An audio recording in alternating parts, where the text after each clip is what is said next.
Queen Tulsa, baby. Your favorite shade, your hottest tea, and your headline queen. The Wendy Williams of YouTube, iconic, epic, and always petty when I need to be. Queen Tulsa, I'm the queen of YouTube. I'm the Wendy Williams of YouTube. Treat me right, I'll treat you right. Treat me wrong, I'll treat you wrong. Hit that like, I don't bite. Hit that like, I promise you'll like. Cameras on, baby, I control the stage. Every headline bounce when I set the page. Hot topics burn, I deliver with grace. Shady little smirk while I give you faith. From the gossip rooms to the YouTube fight. Turn petty words into sleepless nights. If I say stops here, then it's all through. No one drops tea like I go. I'm the queen of YouTube. I'm the Wendy Williams of YouTube. Treat me right, I'll treat you right. Treat me wrong, I'll treat you wrong. Hit that like, I don't bite. Hit that like, I promise you'll like.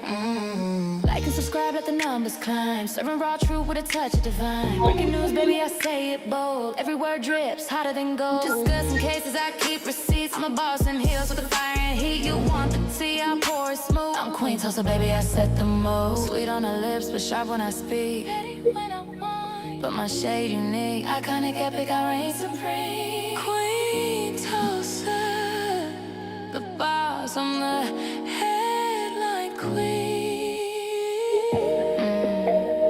Don't get it twisted, baby. You came for the gossip, but you stayed for the queen. I don't chase views, views chase me. Now sip that tea, and don't forget to hit that like. Queen Tulsa, I'm the queen of YouTube.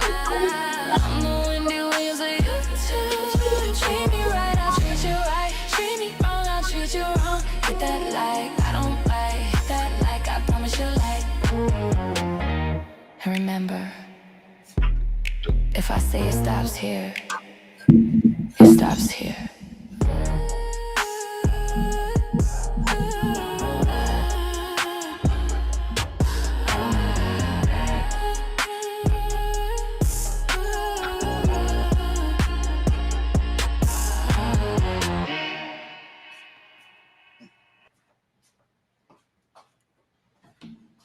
All right. Thank you all so much for coming by on tonight.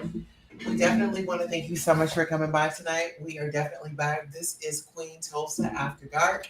Listen here, we are now on TikTok. So we are streaming on TikTok. We're streaming on Facebook. We're streaming on YouTube. We are streaming on all of our platforms. So we definitely want to welcome each and every one of you in. Shout out to 111. How you doing? Okay, how are you doing? I'm so glad to be back in the building and doing hot topics with our royal family, our royal fan base on all platforms. Let's just say that. So we definitely want to first and foremost, let's jump into a big conversation that we just don't talk about. Well, here recently we lost a NFL player. Let me see. You guys, give me a moment. I'm trying to get back in the groove. Okay.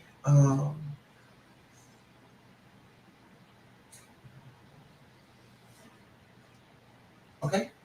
So Marshawn Neal. Okay. This is who we are talking about.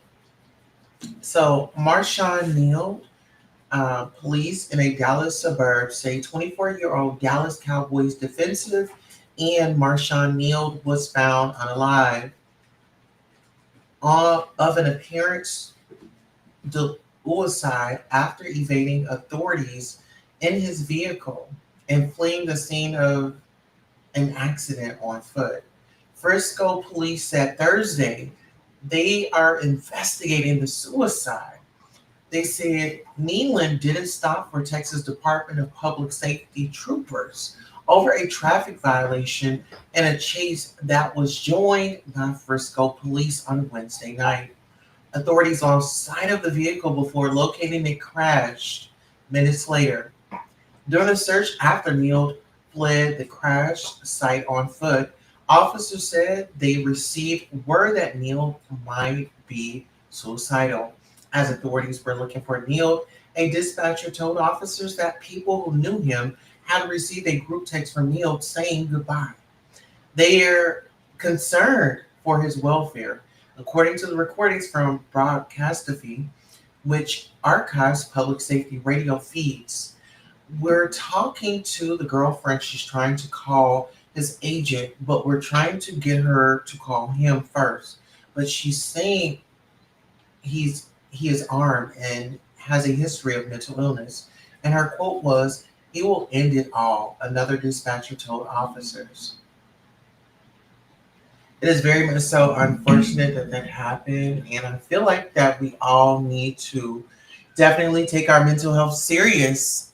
Let's get into it. The Real Housewives of Potomac star, whom married Darius Harris, who played for the Dallas Cowboys, number 47, has actually given a statement publicly. She says, "Darius and I are deeply saddened by the loss of our friend Marshawn Neal, number 94 of the Dallas Cowboys. This has been incredibly hard and triggering, especially as someone who's personally navigated anxiety and depression. I once read that suicide takes the pain away from you but passes it on to those who love you. And that truth, let's get into it, has never felt more real. It's a heartbreaking reminder that even when someone is getting help, they may still be silently struggling. Please check in on your loved ones and take mental health seriously. You never know what someone is battling behind the scenes." Hashtag Marshawn Neal, number 94. She said, "My heart is with my dear friend Catalina. Catalina and Marshawn were at our wedding and were immensely supportive, especially knowing through Catalina that he didn't get out a whole lot. The tears as I think about how Catalina is feeling is just gut wrenching." Shout out to let's just give a moment of silence to Marshawn Neal and the family.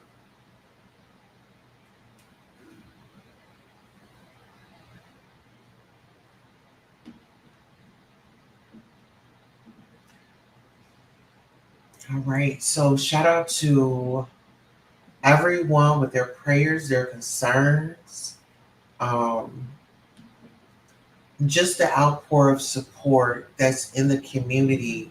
And I think that is very important for us to wrap our hands around our loved ones and let them know that we love them, that we care about them.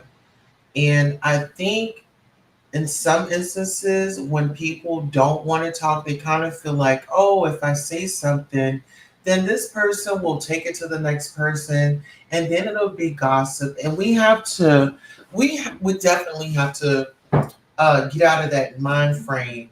You know, let's not just go and talk to our friends. Let's go and talk to some professionals where we can get the professional help. 988 is always available.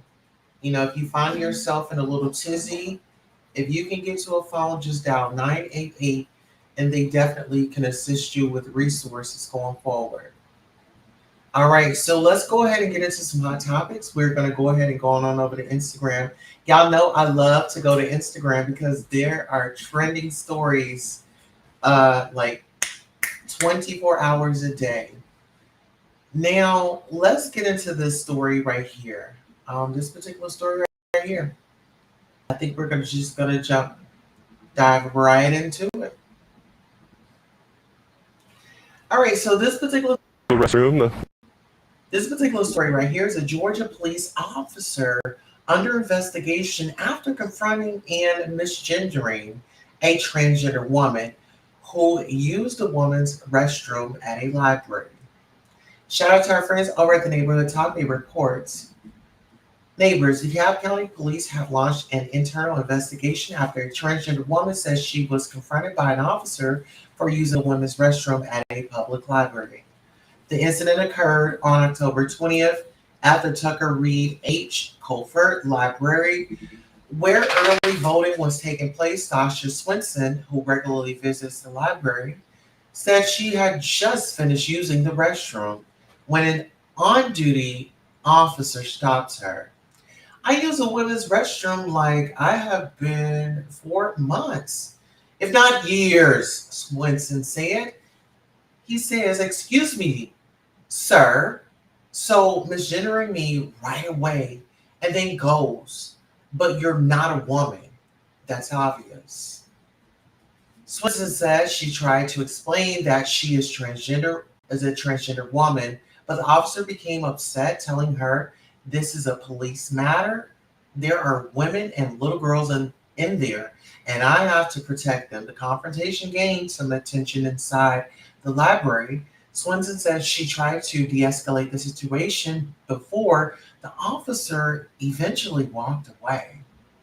The following day, Swinson emailed library officials who then contacted the DeKalb County Police Department. Police confirmed that the department's internal affairs unit is investigating the incident, stating that DeKalb County PD remains dedicated to treating all members of our community with dignity, respect, and professionalism.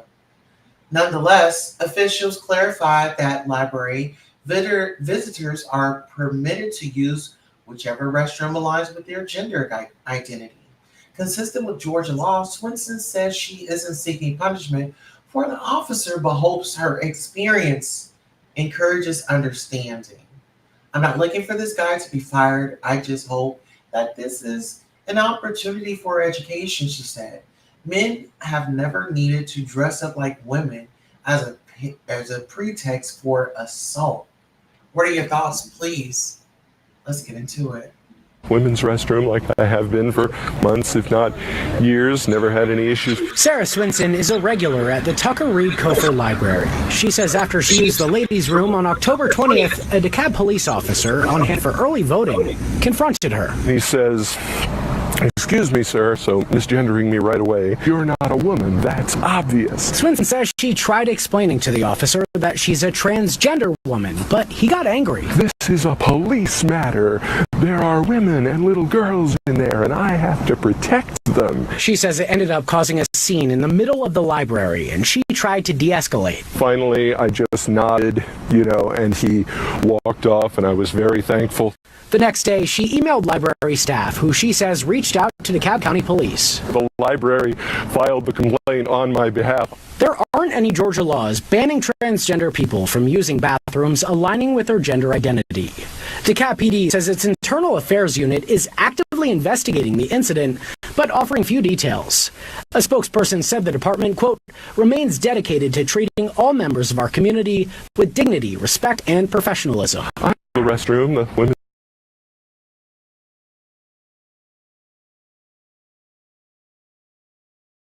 Let's go ahead and get into it. Let's dissect. First of all, we love the comment section.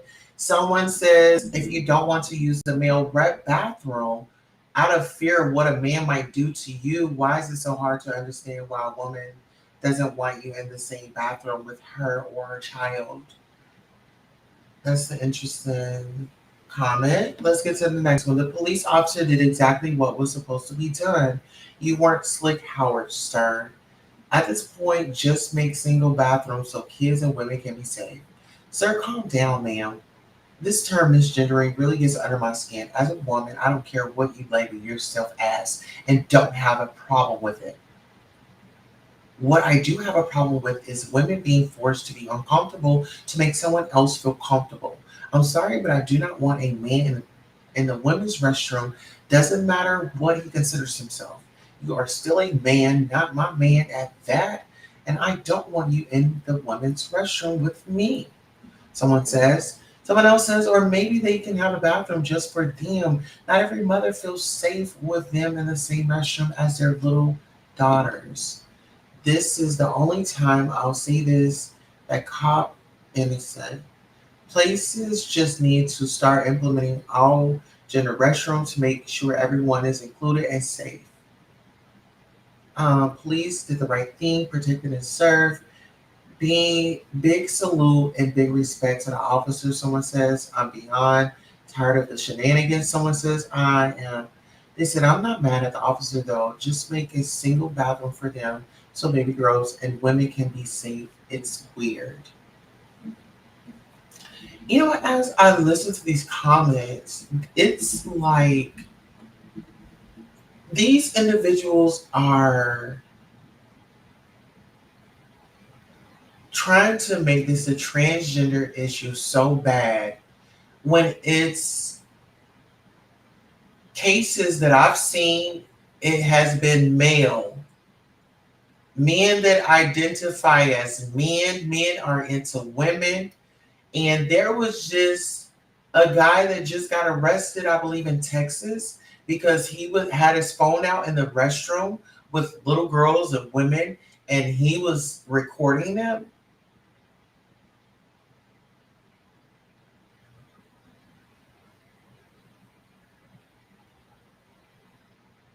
Like,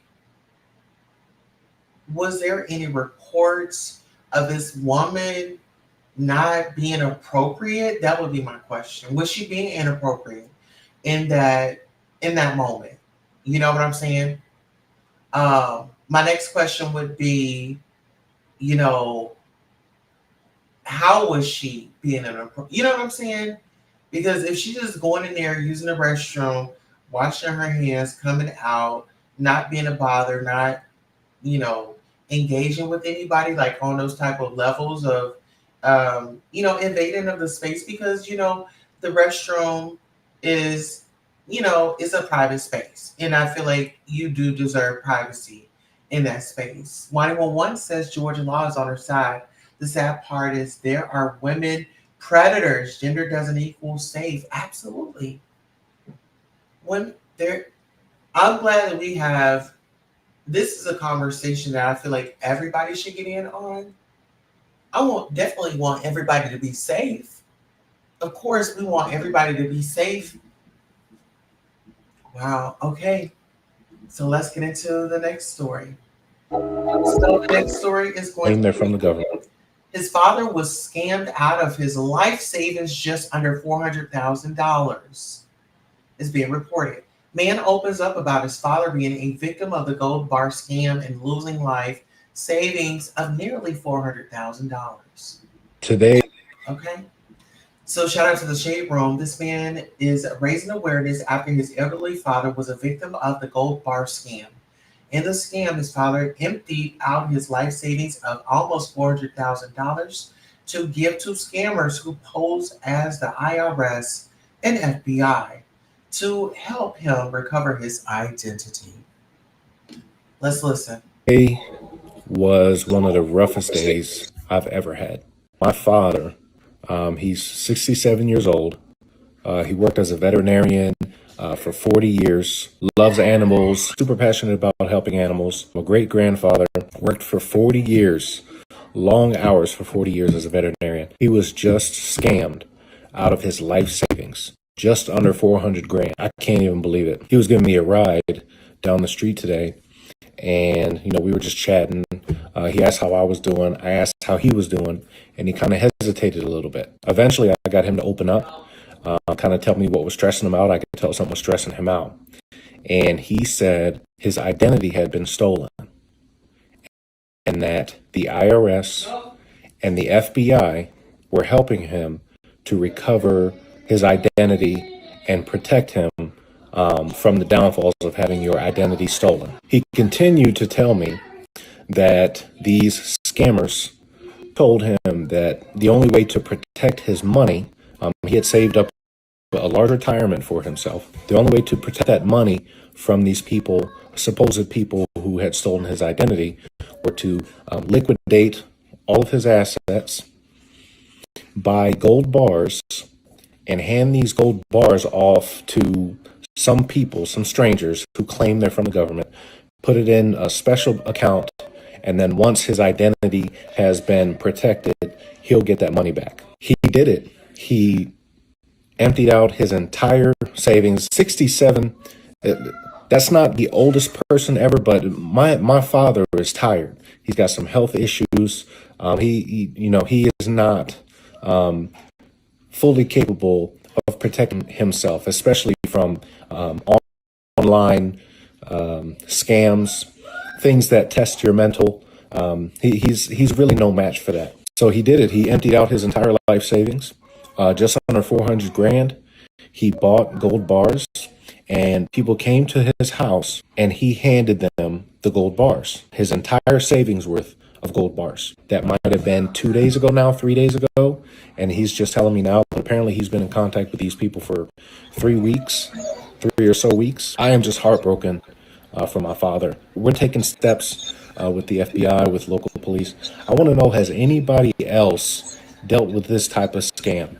With an elderly parent, with anyone, this gold bars scam. Your identity has been stolen, so you need to take everything you own, liquidate it, and turn it into gold bars and give it to us, and we'll keep it safe for you and give it back to you later. Has anybody else dealt with this? Any support would definitely be appreciated, guys. Thank you so much. Today, All right, so what are y'all thoughts? You know what? When I was thinking about this scam or somebody taking advantage of somebody, the first person that had come to my mind was Wendy Williams. How you doing? Okay, it was Miss Wendy Williams. Yes, I know somebody and they're allegedly doing it legally. Well, illegally, but I feel like it's a big front. It's been reported that people around her have been using her money to get attorneys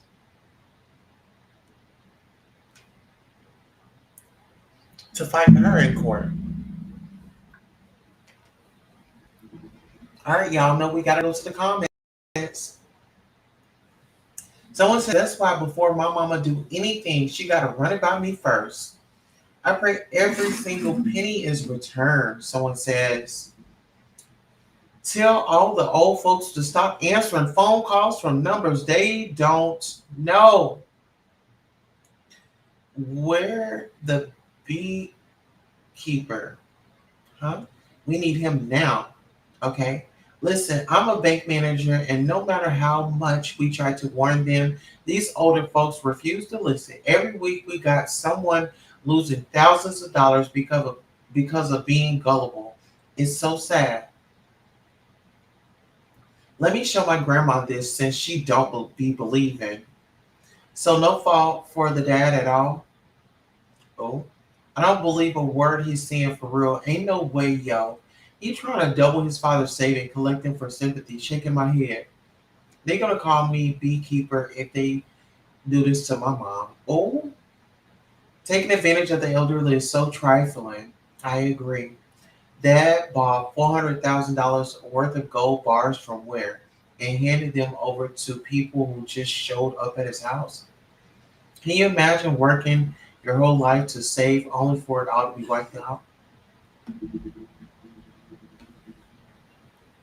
Someone says, my mama can't sign anything without talking to me first.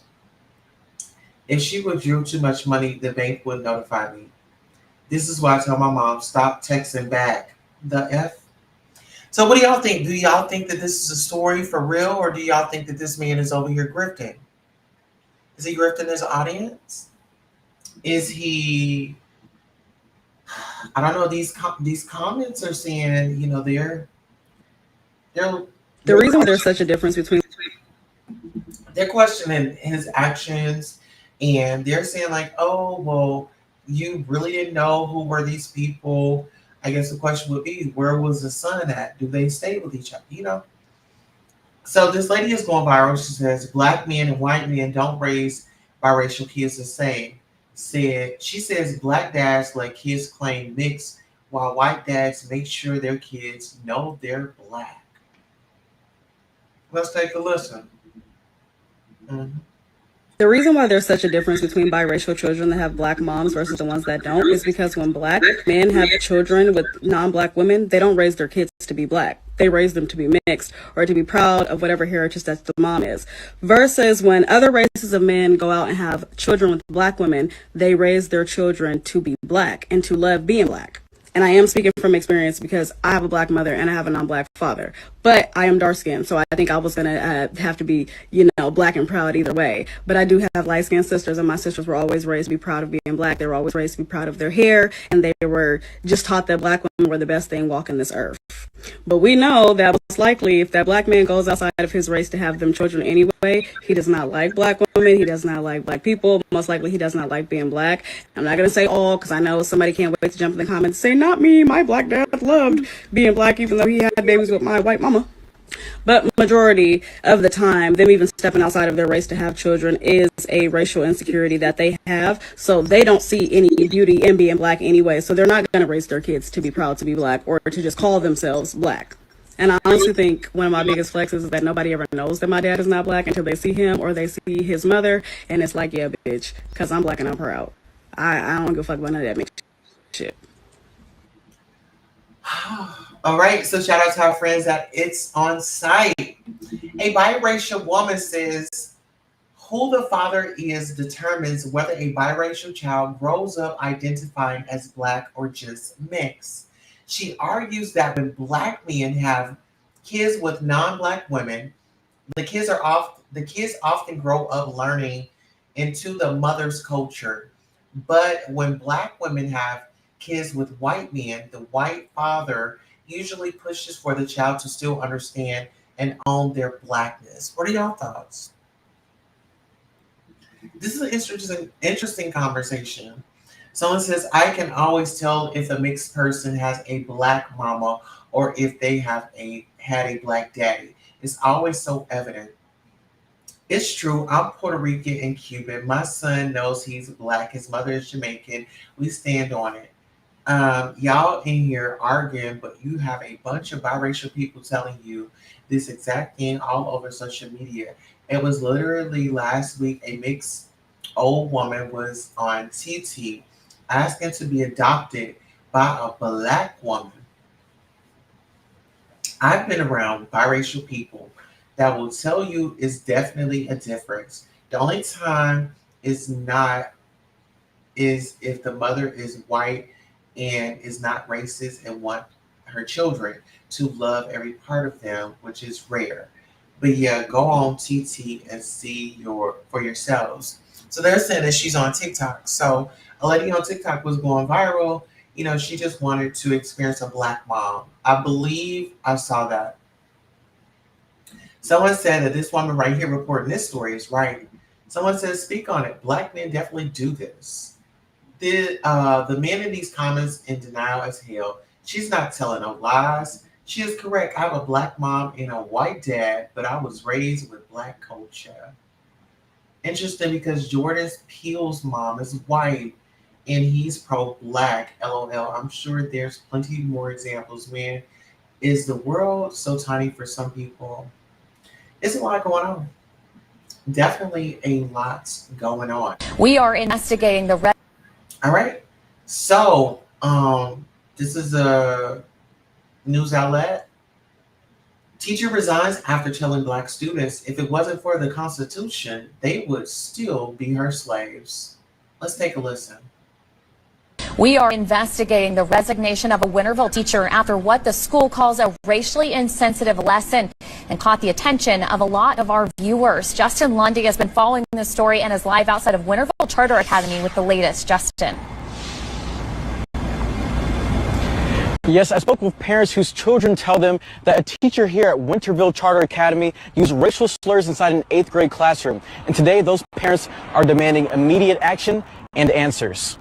She had them raise their hand during a Constitution lesson and reminded them that if it wasn't for the Constitution, they would still be her slaves, her field slaves. Kanisha Tillman and McKay Benjamin say their children were in an 8th grade classroom at Winterville Charter Academy. And late last month, that was the lesson on Constitution Day. Tillman says both the teacher and some white classmates then used the N-word. And then call him a and then the teacher responded by saying when the black student tried to address it and ask her to address it, She said that, well, it's okay because we're all a little bit racist. School leaders initially sent out a memo to parents of that classroom on September 24th. It said they investigated the incident and the teacher involved resigned. After outrage began to spread on social media that the teacher wasn't fired, Principal Anastasia Ryan sent out the following memo on October 5th to the whole school, reading in part, "As soon as we were made aware of each incident, we immediately took action. The result was a teacher resignation and the children involved being disciplined in accordance with our parent and student handbook. These situations concern us too.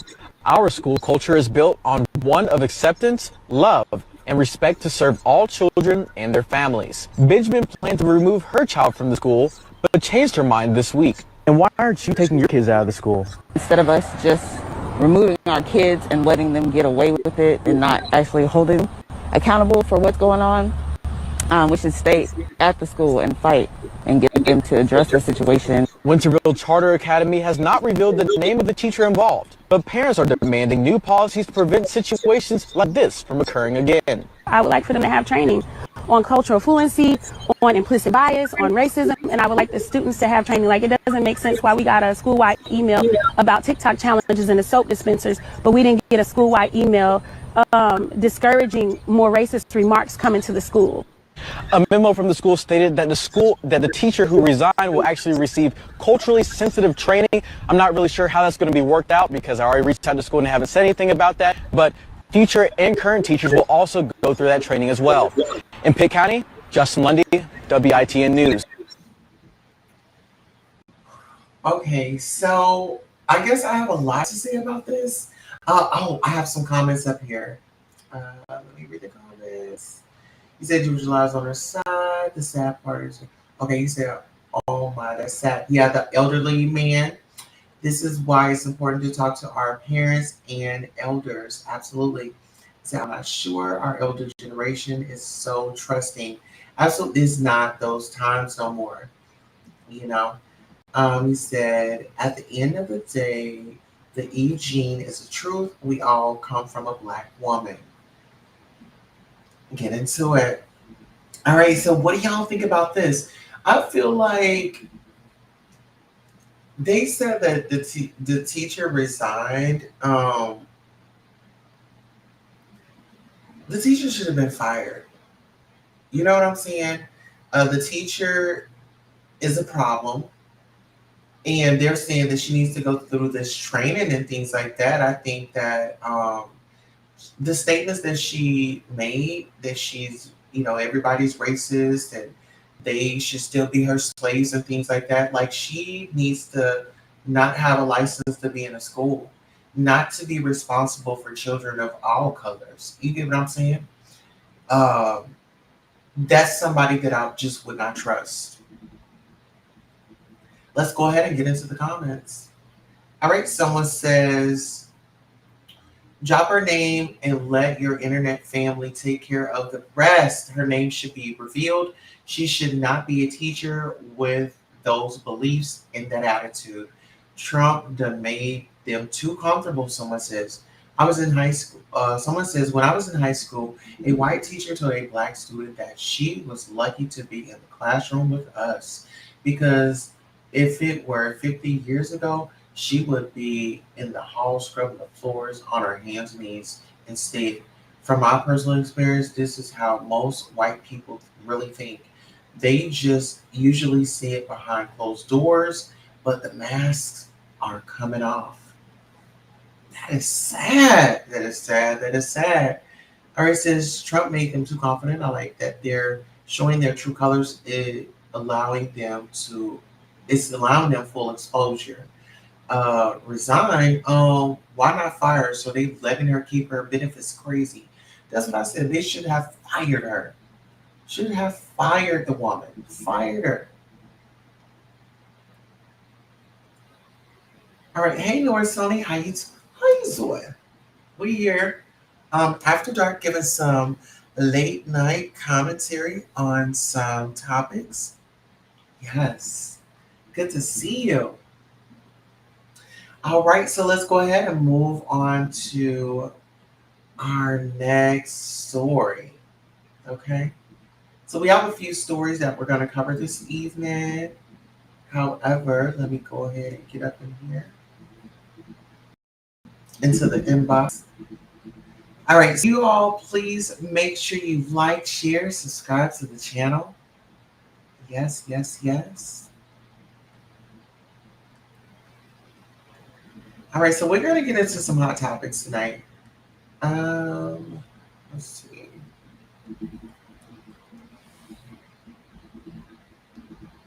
Yes. Okay.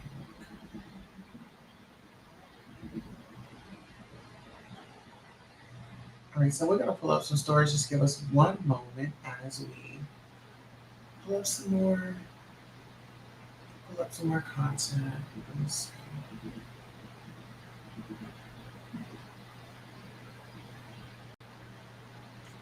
Okay, so what are the stories?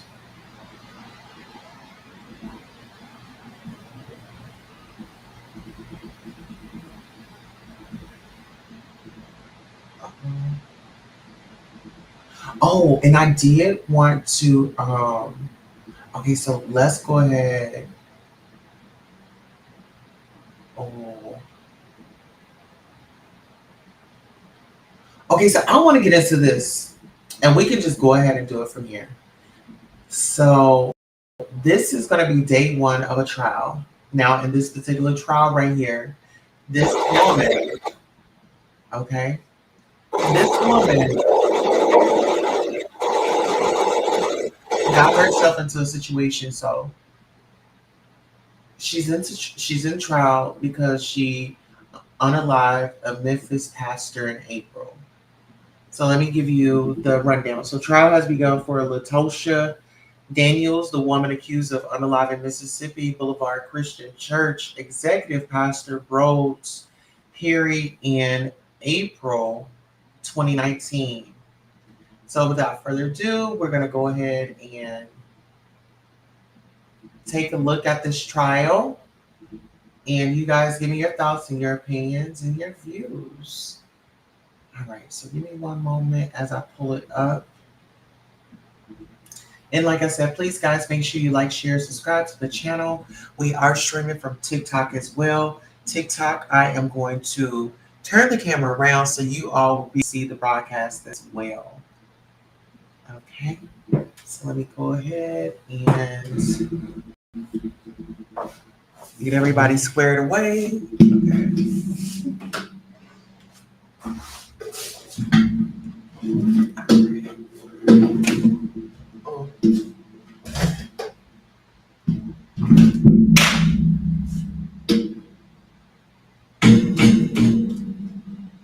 Okay, so let me find out how to turn this camera around.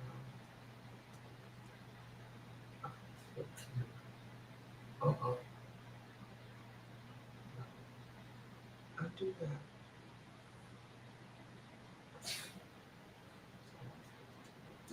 Okay, so here we are. So hopefully you all can see it. Let's go ahead and get into it.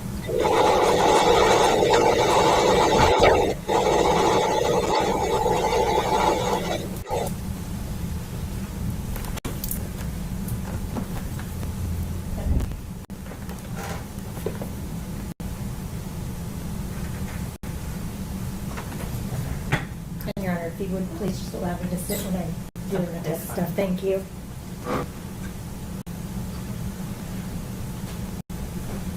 Well, I'm at a place now where I want to expand this ethical non-monogamy, and I'm just, your opinion matters to me because we're in this relationship. But at the same time, like I said from the outset, I want to be respectful, but I also want to let you know that your opinion matters. But at the same time, I don't want you to put me in a box, right? Because while we talk about it in theory, this is now the practice part. And with Tab being perfectly fine with, the situation, because how I've handled and been honest and transparent and open with her with regard to this current relationship, me expanding it is not an issue for me. Basically, she told me, hey, we can talk about it when you think we're talking about. But the way that you handle this, I'm fine with not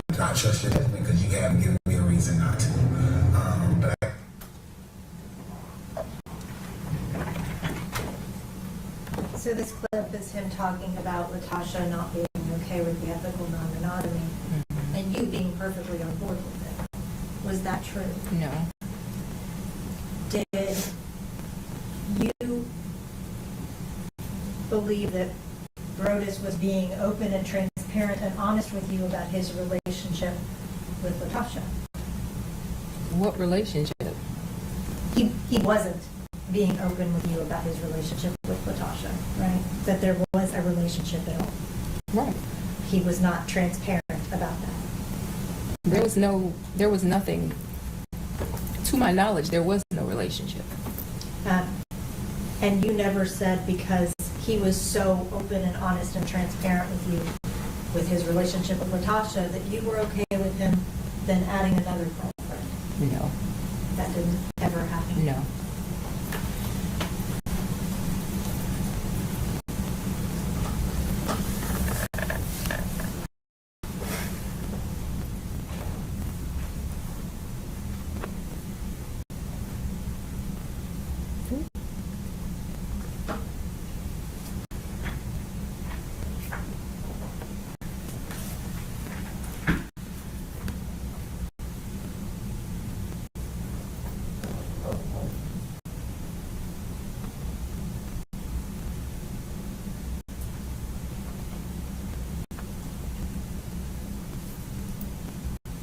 And photos aren't an issue at home, but I get it. That ain't an issue. I have been though, so if we're talking, let's switch subject and get a little more serious. For me, our agreements have been simple, right? No exes, nobody from Jacksonville, Florida, which is home for us, and nobody in the city that you live in, that currently live in, which means nobody in Memphis. That was the case, of course, in Little Rock, outside of Girlfriend, because Girlfriend is in Little Rock. The way that kind of happened is, short version, when she decided to open up the marriage and allow me to be open because it's not her. Girlfriend is a therapist, right? And she didn't go to her for therapy, but she asked us some questions. And based on this therapy session she had with this other lady. And she was asking her some questions after she just said, bro, is this what I'm gonna let you do? Blah, blah, blah. It is what it is. And from there, she asked her some questions. And so she was like, I just got a couple questions for you. And, they would go play tennis together. She was one of the life group leaders. And so we had rapport. We had rapport. And she asked a question and was like, yeah, blase, blase. I'm thinking about this. And what do you think about this? Or what do you think X, Y, and Z could potentially become?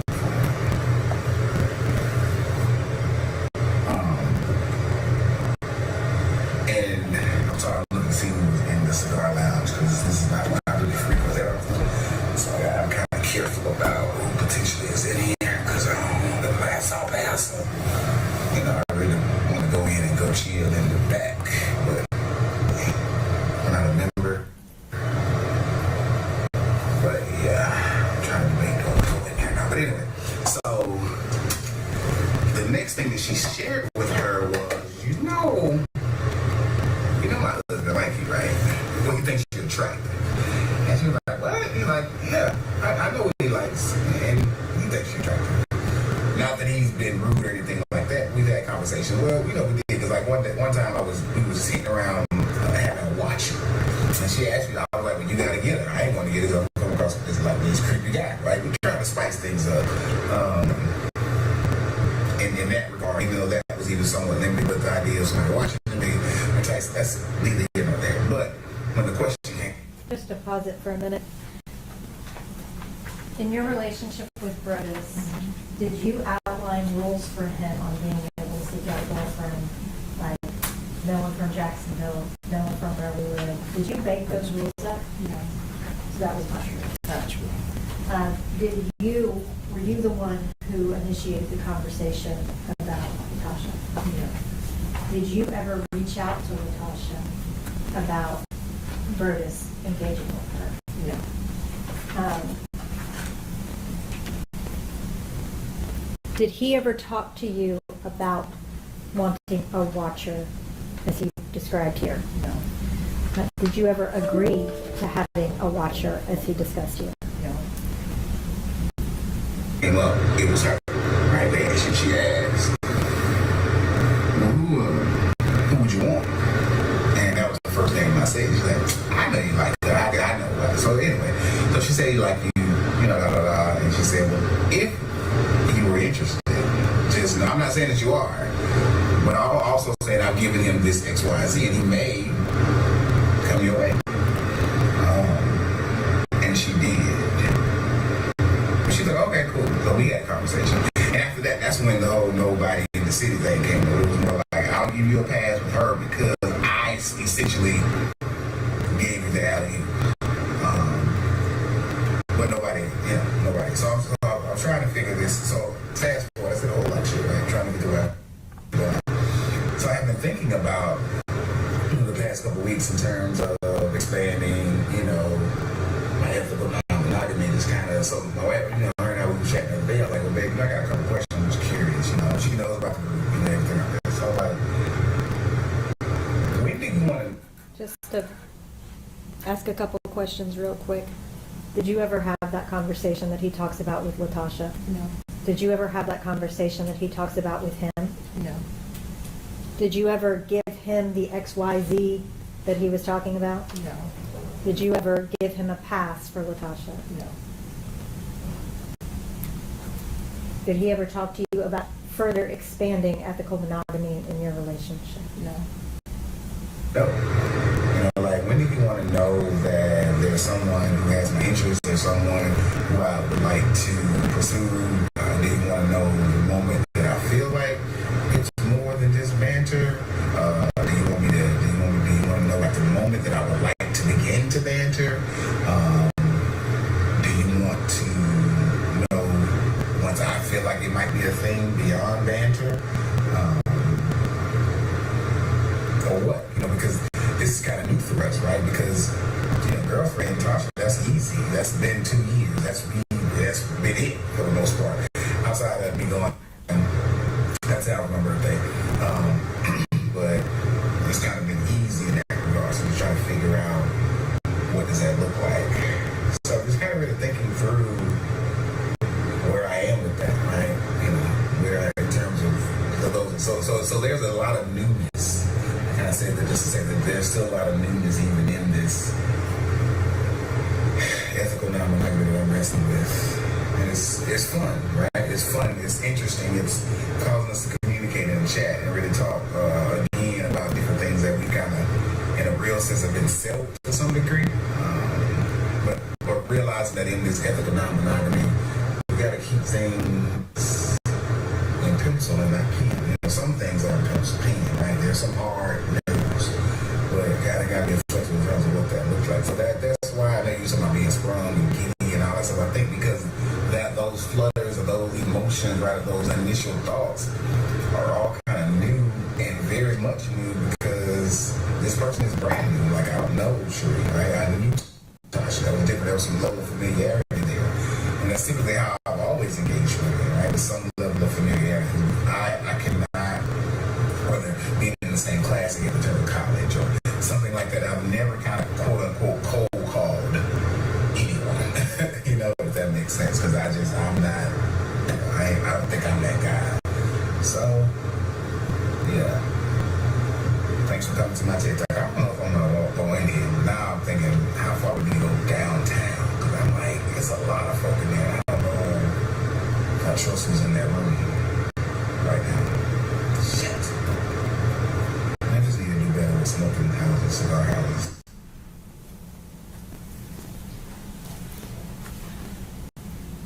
Did he ever have that conversation with you about when he needed to tell you if he was wanting to banter with someone or when it would go past banter with someone?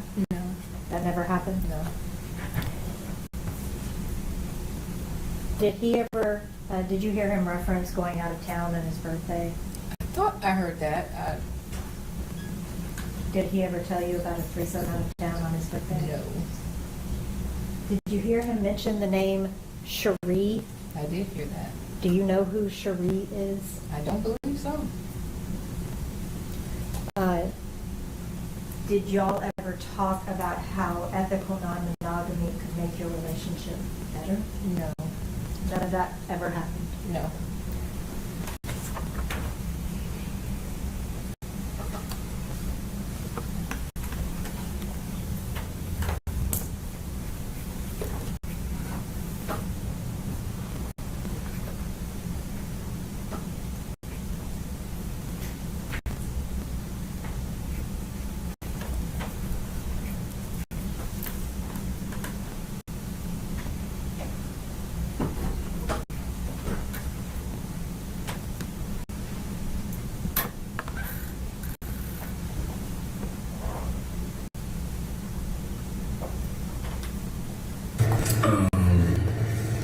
I'm a bearer in brother advice at this point, and I know Danielle, you won't hear. Michelle probably doing something else. But so I want to talk to y'all about my new friend, right? The one who I kicked it right to the curb from. So she hit me today with a boss move or boss moves and asked, did I want to hook up next week? After she gets back from being out of town, that threw me the fuck off. Like, wow. Like, so my only, so she gets back on Friday. She was like, hey, we hang out Friday and Saturday. My only concern is that she is waiting a callback for an interview for a process. And she said maybe next Saturday, right? And I know that she would leave, of course, for that. And even if I'm going to Atlanta, she's about 100 miles away, she would ditch me, right? Like, I would force her to say, go and ditch me, right? But I just don't know. I want to put myself in a situation where potentially we may not be able to hang out in that regard because she got this other stuff that she's worried about. But I am, like, high-key shocked and, like, super, like, blushed about it, because like it just kind of came out of nowhere. Like we were talking about other stuff, and it was like, "Hey, what about?" It's like, "Oh, okay, I'm with you." You weren't expecting to see that while I was in my speech contest. I was just a counter, so I wouldn't do that. But I don't know what to do. I think a couple of things, right? So I live in this other tension. So that means furthering the conversation, right, with the wife, which she's in a good place about that. I think I talked to you about it, and you haven't updated Michelle about it, just in terms of girlfriend who's not taking it as well, I guess. But at the end of the day, I told her, you got to recognize this is about me, this isn't about you, and it doesn't make sense for my wife to allow me to be open with my girl has an issue, like.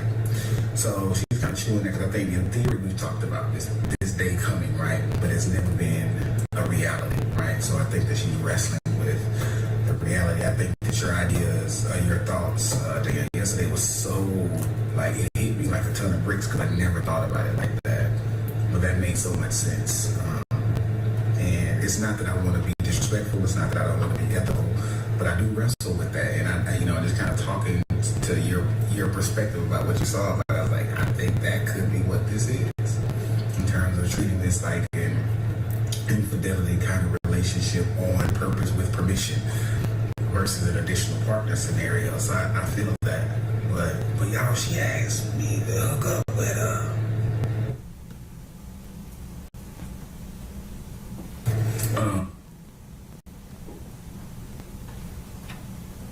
Did Brodus ever talk to you about engaging with a woman in Atlanta? No. Was he open and honest and transparent about that? No. Did he, or did you tell him that you were open to him doing that? No. Had y'all been talking about that day coming where he would further expand to another girlfriend?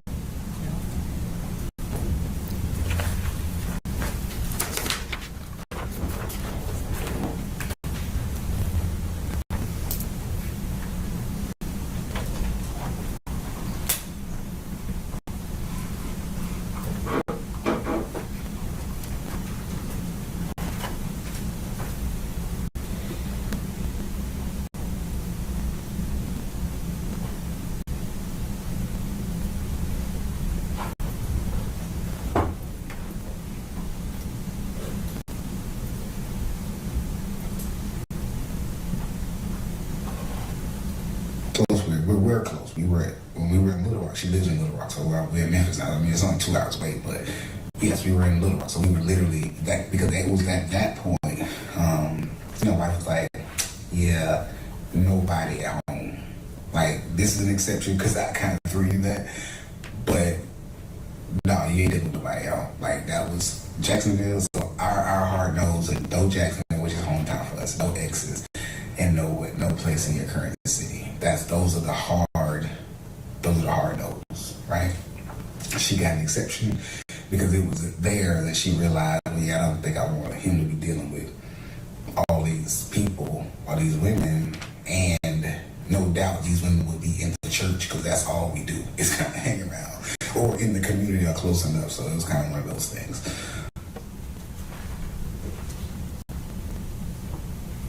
Was Latasha Daniels an exception to your rules? No. Did you create rules about Jacksonville? No. Did you create rules about exes? No. Did you create rules about the city that you live in? No. Were those hard no's for you? No. Was any extramarital affair a hard no for you? They were all hard no's for me.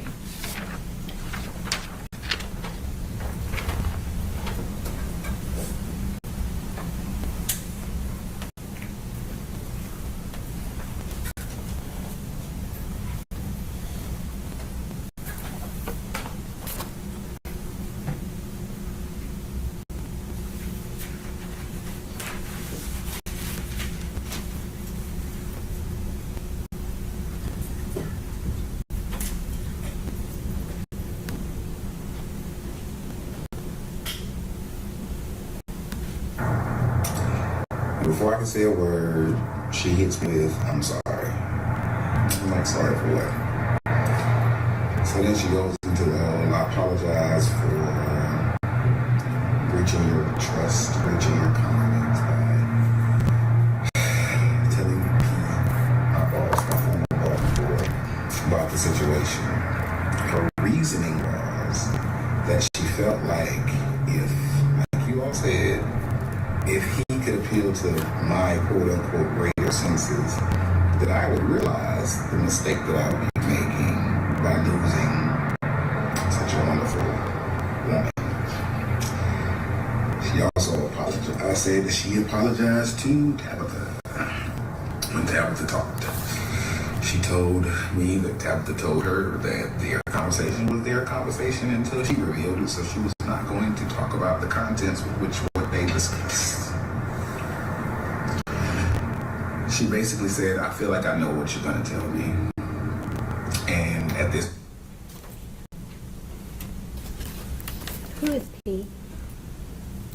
He is our friend and former pastor. Is that Philip Pointer? And he was also a pastor at St. Mark's. Correct. Did you know that Pastor Pointer knew about the relationship with Latasha? No. Did Latasha reach out and apologize to you after she threatened to commit suicide? No. Did you ever have a conversation with her about that? No.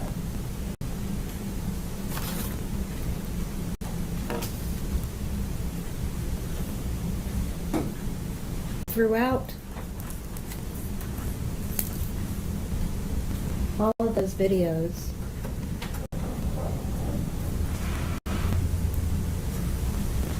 it's very convincing talking about those things. Would you agree? I would agree. And none of it was true. No. I want to talk to you about your relationship with Bruce, okay? Y'all were married for about 5 years. How long did you date before you got married? About a year. You were a second wife. Correct. And at no point during your relationship, with you at least, did you discuss this watchers or non-monogamy? No.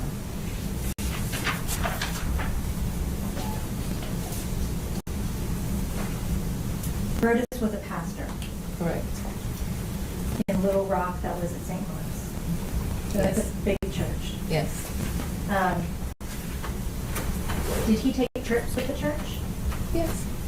Often?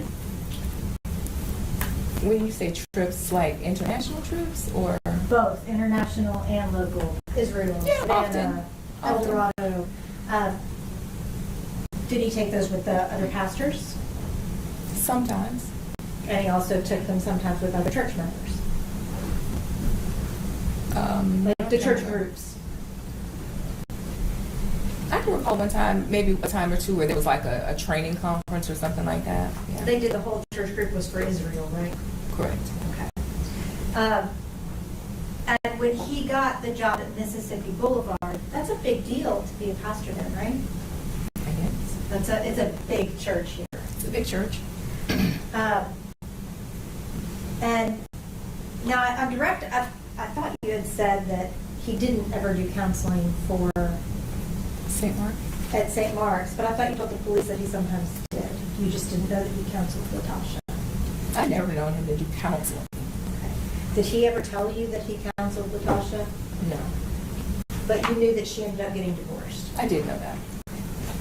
Now I want to talk to you about Latasha, okay? Okay.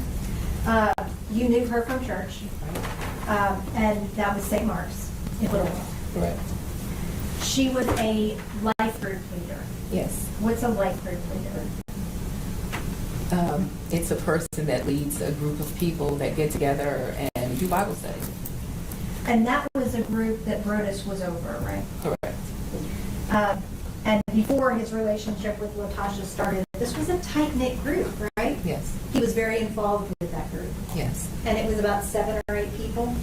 In that group, there were probably 6 or 7 groups. Yeah. But in that particular, the group that Latasha was in, Yeah. a couple of people. And those groups were selected from the whole church membership, right? Based on showed interest. It wasn't like, we want you, people came and showed interest. Yeah. There's thousands of church members at St. Mark's. Sure. And I think, what about 40 or 50 people were selected to be life group leaders? I guess. I don't know for sure. And that's okay if you don't. And you and Latasha were fairly friendly. Yeah. You played tennis once a month for a couple months. Mm-hmm. And then at some point, after Brodus got the job at Mississippi Boulevard, y'all moved from Little Rock to Memphis. Correct. And at no point were you aware of their relationship. No. Were you aware of any issues that Brodus had at St. Mark's? No. Y'all moved in October, Correct. and that was to Carnival.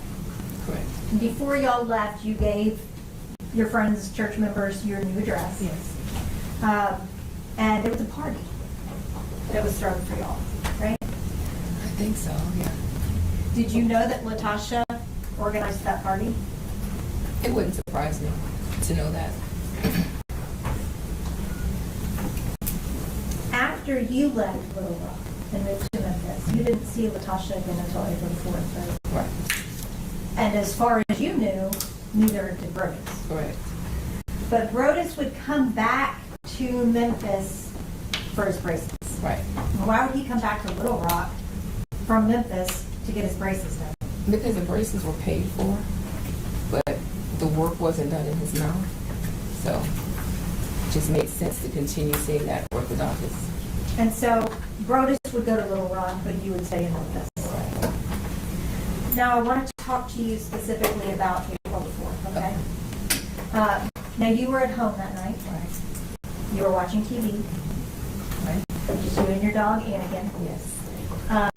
And around 9 or 9:30, you heard a noise, a faint knock. Correct. Ignored it. Yeah. And then a couple of seconds, minutes later, you heard another slightly louder knock. Yeah. And you and Anakin, the dog, got up to go see what was going on. Correct. A third knock, or after you said, I'm not going to open this door if I don't see who it is, Yeah. you saw Latasha through the people, Yes. recognized it was her, Yes. invited her in. Yes. She wasn't threatening you. No. She did not have her gun out pointed at you. No. You sat, or you brought her into the house, right? And y'all sat in the living room. Correct. Talked. right? Yes. Talked about tennis. Yes. Talked about a work conference, right? Yes. And just chatted. Yeah. She seemed happy to be there. Yeah. She seemed happy to be talking to you. Yeah. At no point while y'all were sitting alone in the apartment was she threatening to you. No. She never tried to harm you. No. And she was seated, if I'm not mistaken, on a couch, right? Right. Actually.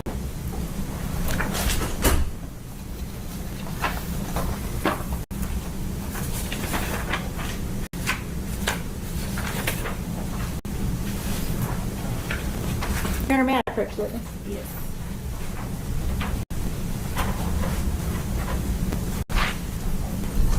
Tabitha, do you recognize that? Yes. What is that? That's my apartment in Potterville.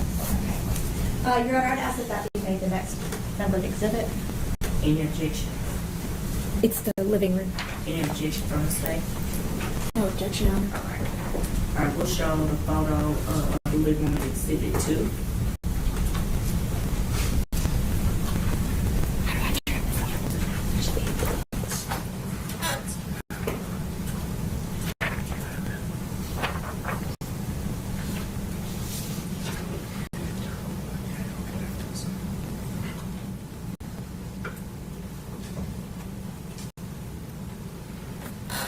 Your Honor, if I may publish this to the jury. Yes.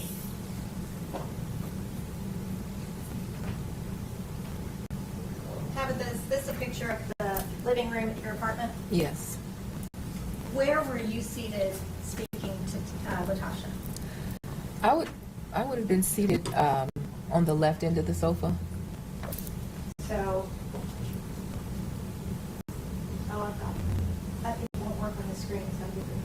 So like here? Yes. Okay. And where was Latasha? On the opposite end. About here? Right. Next to these other chairs? Yes.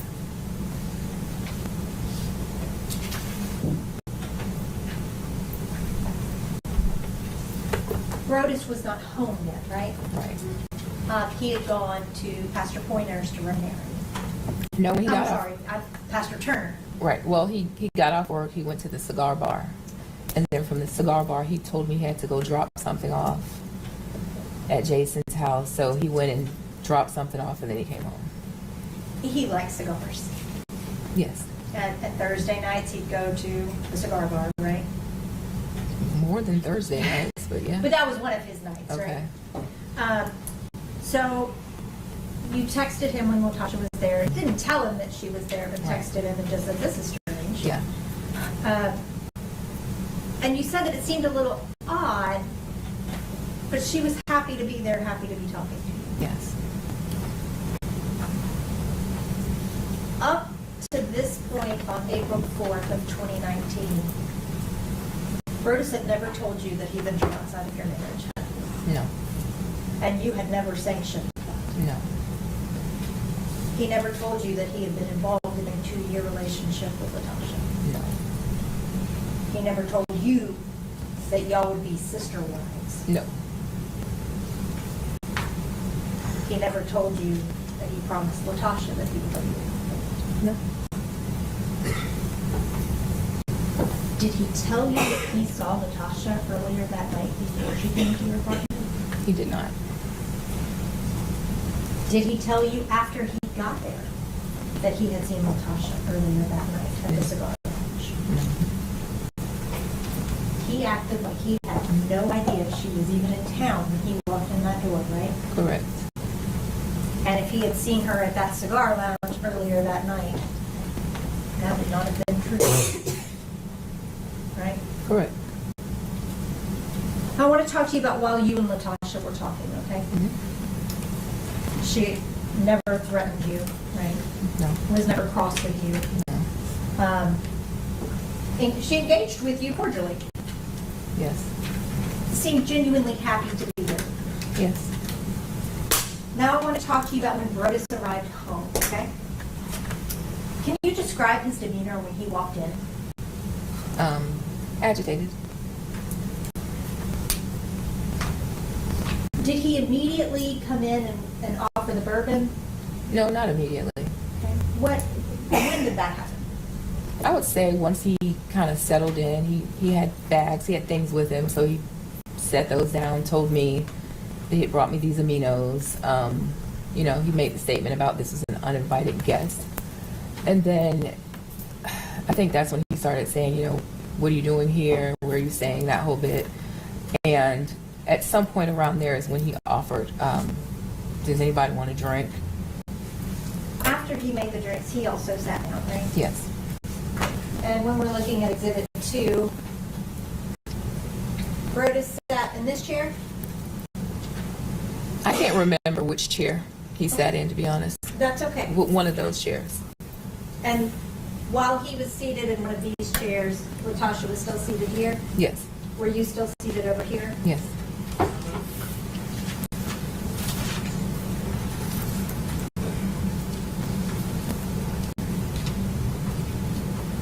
Brodus made himself a drink. Yes. And he made Latasha a drink, right? Right. And you didn't want a drink. Right. You had had some champagne earlier in the night, and you were done. Fine. Yes. When Brodus was talking to Latasha about, you know, why she was here, what she was doing, he was kind of making small talk with her, right? It was, I guess you could call it that. It was like badgering almost. Yeah. He still seemed agitated? Yeah. At some point, did you notice that he kind of stopped talking to Latasha when we started engaging with you? I didn't. Your Honor, may I approach a witness?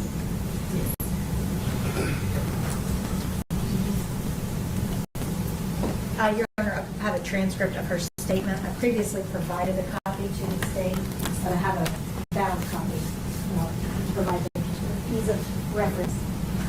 Could you look at page 8 for me? Lines 8 through 17. Okay. And just read those for me so we know. What line is 18? I'm sorry. It's not numbered. May I approach? Yes, it should be. It's just hard to see. Oh, okay.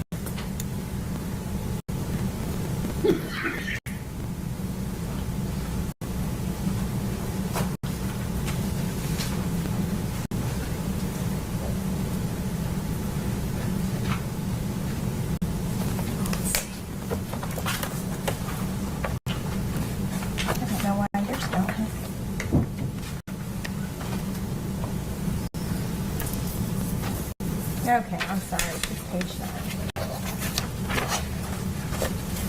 Starting here, okay, and then just down a couple lines. Okay, so it says. Oh, you don't have to read it. Just read it to yourself. Oh. Yeah. I'm sorry.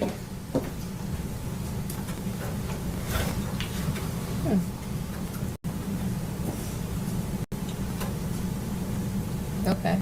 Do you remember telling the police that he kind of stopped talking to her and started engaging only with you? I don't, but if it's here. You don't dispute that that's... I know, I won't dispute it. Okay. You could just put that in. Okay.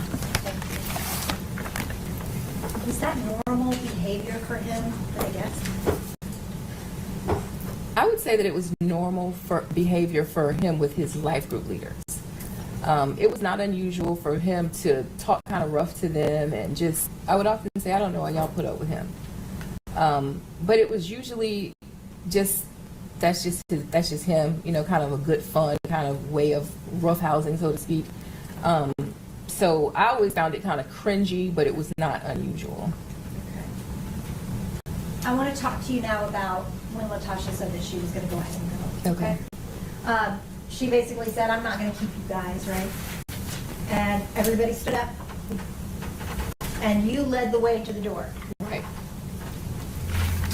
Latasha was behind you. Correct. And Brodus was behind her. Yes. And you got all the way outside, right? Yes. I mean, to the stairs of the apartment complex. Right. And Latasha and Brodus were still back towards the apartment. Correct. Latasha right outside the door, Brodus in the door. Right. Did you hear her ask him to walk her to her car? No. When they were over there and you were at the stairs, they were kind of had their own thing going on over there while you were trying to walk on out, right? I don't know because my back was turned. So, Right. you know, it wasn't until I turned around that I realized they weren't right, you know, behind me. And you were telling her, just don't speed, be careful, if you've had something to drink, Right. right? You had no idea what was going on behind you. No. So then I want to talk to you about when you turned around and saw Latasha, okay? She was still at the door of your apartment. Well, she was out from the door, yeah. And that's, your door is right next to your neighbor's door, right? No, it's across the hall. Okay, thank you. So she is standing right outside the door. Brodus is standing in the door frame. So she was closer to Brodus than you were. Yes. Do you remember how far away you were? So from our front door to the stairs might be from here to the beginning of this green partition. So it's not, we're not very far from the stairs. Yeah. So if this is the front door, those are the stairs. Okay, so So you if and I'm I- there, Brodus is here, she's maybe here. So it's like, you know, equal space between all three of us. It's not a lot of space. 12 feet? I don't know. I don't know. I'm not good at guessing either. Somewhere 10 to 12 feet, maybe 10 to 15 feet? Does that look like a good guess to you? This looks good to me. She don't know. She That's- can't. She said she can't. I can move on.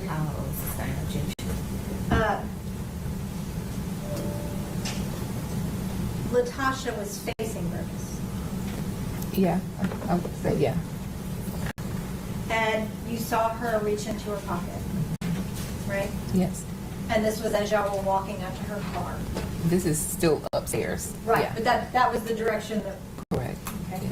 And when you saw her reach into her pocket, you saw her pull out a gun. Yes. Now, prior to that moment, had you ever seen a gun? No. Prior to that moment, had she seemed to be a threat to you? No.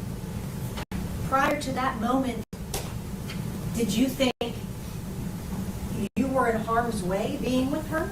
No. She started firing the gun. Yes. Towards Brodus. Correct. You were in the opposite direction, right?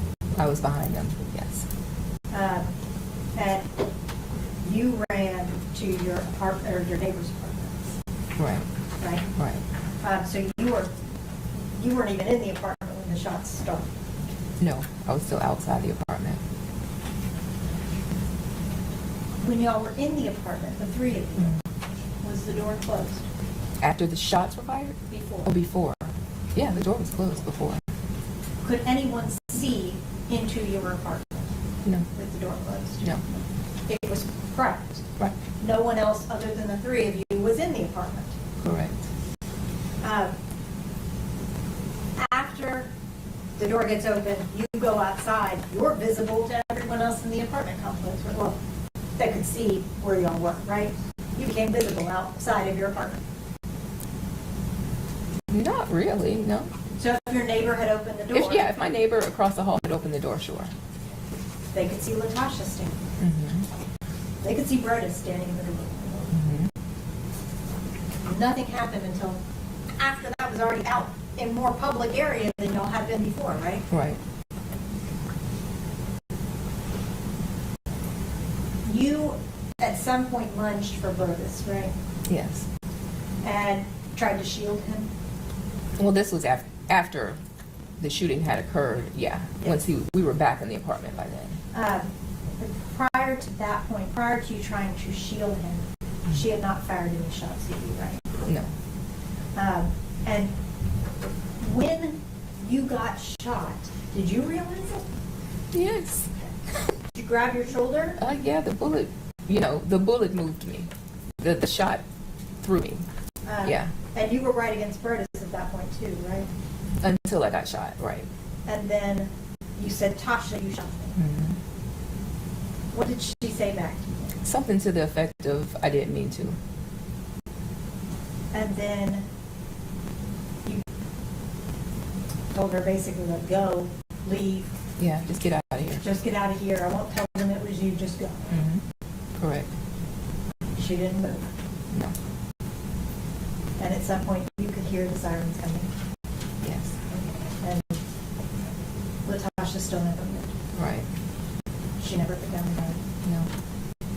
And when the police came up, they had their guns drawn. Correct. And she still didn't put down the gun. Correct. And in fact, she pointed the gun at her own self. Yes. Towards her mouth. Yes. Towards her head. Yes. Against her chest. Yes. And the police were trying to talk to her to get her to put the gun in. Right. And she wasn't even really interacting with them. She was talking back, you know. Like, Was she no. crying at that point? Probably. I don't remember. Do you remember her saying, "What have I done?" No.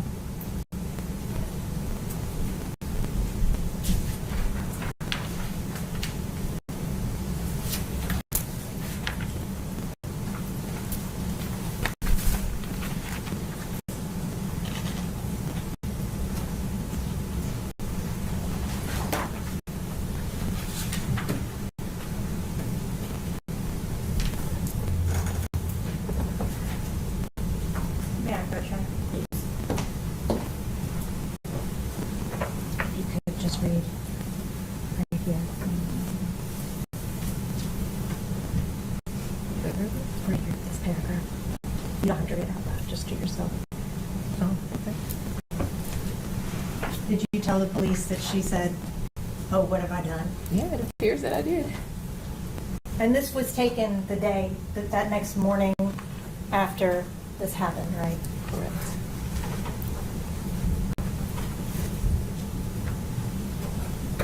One of the main things that you heard Latasha saying during this was that he broke her heart. Right. And that was the main thing that she said to you. Yeah.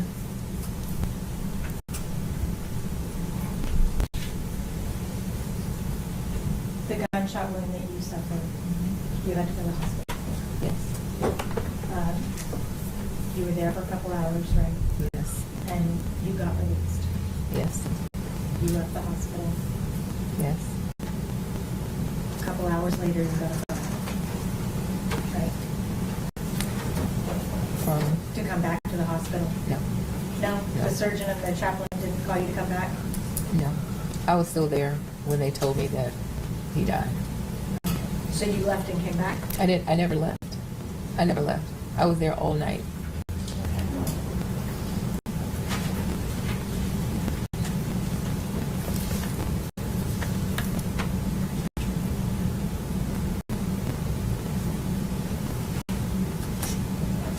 Yeah, Bridge? Yes. If you could just read right around, if you start now, just to the bottom of the page.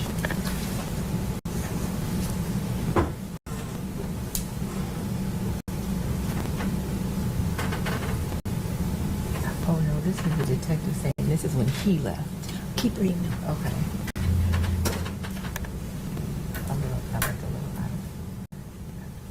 Yeah, that was wrong. That's wrong because I didn't leave. The sun was up when I left the hospital. So that's just, Yeah, that's just wrong. and this was a stressful night, right? A very traumatic event. Yeah. And you had no idea why any of this happened. Right. But eventually you were told that Brodus had passed away. Correct. You went and gave a statement that next day with Carnival, right? Right. Pastor Pointer and Pastor Turner came with you. Right. Did you ask them to come with you? They're the only people that could have come because I did not know a soul in Memphis. So when everything happened, I didn't know anybody's phone number. So they called Pastor Turner. They went through hoops to get in touch with him. He and his wife showed up. He called Pastor Pointer that morning. He drove over from Little Rock. So there was really nobody else that could have come. And they actually came into the interview room with you, right? Yes.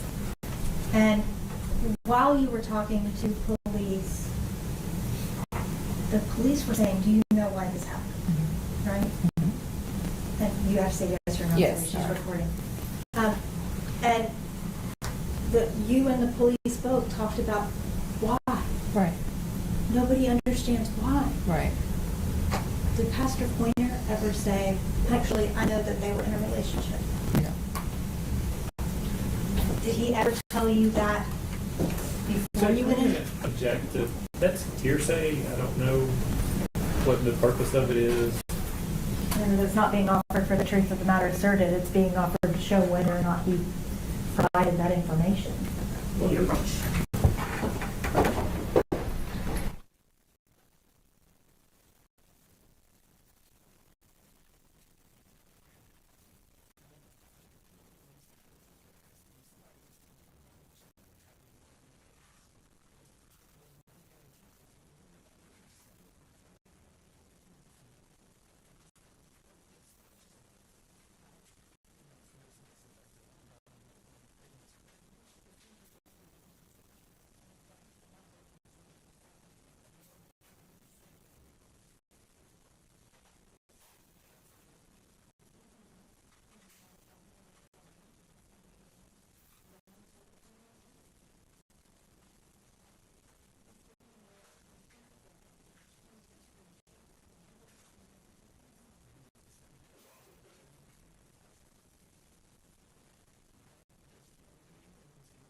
Speak up about the information.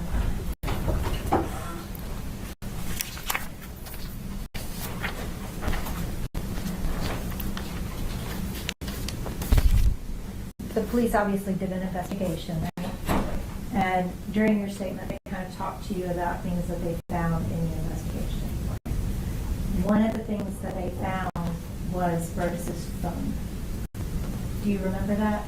You don't remember them asking you about his passcode? Oh, yeah, I remember the passcode. Oh, passcode, yes. And you have a cell phone? Yes. Do a lot on your cell phone, right? It's a form of communication, right? It's a calendar. Yes. It's a GPS tracker. Right? It's all of those things. It can be a wealth of information. Right? And the police asked you if you had the passcode to his phone. And that would be the thing that you type in to open it up, right? And you did not know the passcode to Burgess's phone. Correct. So they're not able to open it. Is that right? Correct. And so they gave you back his phone because they said we can't use it. I don't know if they gave it to somebody. I don't have it to this day. I don't know.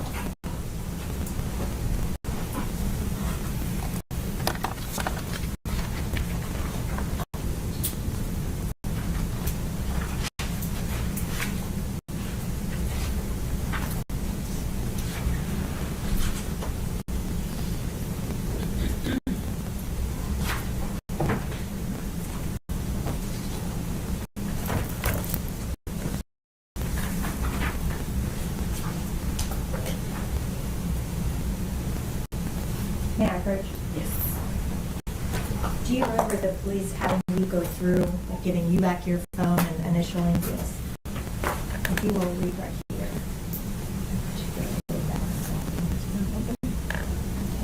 Do you see where the police gave you back his phone? So, yeah. And again, this was an extraordinarily traumatic experience, right? And sometimes with traumatic experiences, you may not remember everything perfectly, right?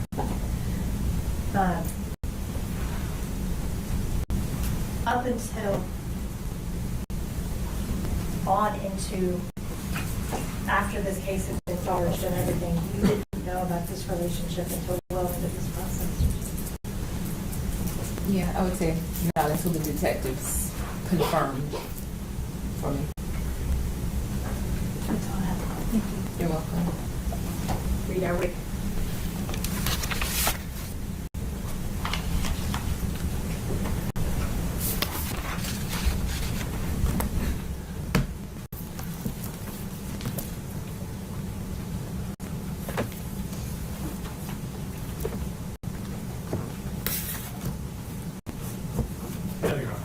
You may sit down, ma'am. Anybody need to break?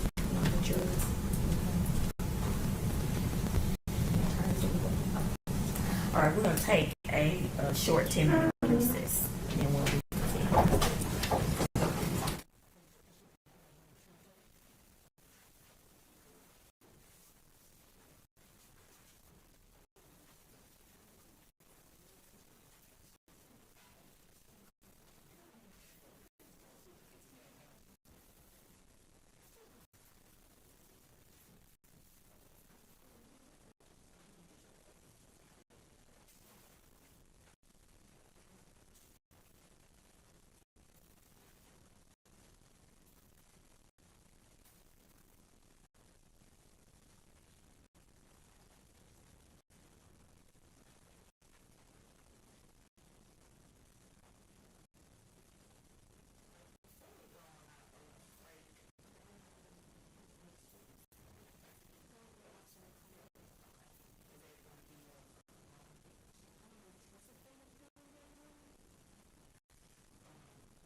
to swear in the driver.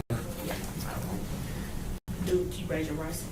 Do you solemnly swear or affirm that you will take charge of this jury, that you will keep them separate and apart from all persons, that you will not allow them to communicate in any manner with anyone or anyone with them, and as it concerns the matter on trial, nor with you nor you them, and that you will deliver them safely into court, so help you God? I do. Okay, Thank you.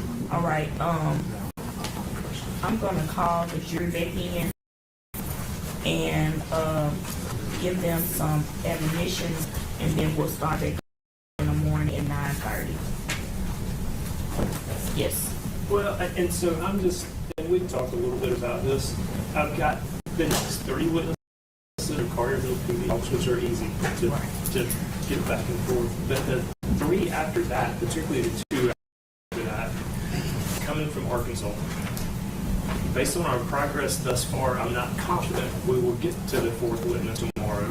And I hate for him to have to come from Arkansas 2.5 hours, go back 2.5 hours, and come back the next morning.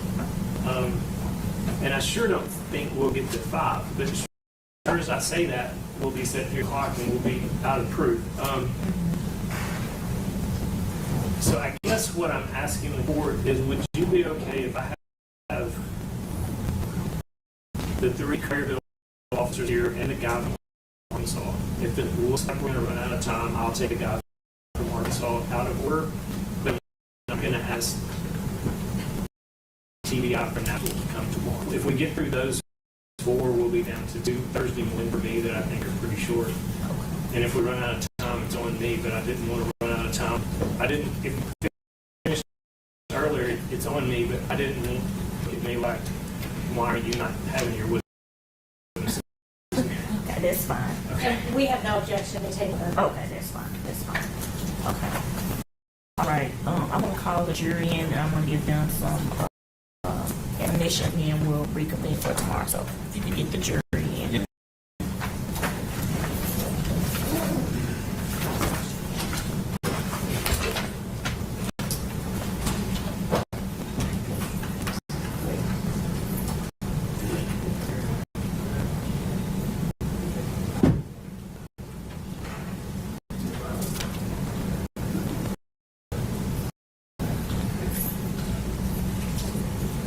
Yeah. Jury getting quit this time.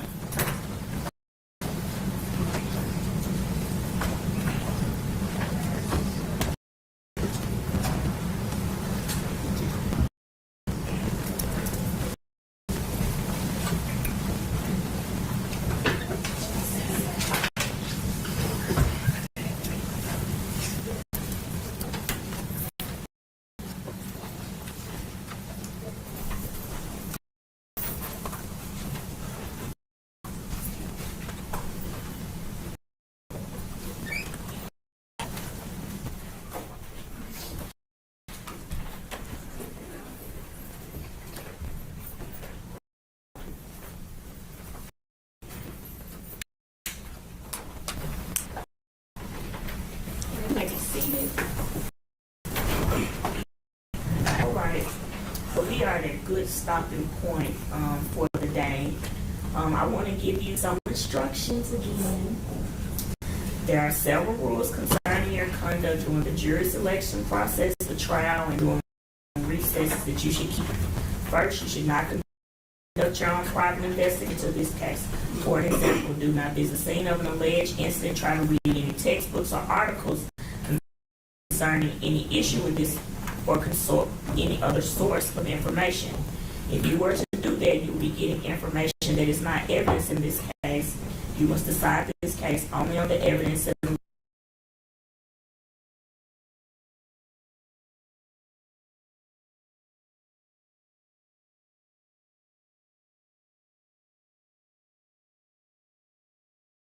All right, so y'all, let's just go ahead and go on over day 1.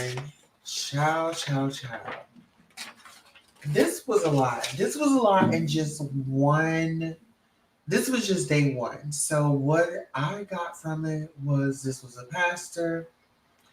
You know, they end up moving. They supposed to have like a new address. and I guess nobody was supposed to know where they stayed. Well, Latasha was very much so involved with the pastor and his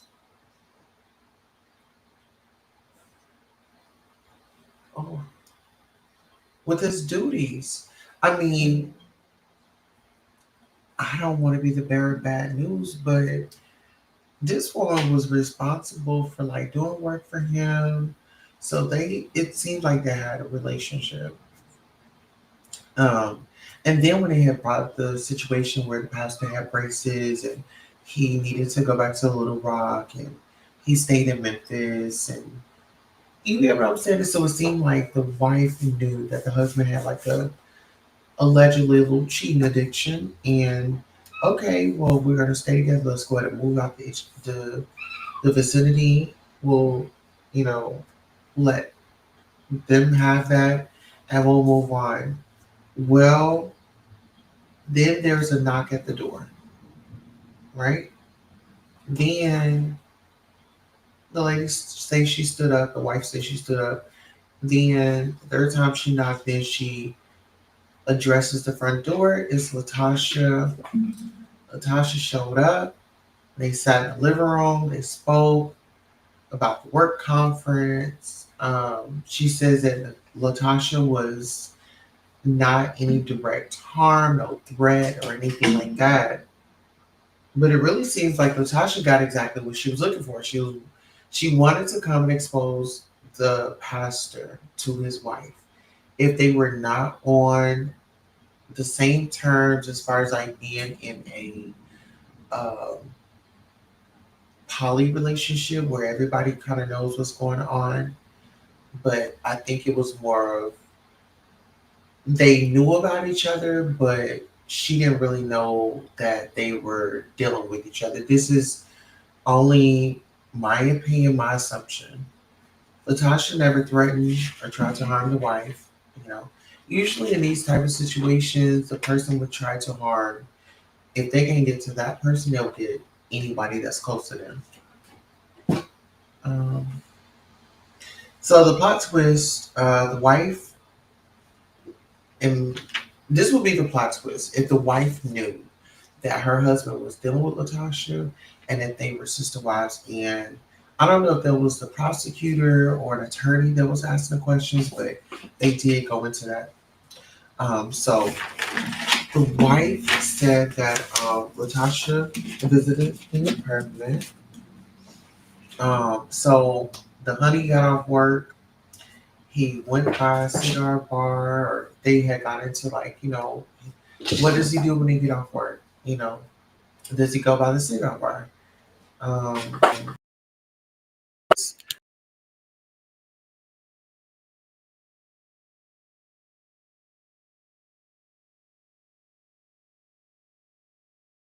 Prince, Prince,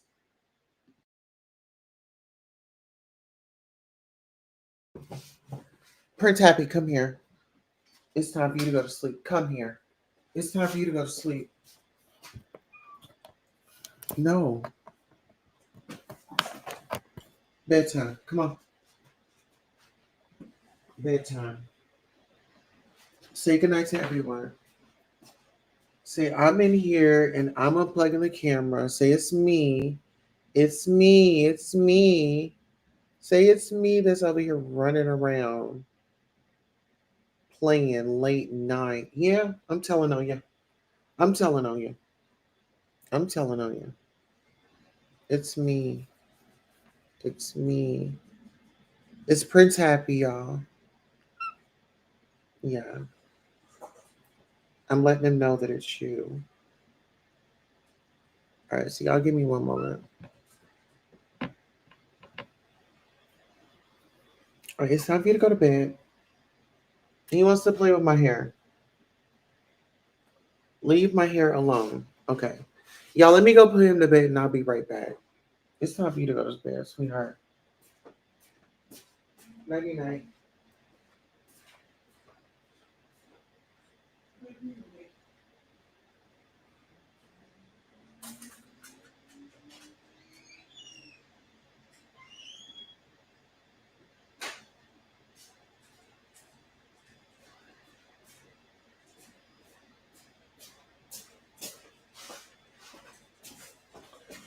All right, y'all. So I'm back into the commentary. So, um,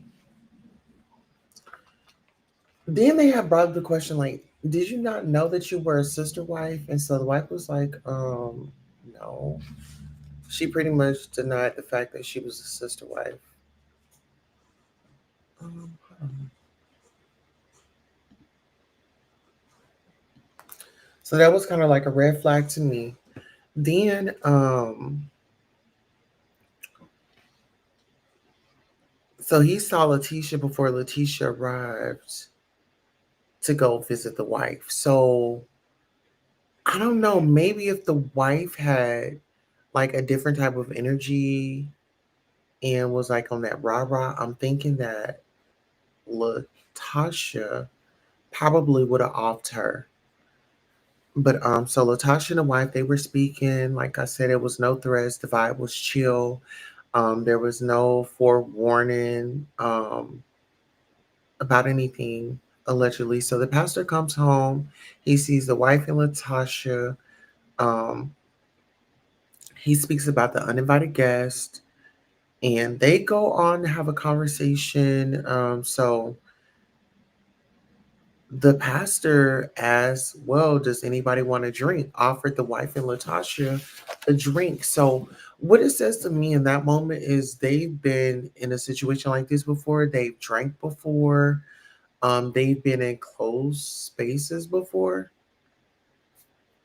Um, so the wife is testifying. So she's the first one that's testifying in day one. And the wife and the husband walk Latasha to her car. And before the fight was, no threats, no harm. Latasha goes into her purse and starts firing off pow pows. The wife was powed too. Latasha, you shot me. Latasha says, I didn't mean to. So it seems like, damn, were they coordinating? Were they on the same page? Like, what was the energy? What was the conversation with the wife and the mistress? Then the wife tells the lady that shot her husband to get out of here, and I won't say it was you. Why wouldn't you say that it was her? Um, then they said that Latasha was had the pew pew and she had it in her mouth up to her head, and I guess they had to call like the people because she was like, "Oh, well, I'll just off myself," and so they had called, I guess like dispatch, like I forgot what you call them, but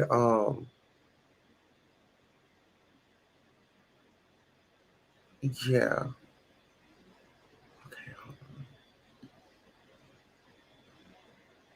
okay, hold on. Give me one moment.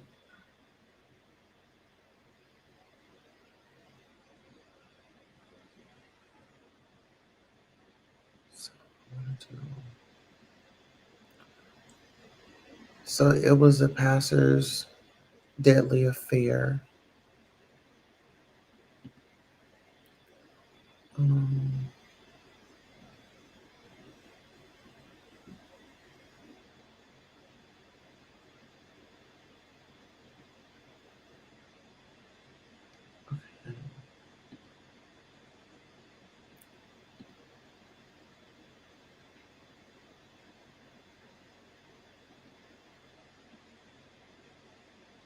okay, give me 1 second. I just need to find.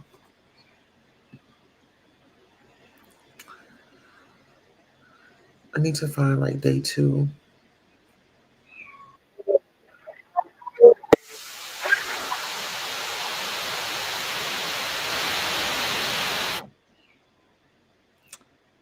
Okay, so day two.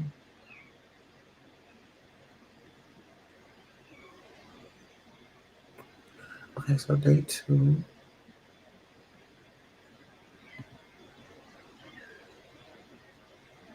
No. So we'll do day two.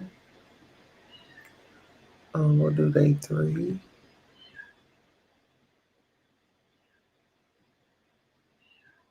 the day 4. Um, okay, I think I got it. All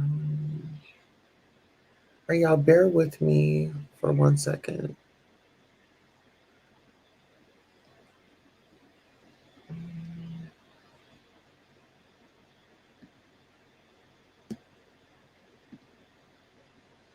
All right, give me 1 second.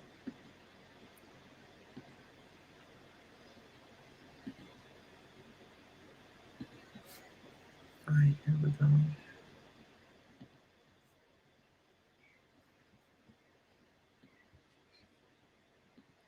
And thank you all so much for tuning in and watching. I really appreciate you.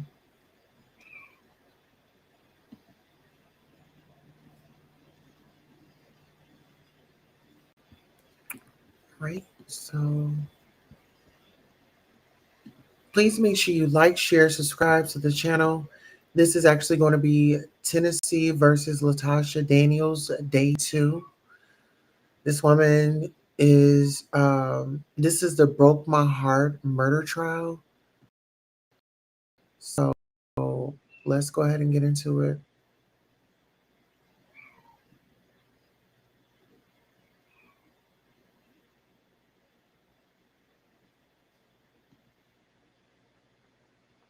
Oh my God.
Place east. Myself and a couple other PD officers and SB pulled up on scene, pulled up to the entrance point of the Meridian Apartments, and the gate was already open by another occupant of the complex who was saying, hey, shots are coming out from this apartment complex. Me and one of my partners, Officer Austin McLean, we rounded about apartment complex, I believe it was 204 to 205 of building 8. And then when we were coming up the stairwell, one of the tenants from the apartment complex said that the shots were coming from the top right apartment. So myself and Officer McLean went up the stairwell, made a right, observed a male subject down on the ground in the front entrance entryway of the apartment in a pool of blood. Saw a female victim sitting or braced against the wall to the male victim, and then I observed the suspect. A little ways behind him, there was an island, kitchen island in that apartment complex, and she was standing to the right of that arm with the weapon. Okay. And at any time did she put down the weapon once you arrived? No, ma'am. Okay. Could you tell us what happened with that? So, once we got there, I observed her with a weapon. Myself and the on-scene officers were trying to communicate with her to put down the weapon. I don't recall how long or how much time elapsed, but after some time, we requested a less lethal beanbag gun to be called up, and that's when Officer Jenkins deployed that, and she immediately fell to the ground. And that's when we went into the apartment complex, secure it, and secure the weapon. Could you describe to the jury what exactly is a less lethal firearm? A less lethal weapon system is typically it's a 12-gauge shotgun that's been converted to a less lethal means. It's deployed by a super sock, which is a small, approximately 4 inches Kevlar type of cloth. That's inside that Kevlar cloth is number 8 lead pellets, and it's a means for us to deploy it during violent situations. It can still be lethal, but it's a less lethal means to try to incapacitate the subject in order to get them under custody. And I don't recall if you stated before, but which officer employed the less lethal? That was Officer Kelly Jenkins. Okay. And you stated that you saw the suspect hit the ground? Correct. Okay. Do you see that same suspect in the courtroom today? Yes, ma'am. She's right sitting out in front of me. Could you describe what she's wearing? White jacket, blue shirt, glasses. Now, if we could have the record reflect that Captain Draper has identified the defendant. Let the record reflect that the defendant has been identified. Okay. And if you recall, how many times was the suspect hit with a less lethal? One time. Okay. And after she was hit, do you recall who secured the scene or who cleared the weapon? I believe that was Officer McLean, because myself and the other officers, we didn't know who else was in the apartment, and we went to the left, and that's when Officer McLean secured the weapon, and I believe put it on the island, if I recall correctly. And do you recall any other weapons being recovered from the scene? No, ma'am. Okay, so neither of the two people that were on the ground had weapons? Yes, ma'am. And did you do anything else pertaining to this investigation? No, ma'am.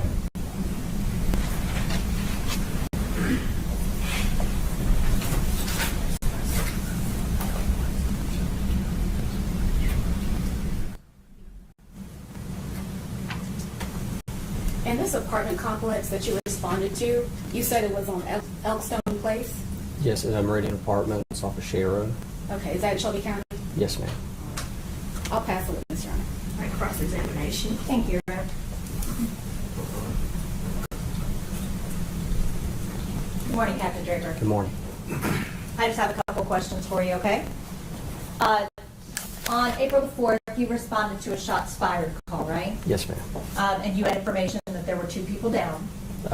What I recall, there was shots fired and there was screaming. Okay. How many officers arrived at the scene? Initially, I want to say it was myself, Officer Dunlap, and Officer McLean, but there was additional officers that showed up shortly after. Do you recall how many officers total responded? No, ma'am. Do you recall how long you were there prior to the firing of the less lethal? No, ma'am. Now, when you arrived on the scene, you had your sidearm. I had my rifle. Okay. I thought you had both. Well, yes, but I had my rifle in conjunction to my sidearm. So you had, it's a Glock that you carry? Yes, ma'am. And a Bushmaster rifle? Yes, ma'am. And when you went up the stairs, you had your Bushmaster rifle? Yes, ma'am. In your hands? Yes, ma'am. And when you went up to where that apartment is, when you came to the doorway where you could see in, and you saw that Miss Daniels was standing there with a weapon, you raised your gun, right? Yes, ma'am. Because you had a person inside with a weapon. Yes, ma'am. Now, you are trained in dealing with that kind of situation, right? Yes, ma'am. Y'all get training in what's called the use of force continuum, Yes, right? ma'am. And that goes from no force at all to deadly force. Yes, ma'am. And less lethal is below the deadly force. Yes, ma'am. Less lethal can include the super sock that you were talking about, or the rubber pellets, things like that. Yes, ma'am. But the deadly force would involve typically your sidearm. In that case there, it was, typically less lethals are used for, it's another tool for us to address the situation. And for us, even though deadly force would have been authorized in that circumstance, we decided to try to use another means to resolve the situation peacefully the best we could. Absolutely. And y'all are trained to go as far down on the continuum as you can, right? Depending on the situation, yes, ma'am. You don't want to jump to the most extreme if you don't have to. Yes, ma'am. And so when you encountered Miss Daniels, did you see her? Did you see her? Yes, ma'am. You had a good visual. Do you remember how far apart you were? I can't recall the exact footage, but it was a ways distance. I was at the top of the stairwell. You had the apartment with both parties in the entranceway to the apartment, and then she was a little further back, closer in the interior portion of the apartment. When you were speaking with her, were you still back at the stairwell, or were you closer up to the apartment? Still back where I was. Okay, you could see her in the apartment? Yes, ma'am. Okay. But you did talk to her. I attempted to. I did not get a response. She was very visibly upset. I did not see any emotion from what I recall. She would not communicate back to me. Okay, so you were talking to her and she did not talk back to you at all? Correct. We were telling her to put down the firearm, something to that extent, but we weren't getting a response from that. Were you seeing her at that point behaving in a threatening way to the two people on the ground? Our priority at that point was to try to detain and secure the situation because we had injured parties. Right, but my question was, did you see her at that point in time threatening the two people on the ground? No, ma'am. Okay.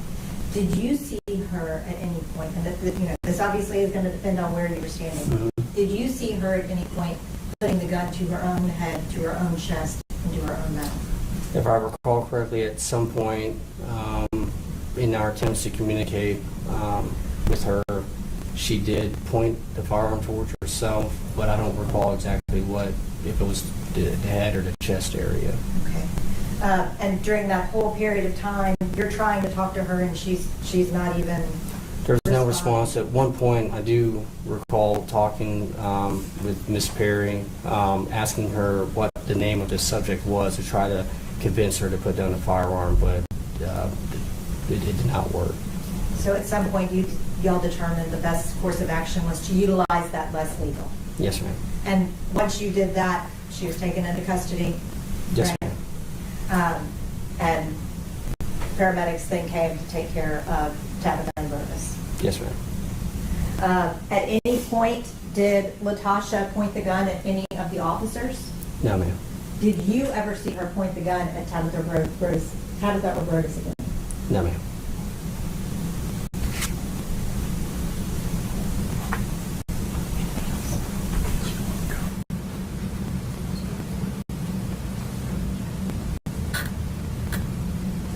Do you recall the initial attempt to deploy the less lethal not being successful? That the first gun jammed? I do believe that there was a malfunction with the first one, and that's when we had to call it for a second one. Somebody had to run down to their car, come back up, and... Somebody, I don't recall exactly who it was, but because me and the other officers there we stayed where we were because we don't want to lose sight. And somebody brought up the less lethal, gave it to Jenkins, and Jenkins is the one who deployed the less lethal. Correct. That's all I have. Thank you, Captain. Thank you, ma'am. We're retired, Your Honor. All right, you may step down, sir. Thank you, ma'am.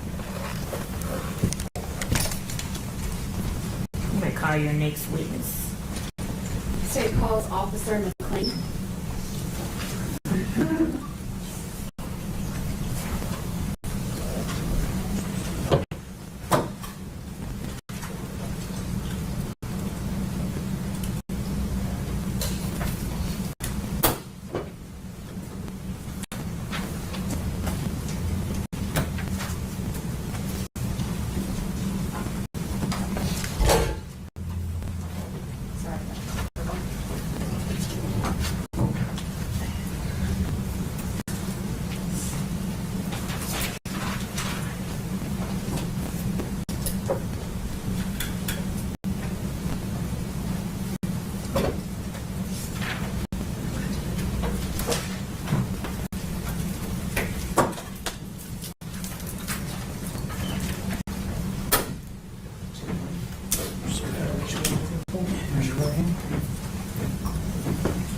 Do you swear affirm to tell the whole truth? Yes, ma'am. All right, you may have a seat, sir. Appreciate it.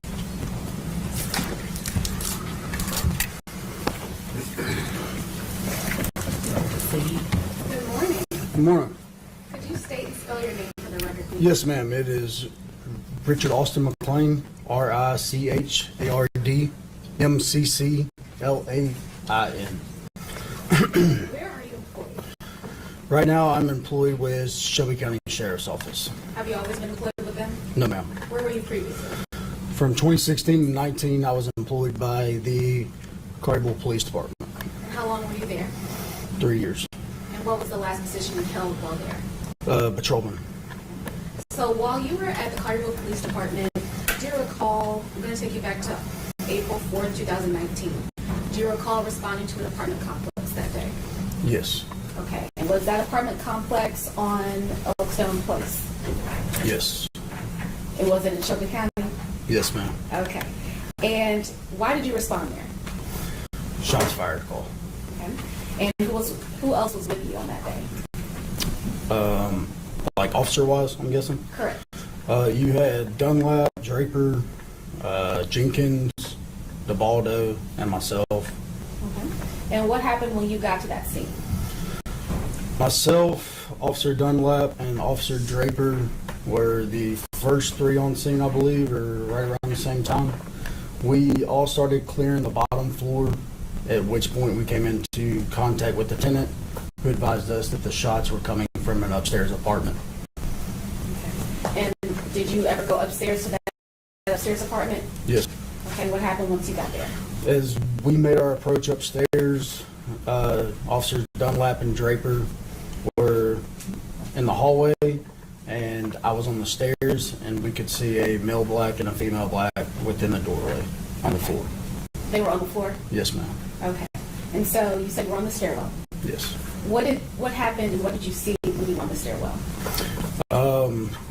I saw Officer Dunlap and Draper and myself. We started giving verbal commands to drop the weapon, at which point it did not happen. I called for a less lethal, at which point the less lethal was brought up. It did misfire twice. I asked for another one, went and got it, at which point that less lethal did work and was successful, at which point we did move in to the apartment.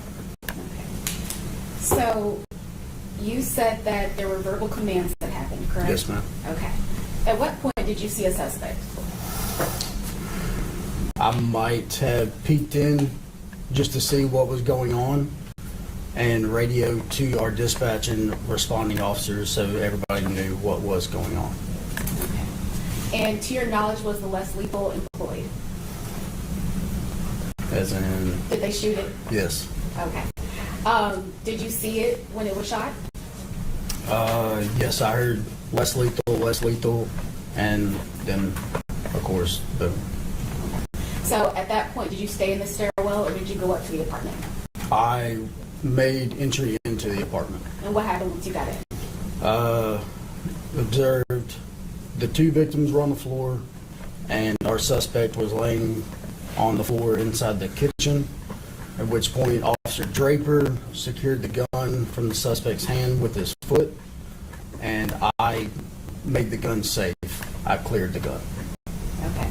So you had the gun in your hand. Yes. Okay. And what did you see when you had the gun in your hand? There were several rounds in the magazine and not one in the chamber. So, in your experience, when you're looking at these guns, if there is not one chambered, but there's a magazine in the gun, what could that mean? It could possibly Objection be. to speculation. What was the question? I asked, in his experience, what would it mean if there was one chambered and if there was a magazine in the gun? He's testifying to his experience. Yeah, I think he can, if he's familiar enough with guns, that foundation could be laid that he could say, if he pulled the trigger, what would happen? But I don't think that he can speculate about why something would be that way. Just like a proper foundation. If there was nothing chambered in the gun and there was a magazine in the gun, and if it was fired, what would happen? It would go boom, and a round would go somewhere. Even though there was not one chambered? Oh, I'm sorry, I didn't hear the question correctly. If there was not one chambered, the gun would basically click, and there would be no explosion or round going through that gun.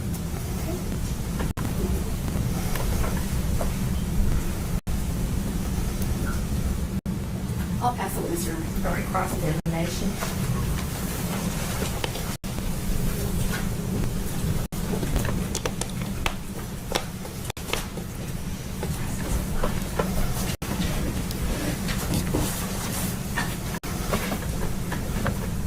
Good morning, Officer McClain. My name is Arthur Horn. How are you? Doing good, sir. You might want to fix your collar on your jacket. Appreciate it. Okay. So, taking you back to April 4, 2019, you get a shots fired call. Were you in your vehicle solo, or were you riding with the partner? I was solo. Okay. And you get this call, and you arrive at the scene of the Marine Apartments, correct? Yes, sir. And when you get there, who's there with you? Officer Dunlap and Draper. Okay. When I first arrived. All right. Did you grab your 12 gauge, or did you go straight to the apartment with just your standard Glock issue? Standard Glock issue. Yes. Okay. Did the other officers go with their standard weapons, or did they go? Officer Draper had his SWAT issued rifle, and I'm not sure about Officer Dunlap. Okay. Was Officer McClain there at that point? Was who? I mean, not Officer McClain. Was Officer Jenkins there at that point? She arrived within a few seconds to a minute right behind, if I recall correctly. Okay. And you go up the stairs to this apartment, and when you first walk into the apartment, you see a female subject on the ground, correct? I did not walk into the apartment. I was in the stairway. Okay, in the stairwell. Could you see the female subject on the ground? Yes, sir. Could you see the male subject on the ground? Yes, sir. Could you see Miss Daniels? No, sir. Okay. At any point, could you see Miss Daniels? As I said earlier, I might have peeked in so that I could radio to our dispatch and other officers what was going on. Okay. So when you peeked in, did you see Miss Daniels? For maybe a brief second. Okay. And when you observed Miss Daniels, she never raised a gun at you or any of the other officers? As far as I can recall, I never saw that. Okay. I can say I saw that she had a gun in her hand. Okay. Did you see her point the gun at herself? I cannot testify to that. I did not see that. So you never saw her point the gun at her mouth, her chest, or her hand? No, sir. I cannot testify to that. Did not see it. At some point, well, let me stop you. You all are trained in the use of deadly force, correct? Correct. You've been with the Collierville Police Department, and now you're with the Shelby County Sheriff's Office. Yes, sir. Right? And it's called the deadly force, use of deadly force continuum. Mm-hmm.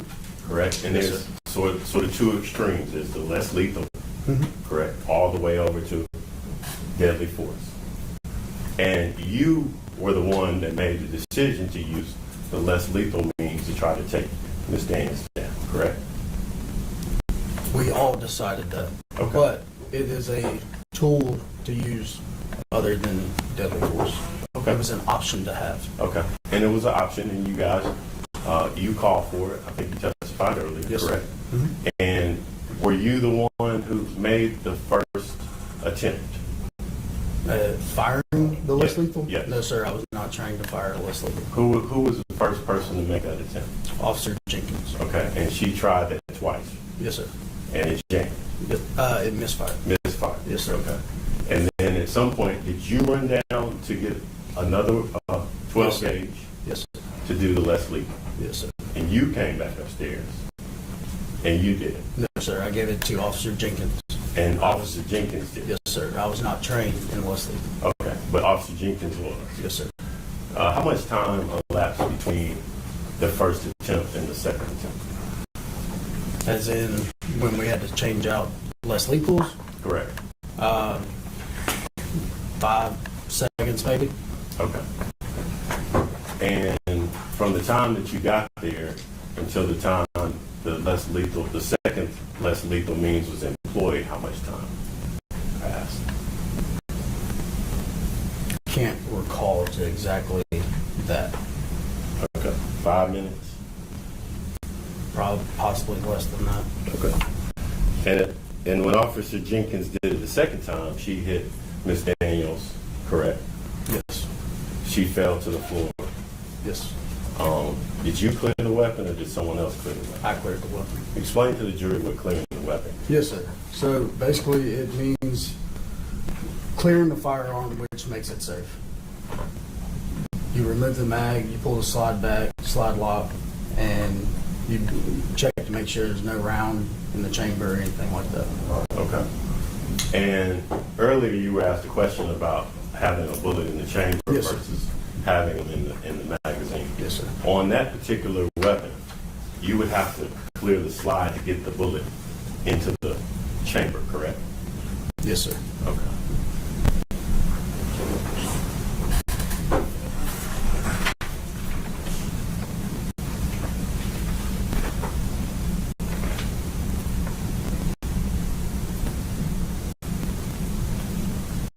You were able to take down Miss Daniels, and she was taken into custody after after you cleared the weapon, correct? She was already down once I cleared the weapon. Okay. And she was taken into custody?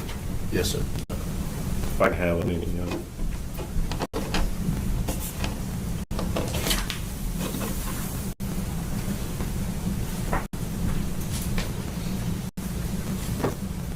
I'll pass it. All right, read, I read. You may step down. All right, thanks, ma'am. Statement. They call Detective Chris Roberts. Your Honor, could we approach briefly before he's called to the stand? Yes.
Ten-minute recess.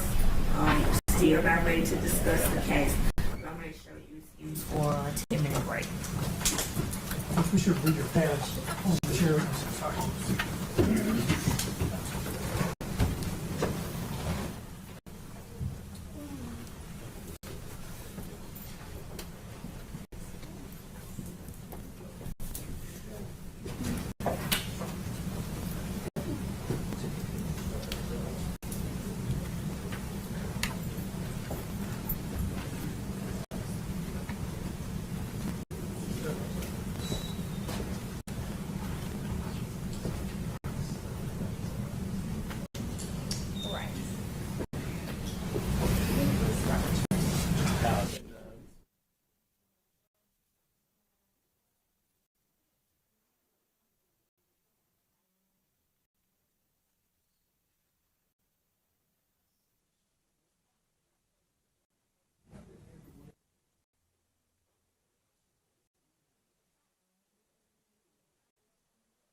tomorrow, the gentleman from Nashville with the TBI. I don't think I can get him here today, but if I can get through everybody with him, I was afraid that was going to happen,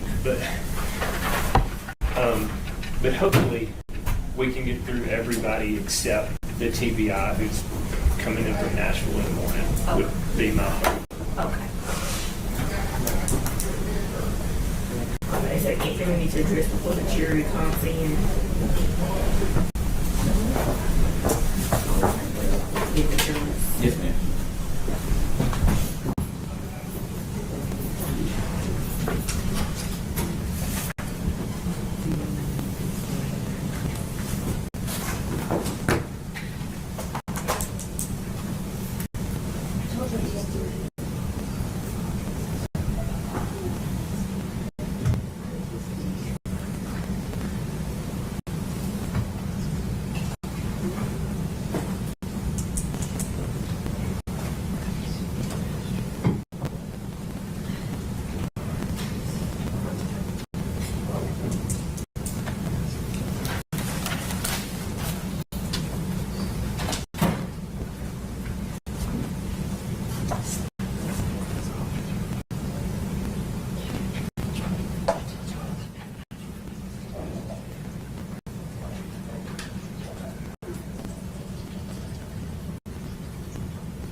Judge, the jury in the courtroom at this time. Watch together. Watch together.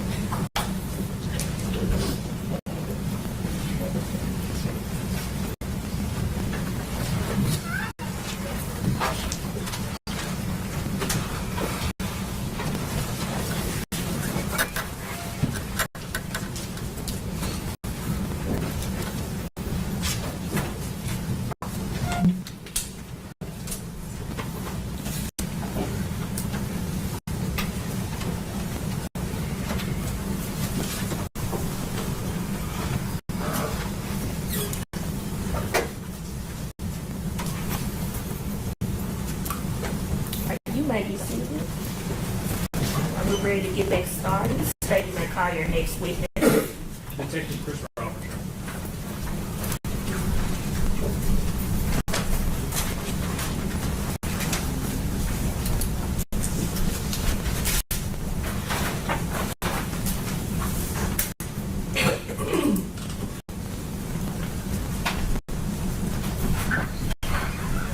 All with it, sir. Stand here, face the judge. Raise your right hand. Do you swear affirm to tell the whole truth? I do. All right, you may have a seat, sir. Thank you.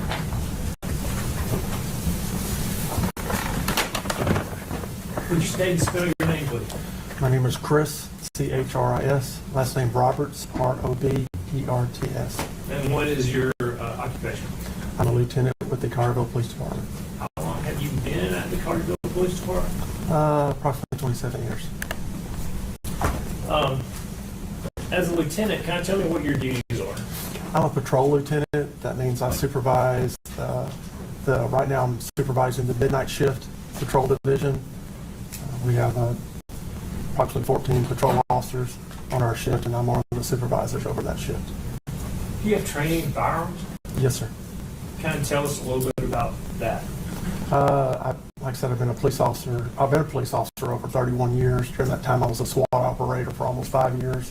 I've had training in the use of rifles, shotgun, handguns, less lethal weapons, most weapons that police officers use.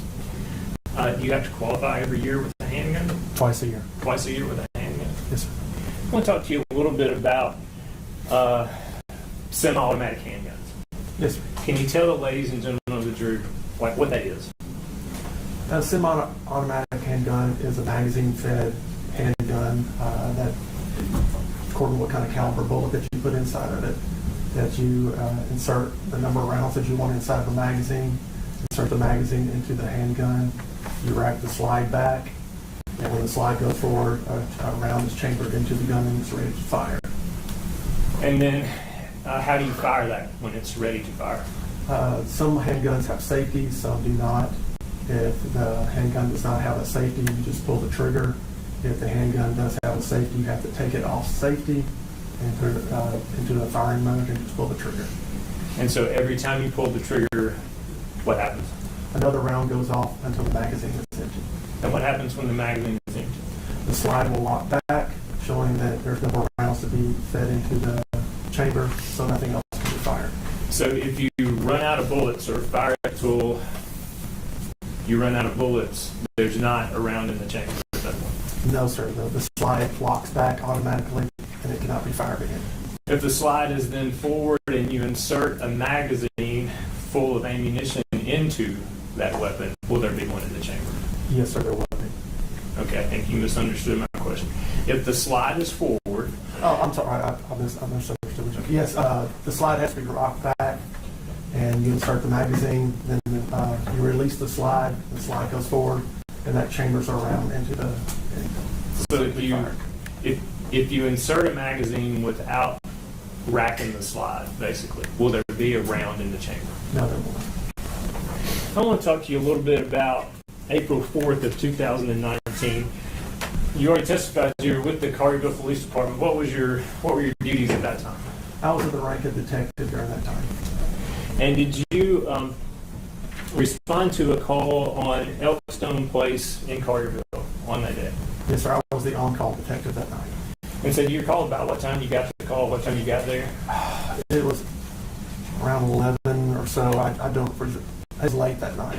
Okay. And when you get there, tell ladies and gentlemen what you observed and kind of what you did to start. As soon as we got there, myself and Lieutenant Young and two other detectives made the scene. We secured the scene, went over the crime scene, seeing what we were dealing with, including where shell casings were, where a possible weapon that was used was located, where there was any blood splattering. We talked to the officers that first made the scene there.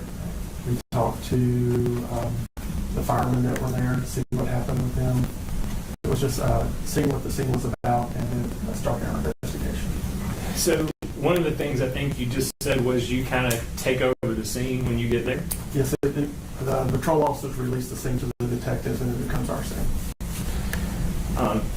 Is one of the things you do is you start identifying and collecting evidence from that scene? Yes, sir. And did you do that at that scene on Elkstone?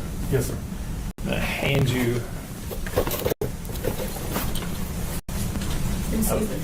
Roberts, if you could speak up so the jury... I apologize. And she can record everything. Okay. You just speak up.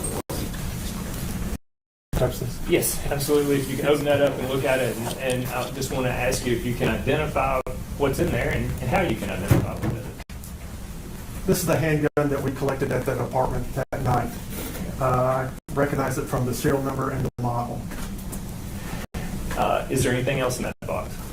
There's a magazine with several rounds of ammunition. Okay. How many rounds of ammunition?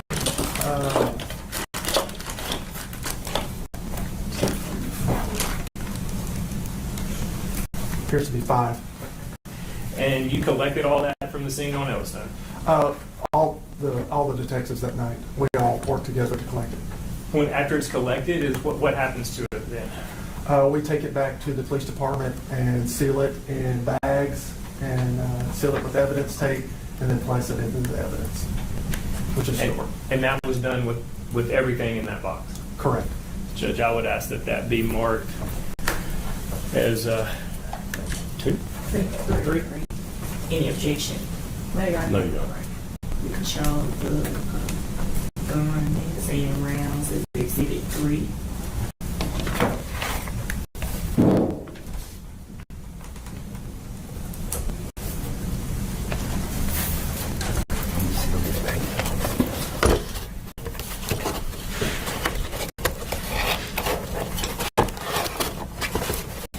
I'm going to hand you a picture and ask you if you can identify that.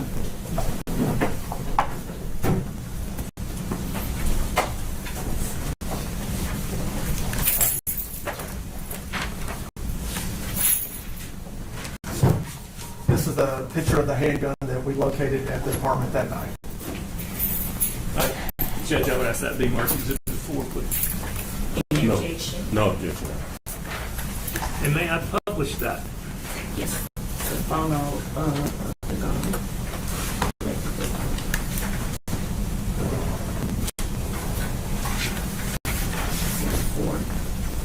Yes, you may publish.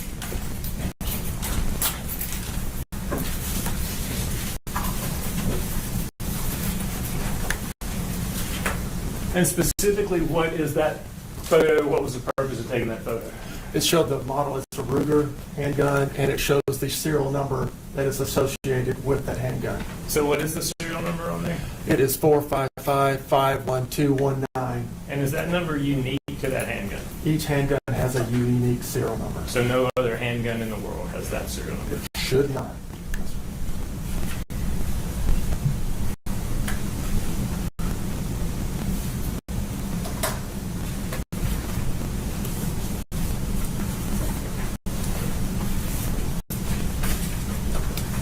Hand you this.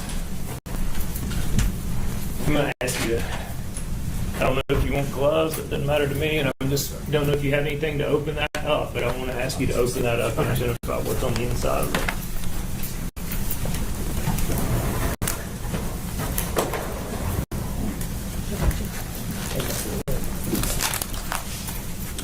Thank you.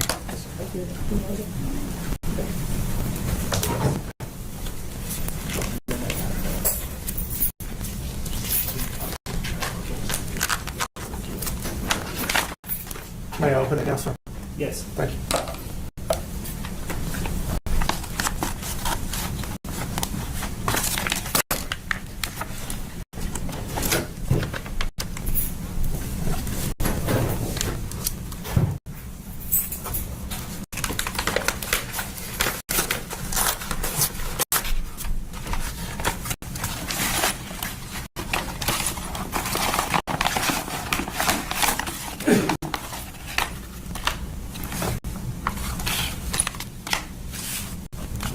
You recognize those items? Yes, sir, I do.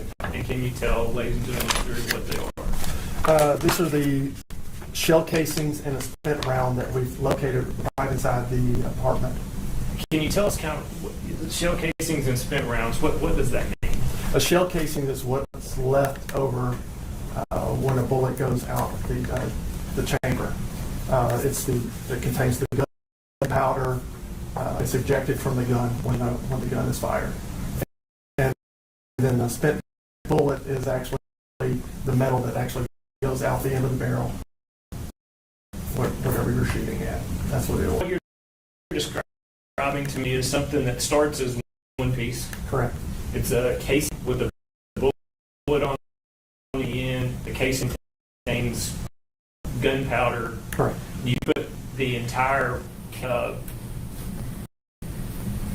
you put that in. You put it into the magazine. Into the magazine. Yes. And then what happens when you pull the trigger? The shell, which ignites the gunpowder inside of the shell, which explodes and shoots the bullet out through the barrel. So then it separates. Correct. And the bullet goes out through the barrel. Correct. What happens to the casing that's left in the weapon? And this type of weapon, it's ejected from the weapon. When you say ejected, like, is it shot out like the bullet, or is it something? No, the bullet will go straight out. The shell casing goes out to the side. Yeah. And so when and how far approximately? I mean, does it go a mile? Does it go feet? The shell casing or the yes. bullet? The shell casing, maybe 10 feet, not far. So if someone fires a weapon in a room 7 times, would you anticipate you would recover 7 shell casings from there if they were using a semi-automatic handgun? Yes, sir. Did you recover shell casings from that residence on Elkston? Yes, sir, we did. How many? 7. And that's those? Correct. Plus, I believe there is a bullet, one spent copper bullet also. And tell me, like, how that would happen. Whenever the bullet, if it goes into a body or and it exits the body, the bullet will be left at the scene. So it would lose most of its velocity at that point. Correct. And you might find that. Correct. Would it be unusual not to find all of the bullets that were fired? Correct. The bullet could be left in the victim. The bullet could be in a wall that we can never recover. The bullet could fly if it hit a window going outside the residence that we may never find again.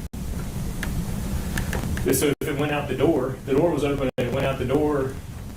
Very unlikely we would never find that. Okay. I'm just going to ask you to put those back in there. Yes, sir. I'm going to ask that big mark next exhibit, Judge. Any objection? No. All right. We'll show the shell casing that ran outside the apartment as exhibit 5.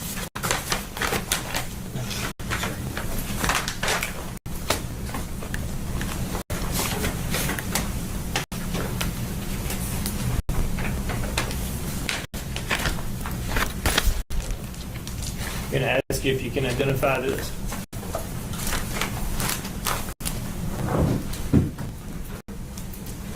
Yes, sir, I can. And what is that? This is the evidence that was collected by the ME from Mr. Perry's body. So the medical examiner? Correct. During the autopsy? Correct. So when they perform an autopsy and collect evidence, what does the doctor do with it? They collect it for us, seal it up, and then turn it over to the police department. And who went to the medical examiner's office to pick up the evidence that they collected? I did. And can you tell by those markings that that's what you picked up after they performed an autopsy on Brodus Perry? Yes, sir. There was, looks like hair, nail. There's a few other things here besides the bullets.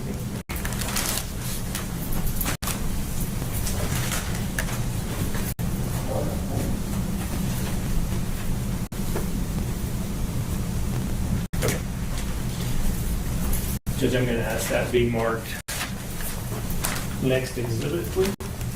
Any objection?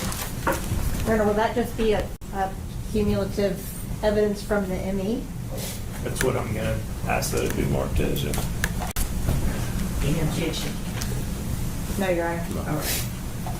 All right, we'll show this evidence collected by the medical examiner from the victim's body as exhibit 6.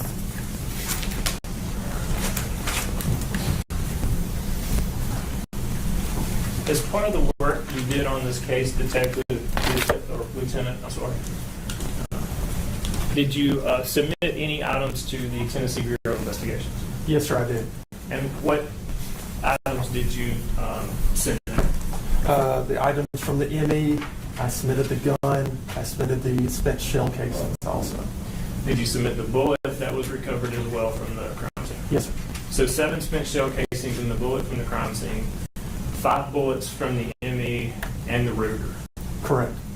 All of those were submitted to the TBI. Correct. And what did you request that the Tennessee Bureau of Investigations do with those items? I wanted them to see if the bullet matched the weapon that we retrieved from the scene. I wanted to make sure that the shell casings that we retrieved came from the weapon that we retrieved from the scene. Okay. And after they finished did they do the examination? Yes, sir. And after they finish their examination, what happens to them? Do you go pick the evidence back up, or? It can either stay with the TBI until court, or we can go pick it up and put it back into our evidence. And the items that have previously been marked, those are all the items that you sent to the TBI to be analyzed? As I recall, yes, sir.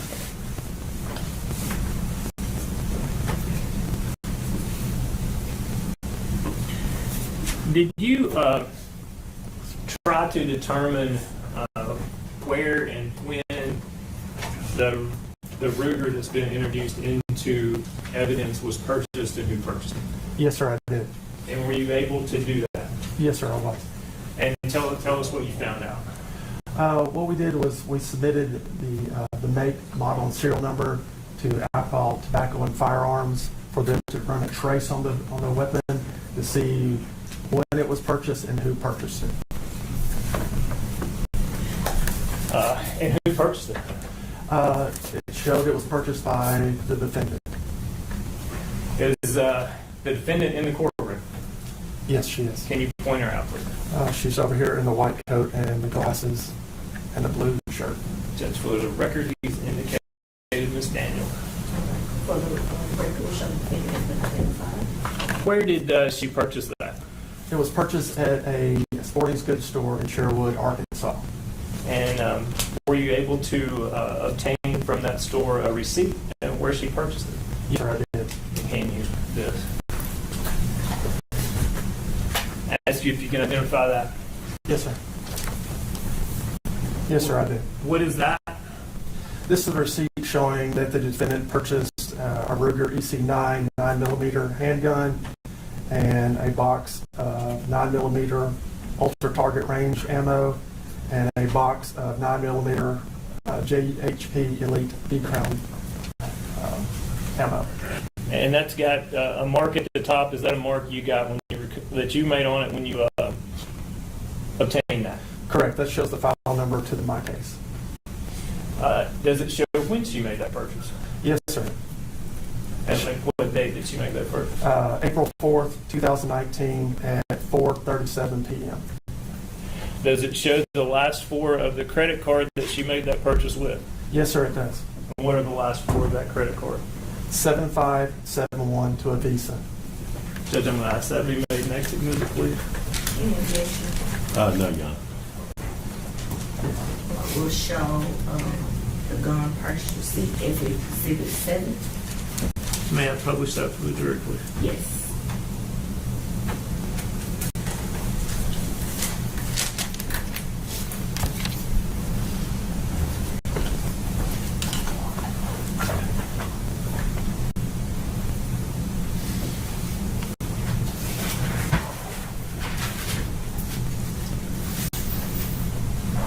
So is that what you just identified? Yes, sir, it is. And the top Fort Thompson, is that the name of the sporting goods store? Yes, sir, it is. That's in Sherwood, Arkansas. Correct. Did you go to that store? Yes, sir, I did. How long did it take you to get there? It's about a 3-hour drive. From Carterville? Yes, sir. And right under the word receipt, where it says 4/4/19, 4:37 and 07 seconds, that's the date and the time that she purchased that? Correct. It's got her name down there, Latasha Daniels, with an address in Little Rock, Arkansas. Is that correct? Correct. And then right under there is RUG EC9S. What 9mm? What does that mean? That is a Ruger EC9 9mm handgun. And under the 22990 is a serial number? Yes, 455-51219. Yes, sir. And is that the same serial number as the Ruger that was previously entered into Houston evidence? Yes, sir, it is.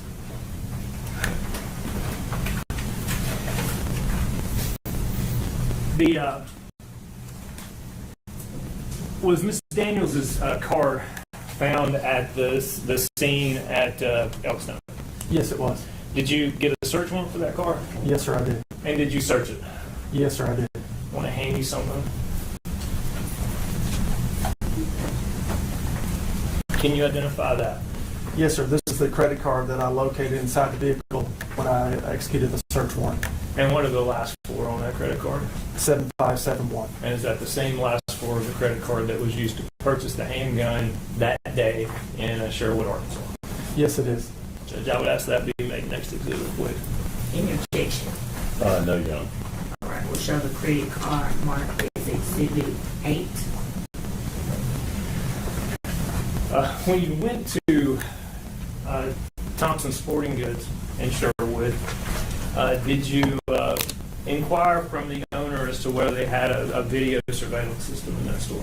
Yes, sir. The day before, if I may, I contacted the sporting goods store and told them what I was needing, and they sent me 4 still shots from a video of the defendant going in the store and purchasing it. And then several days later, I went to the store and actually got a thumb drive from the store of that video.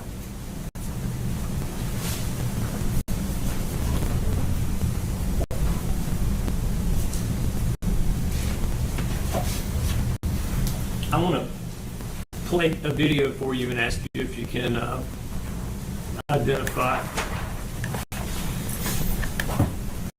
And I will say, before I play this, that in an attempt to be more efficient with the court and the jury's time, I've shortened the video and sped it up at certain points. Okay. And even put a little writing in there, I think you'll see. But I basically want you to tell me, is this at least portions of the video that you recovered from Thompson Sporting Goods in Sherwood? Yes. Your Honor, I just made note for the record. Although this may not be the appropriate witness for some of this evidence, in the spirit of judicial economy, we are not objecting to any of this being entered through this witness. All right, thank you.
Detective Roberts, is that the video that you recovered from the Sporting Goods?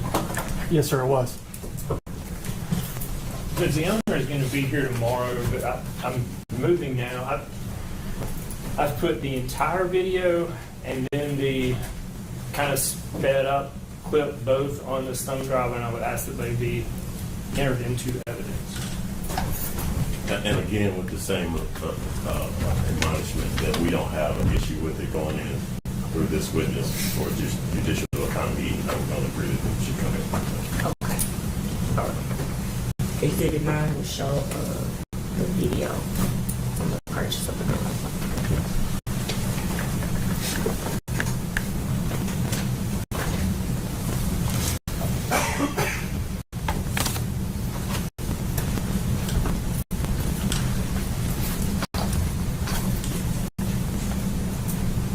Let me hand you this picture.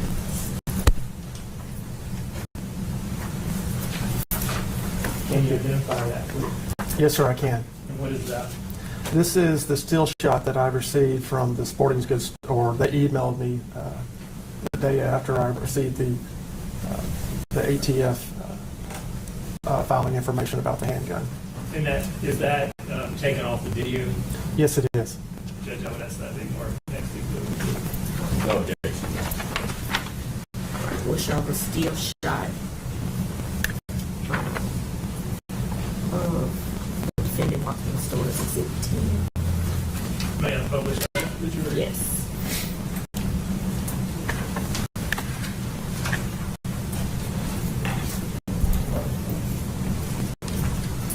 And is that what you just identified? Yes, sir, it is. And do you recognize that individual? That's the defendant. So you recognize that as being Latosha Daniels? Yes, I do.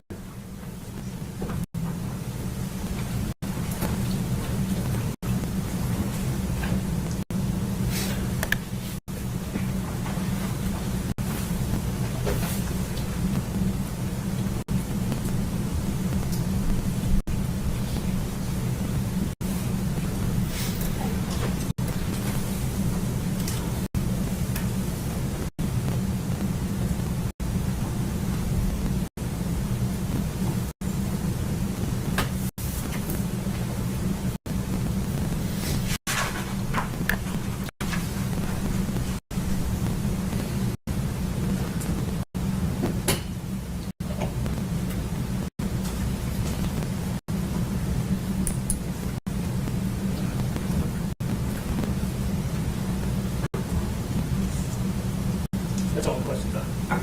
Cross-examination? Thank you. Madam Percival. Yes.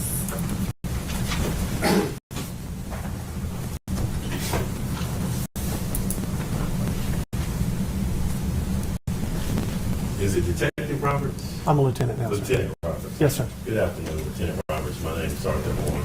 I represent Ms. Daniels, and I just probably have more than a few questions. I understand. You were the lead investigator in this case. Correct. And with that comes a huge responsibility. Yes, sir. Correct. When you're a lead investigator in a case, particularly a case like this, you have an array of duties. Correct. And the first thing that you do is you get a call, and when you come to a crime scene, you have to secure that scene. Yeah, usually the patrol officers have already secured the scene. And once that scene has been secured, you make sure that it's been secured properly. Correct. Correct. Then you canvass the area to talk to witnesses to see if anybody saw anything. We do our best, yes, sir. Okay. In this particular case, did you canvass the area or the apartment complex to see if there were any witnesses?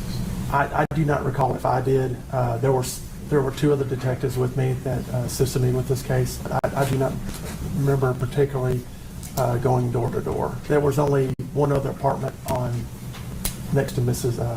Perry's apartment there. Okay. So the scene you arrived has been secured by the other officers, correct? Correct.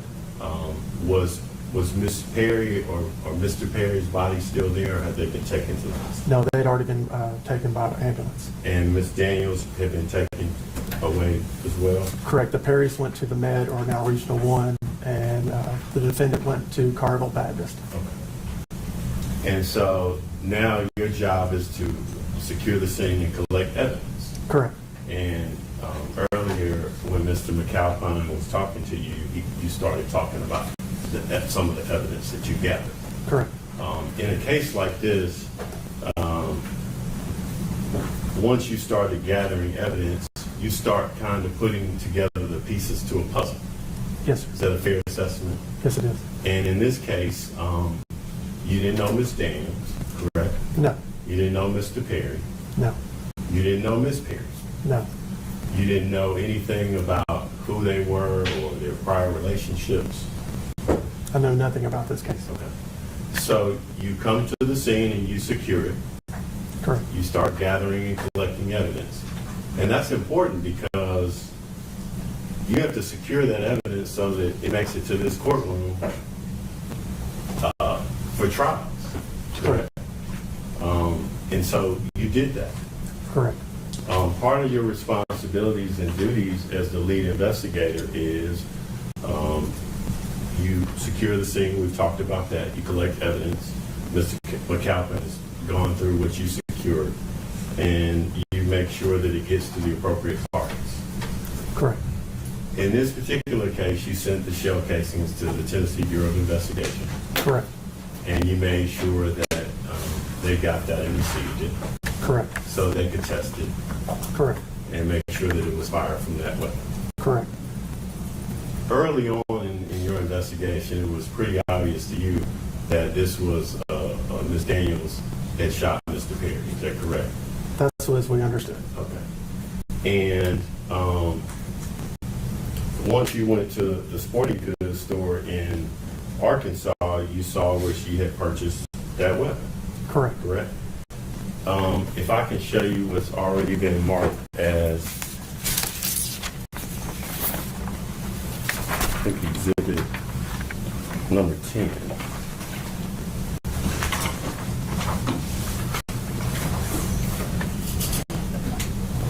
I might be a little challenged.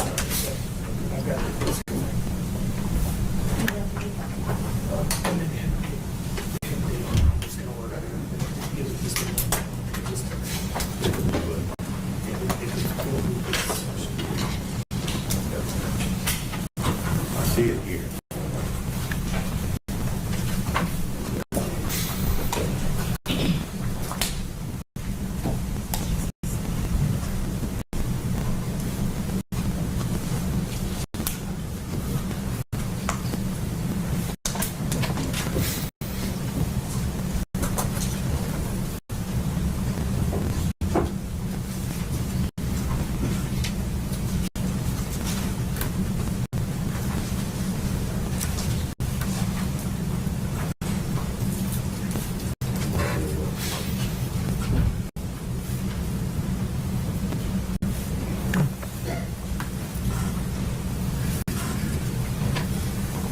This is Miss Daniels entering the sporting goods store, Thompson Sporting Goods Store, correct? Correct.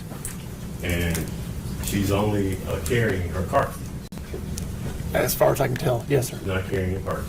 I don't see a purse. And at some point later on in the video, you see her purchase the weapon. Correct. And you said that happened at, according to the receipt, at 4:37. According to the receipt, yes, sir. Okay. And she leaves the sporting goods store. Correct. And, yes, sir. And at some point, based on your investigation, she comes to Memphis. Yes, she does. And goes downtown. How far is it from Sherwood to downtown Memphis? 2.5, 3 hours. Okay. Because earlier you testified it was 3 hours of car you did. Yes, sir. So about 2.5 hours would be. That was my best guesstimate, yes. And then another 30 minutes from downtown Memphis to Carrington. Yes, sir. And this all happened, the purchase was at 4:37, Correct. Correct. And According to the business. And what was the time that you responded? I said it was Around late. It was maybe 11 o'clock or so. 11:37. It could have been that. Yes, sir. Okay. And earlier, let's talk about, you testified that you went out to Miss Daniels' car and you retrieved the credit card. No, that was several days later. Okay. Okay. Several days later, you went to her car to retrieve the credit card. Yeah, we towed her car to our secure lot. Okay. And secured it, and then obtained a search warrant to search it. Okay. And when you got that search warrant, you obtained the credit card. Yes, sir. Correct. There was no person in the car, correct? No, sir. And there was no person in the still video.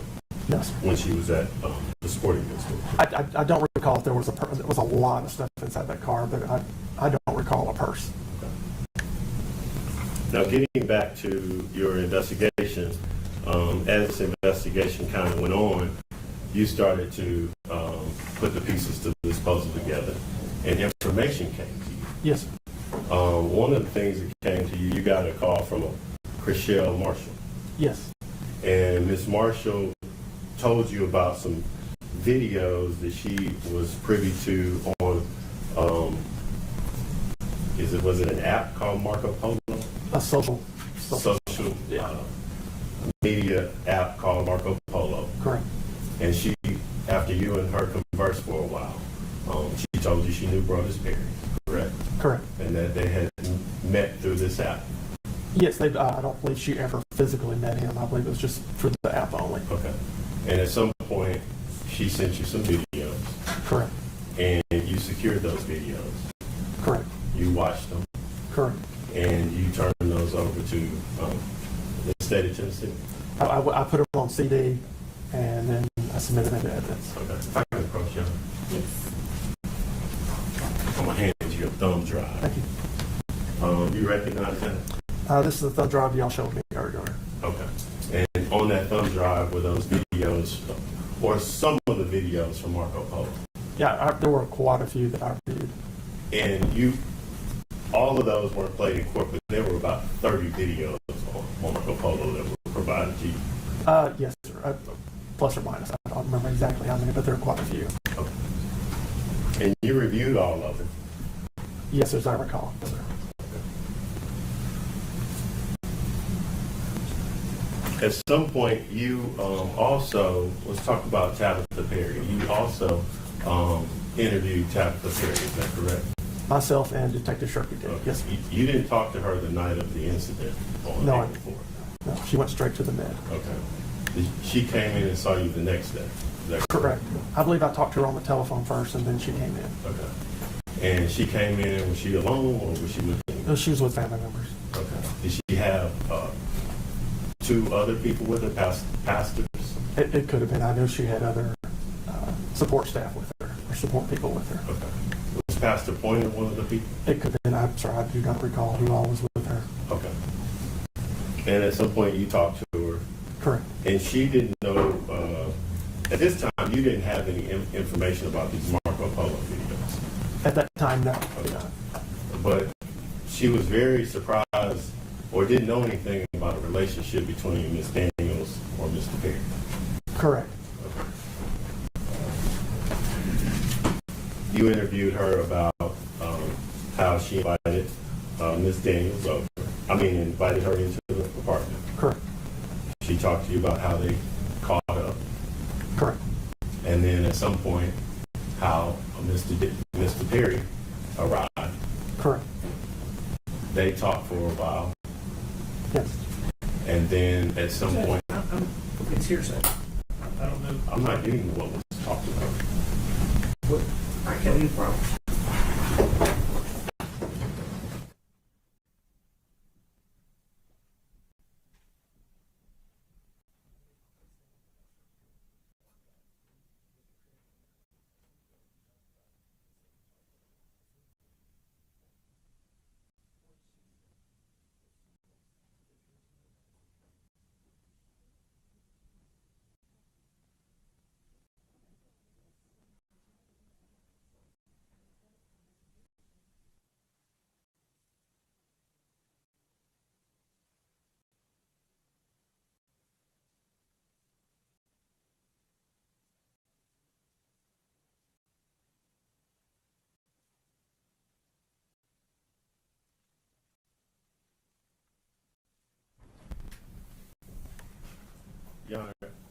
need to go back and make that, I think exhibit number 9, flash drive, those videos. Any objection from the staff? No, ma'am. All right, we'll show that drive videos is exhibit 11. All right, you can continue. Now again, Lieutenant Roberts, what I'm asking you were things that you learned through your investigation. Yes, sir. Right? And you learned that at some point Mr. Perry came home. Correct. And that at some point a shooting occurred. Correct. Correct. You didn't know any of the history or background between Mr. Perry and Ms. Daniels, correct? Not until later in my investigation. Okay. But when you were talking to Ms. Perry, interviewing her, you didn't know any of that information? No, I did not. And so, and that was very early on in your investigation? It was like the next day or the day after. How long after you talked to Ms. Perry did you get a call from Ms. Marshall and get those Marco Polo videos? Do you remember? Within a week. Okay. Would those have been helpful had you had those prior to your interview? Yes, it would have been nice. Okay.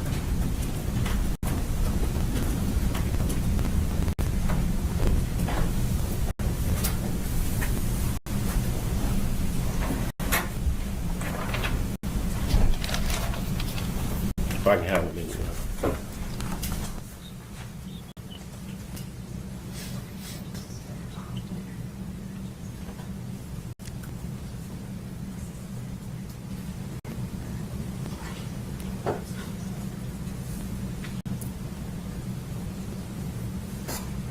Now, earlier I was asking you about your interview with Chapman, correct? Correct.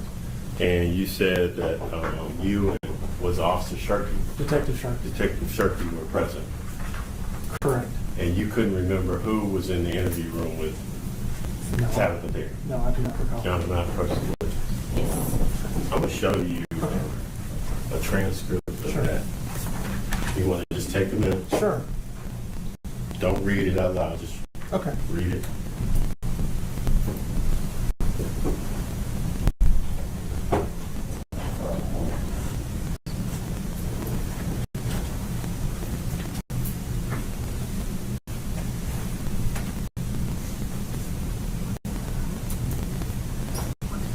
Okay.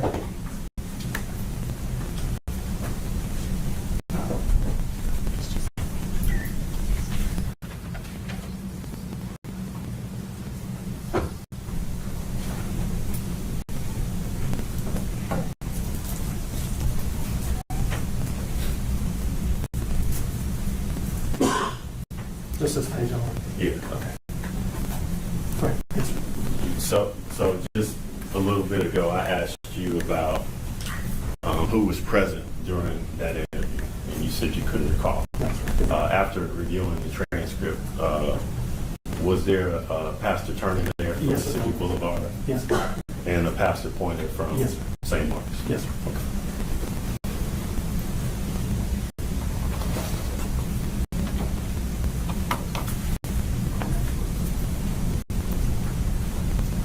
During the course of your investigation, it also led you to go to Little Rock.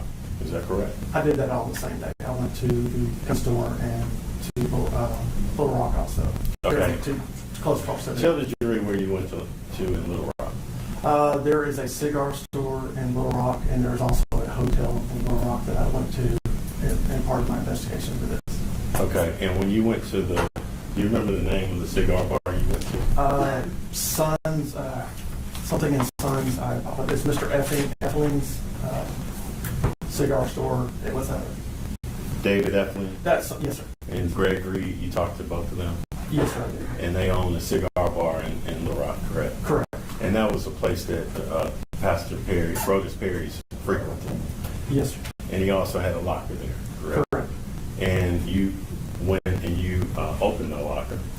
Yeah, I had the staff open it for me. Okay. And you retrieved the weapon from that locker? Yes, sir, I did. Okay. Now, going back to your earlier investigation, I'm going to flip back to when you to the crime scene and it had been secured and you started gathering and collecting evidence. One of the things that you did is you got Mr. Perry's cell phone. Correct. Correct. And at some point you tried to open it or get into the cell phone.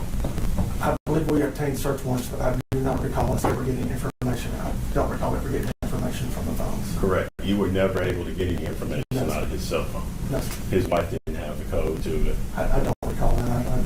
I just know I don't remember getting information from his phones or the defendant's phones. Okay.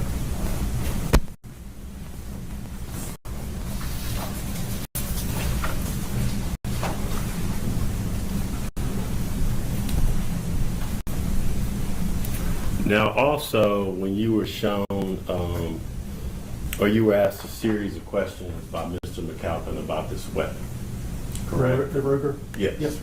And you were asked questions about how to load bullets, how you put the bullets into the gun, correct? Correct. How you use the slide, Correct.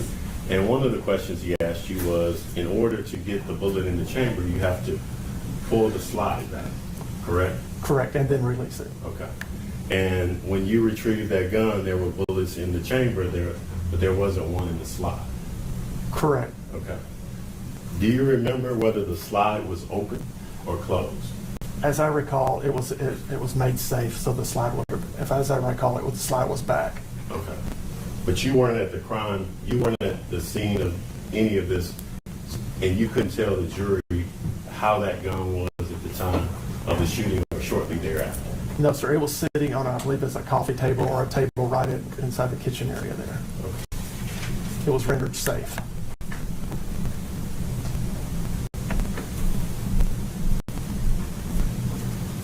Now, part of what you did when you secured the crime scene is you started talking to the other officers that were there. Correct. Correct. And at some point you found out that Ms. Daniels had been shot with a non-lethal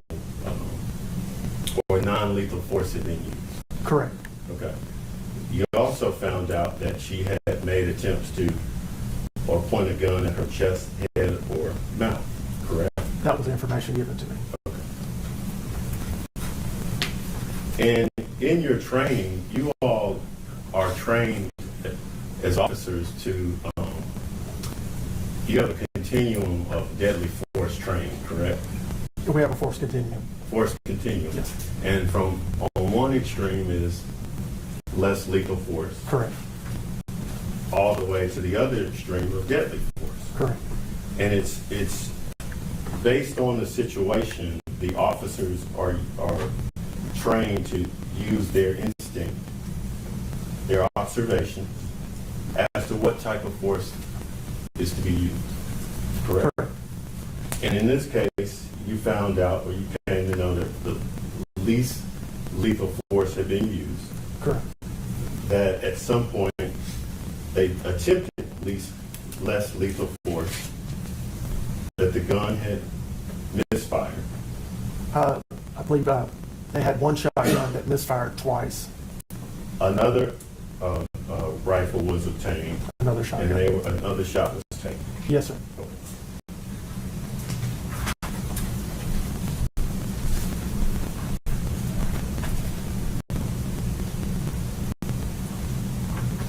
Going back to your interview with Ms. Perry at the time, Okay. Captain Perry. Yes. You also found out that she had been shot. Correct. And you also found out that she didn't believe Ms. Daniels had tried to shoot her. I don't recall that. I recall Mrs. Perry telling me that she tried to cover her husband to protect him, and that the defendant shot her. I don't recall her saying she didn't think that Ms. Daniels had shot her. So I can have a minute, right? I don't recall that.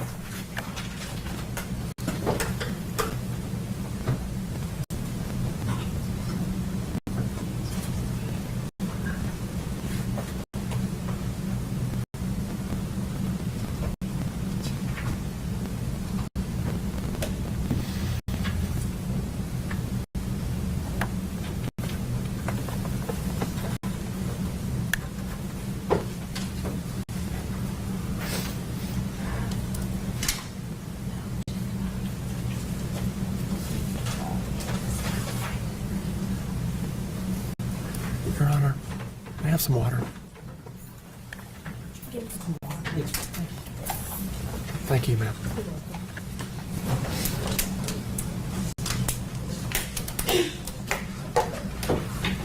While she locates that for me, or did you want to take a minute? No, I'm fine. You also learned that during this exchange between Ms. Daniels at the end, right before the shooting, or shortly after the shooting, that she made the statement, "He broke my heart. He broke my heart." Yes, sir. That was put in my affidavit. Yes, sir.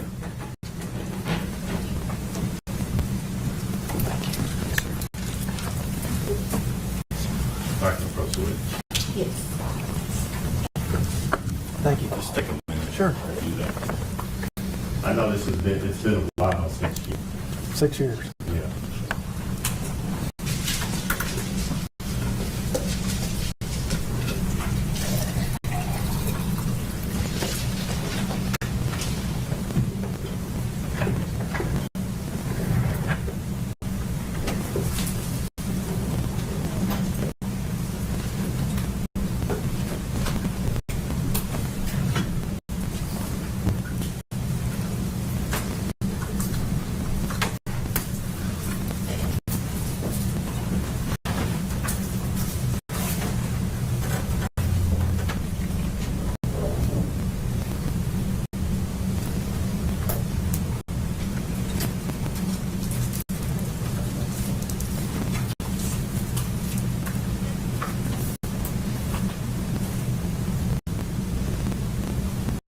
Okay. Thank you.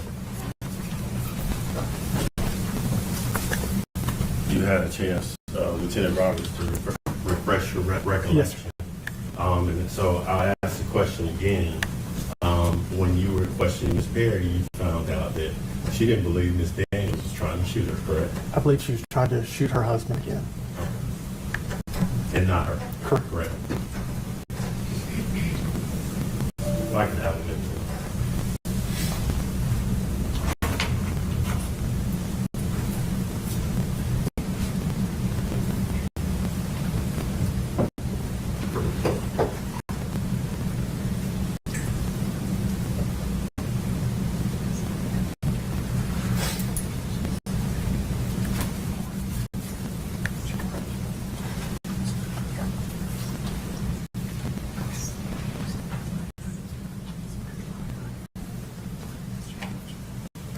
I'll pass it to you. Read and read. No question. You may sit there. Thank you.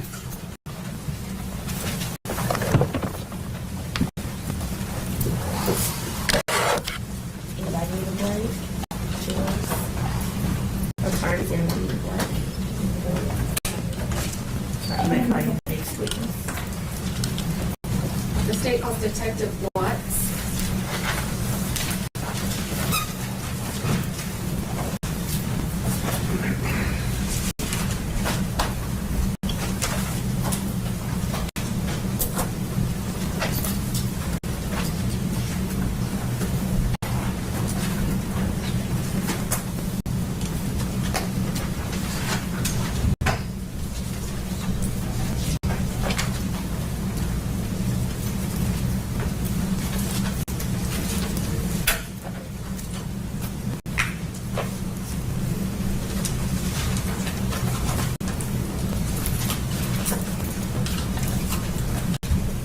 Cool, sir. Stand here. Face judge. Raise your right hand. Do you swear affirm to tell the whole truth? Yes, ma'am. All right, you may have a seat, sir.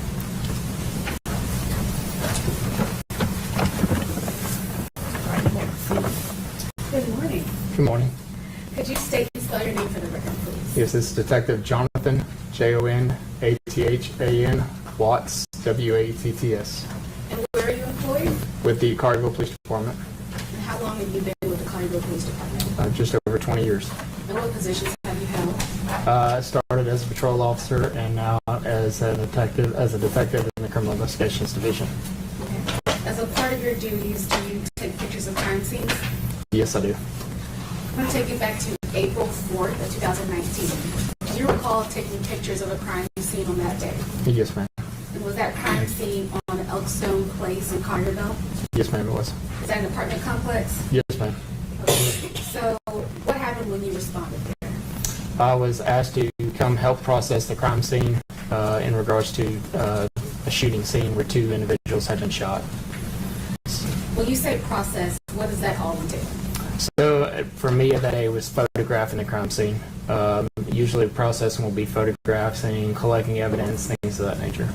Okay. And where did you take pictures of? I took pictures as we entered the apartment complex, the apartment where the incident occurred, and where the suspect's vehicle was in the parking lot. Okay. I'm going to pass you some pictures, Detective Woods. If you could just take a look at these. Yes, ma'am. And actually, if you can tell us if you recognize those pictures.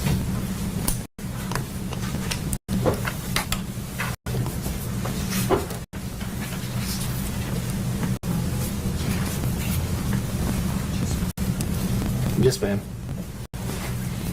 And do those pictures accurately depict the scene at the time you responded? Yes, ma'am, it does. And are those the pictures that...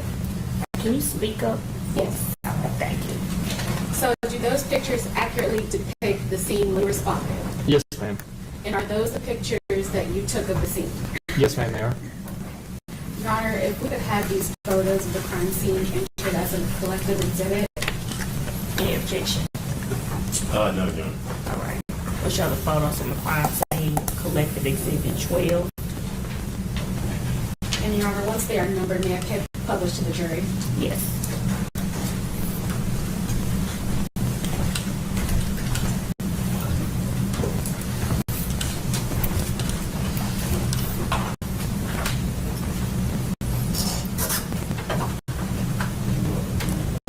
Detective Watts, could you tell us what is in this photo? So that is the identifying the 2 apartments that are upstairs in that apartment complex as you approach the building itself.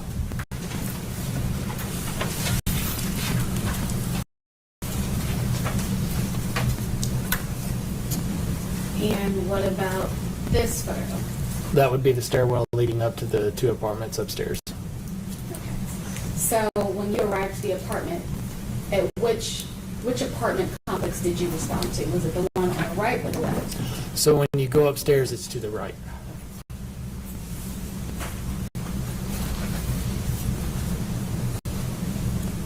Would you recall what's in this photograph? Yes, ma'am. Those are photographs of the less lethal munitions. Okay, the 12 gauges? Yes. Okay. And what do we see right here? That would be the ends of those less lethal munitions. Okay. So same evidence, just photographed from a different angle. Correct. Yes, ma'am.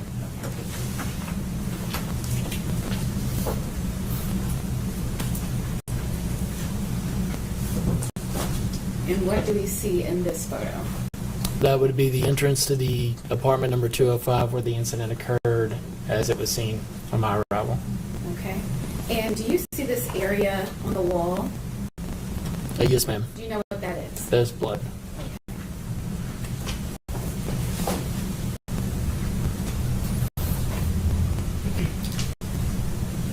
And this picture right here?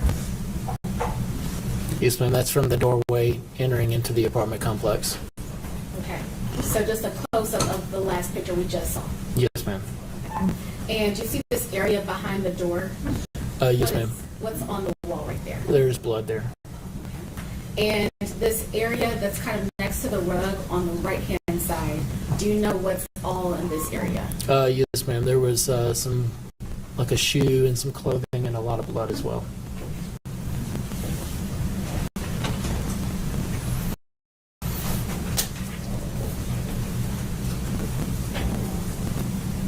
And what is this a photo of? A photo of the handgun where it was laying. Do you recall what brand of firearm that was?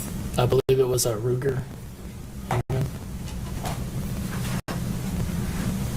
I believe this photo has already been admitted to evidence. But did you take this photo as well? Yeah. Okay. And is this the same firearm that was found on the coffee table? Yes, ma'am. Okay. And could you read that serial number for us really quick? Yes, it's 455-51219.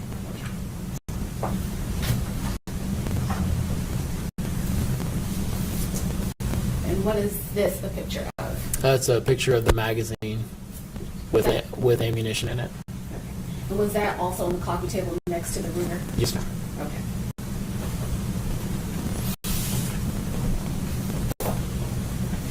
And what's shown next to placard 1? That is a spent shell casing. Okay. And was that the area that you previously described next to the shoe on the ground? That was as soon as you enter into the apartment. It was right there. Yes, ma'am. And what's next to placard 2? It is another spent shell casing. Okay. And where is this area? Is this in the wall? But that was, I believe, behind the door. The open door, if you were to close it, it was behind the door. Oh, behind the front door? Yes, ma'am. Okay. Placard 3. Could you tell us what's shown in this? That is a mangled round that had been fired. Do you know what area of the home this was found in? I believe that was right in front of the doors on the right there, where that heavy amount of blood was. Placard 5. That's a spent shell casing, or a spent round. Okay. And is that a door frame that it's next to? Yes, ma'am. Is that near the entrance of the home? Yes, ma'am.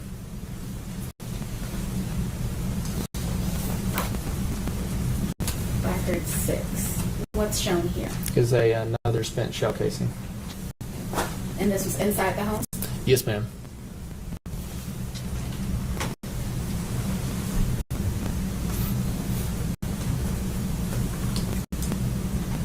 And what does this photograph show? The suspect vehicle. And if you could describe to us what kind of vehicle this is? I believe a Toyota silver in color or sedan. And what about this? That is also of the vehicle, just from the different angle. Okay. Did you execute a search warrant on this vehicle, or did you just take pictures? I just took pictures of it. And so once you took the photographs of the crime scene and the suspect vehicle, what did you do with them? With the photos, Yes. I submitted them into evidence.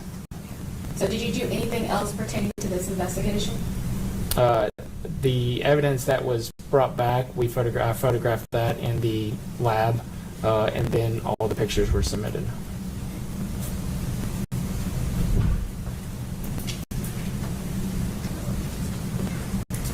I'll pass the witness, Your Honor. Cross-examination. Yes, John.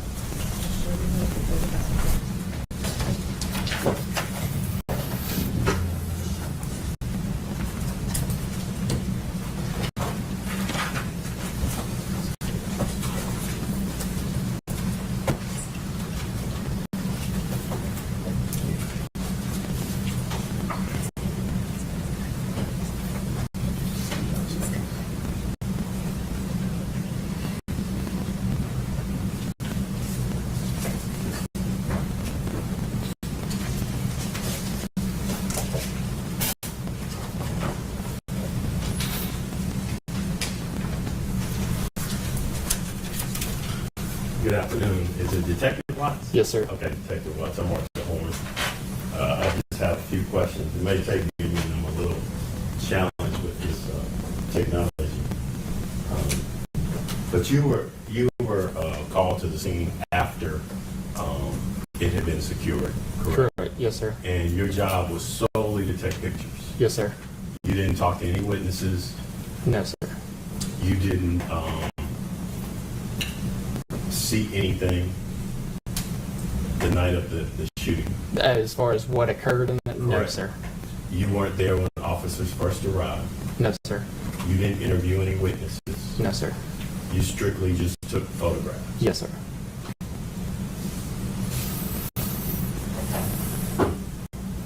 You were just given an exhibit with all of the photographs that you had taken, correct?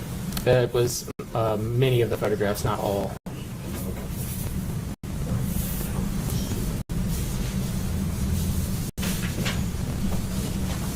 And you took photographs of the entire apartment, correct? Correct. I think I got it this time.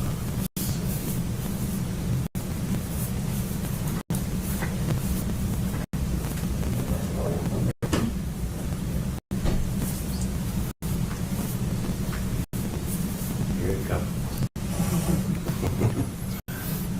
Can y'all see that? Yes, sir. That was actually one of the bedrooms. Correct. Was it the guest bedroom?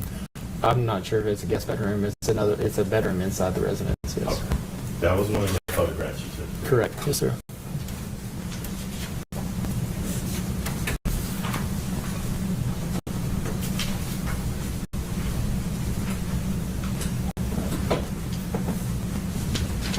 That was the sort of living room area in that apartment, correct? Correct. Yes, sir. And right here on the table was the gun that had been cleared. Correct. Yes, sir. You photographed it after it had been cleared, but you didn't photograph it after the initial shooting. Correct. So you wouldn't have known whether the slide was pulled back or not pulled. No, sir. It's photographed in the way it was found when I arrived. Would that have helped you in any way in your job to know that? As far as if it was cleared, or if it the was, slide had been pulled back, or I mean, with them telling us it was cleared, it's going to be pulled back and locked out. okay. You also photographed another weapon. Is that correct? Yes, sir. And as far as you knew, that was a weapon of the homeowners? Yes, sir. It was in the other bedroom under the nightstand. Okay. And that was the weapon you photographed? Correct. Yes, sir. This was also another view of that living area. Is that correct? Yes, sir. And you took a photograph of that? Yes, sir.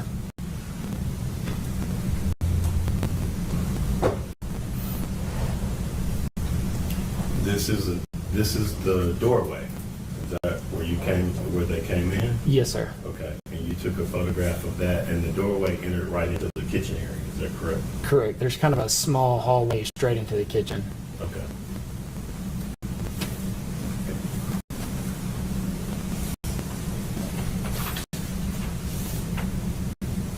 This would have been another photograph that you took of the living area from just a different angle. Correct. Yes, sir.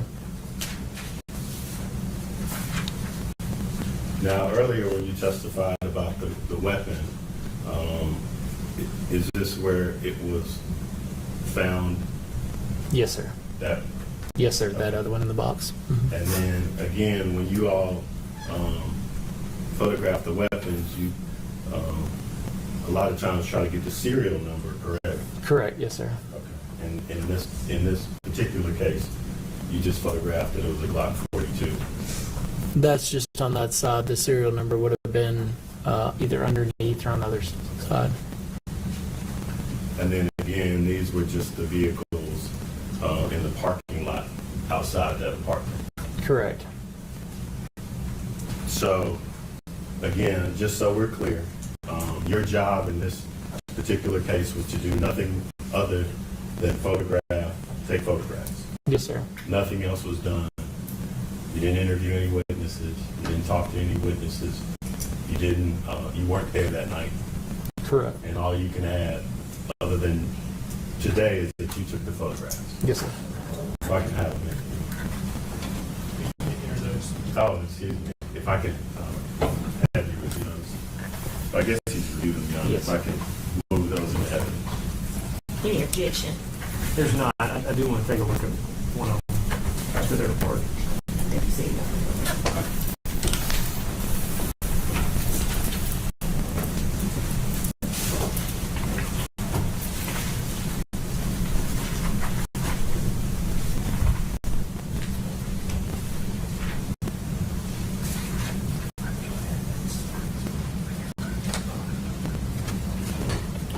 No further questions. All right, we'll show that it's collected exhibit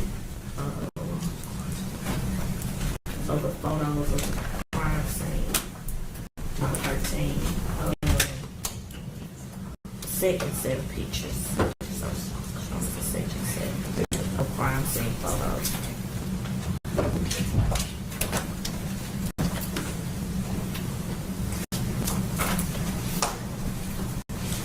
State. I just have a couple of more questions. So, Detective Block, I'm going to go back to this photograph that you took of the other firearm. And you said that it was found underneath the nightstand? Yes, ma'am. And as depicted here, it's in a box? Correct. Yes, ma'am. Okay. Excuse me, Ms. Whitney, if you could speak up. Yes. Like you're trying to reach the back. I'll repeat my question. So the firearm that you previously talked about that was in the bedroom, it was underneath the nightstand, correct? Correct. Okay. It was in a box, correct? Correct. Okay.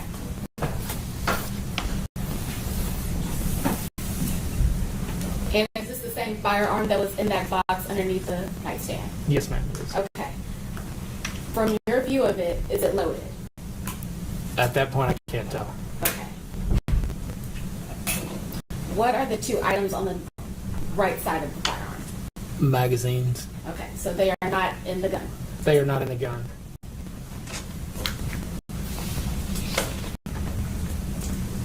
No further questions, ma'am. Recross. Just briefly, Your Honor.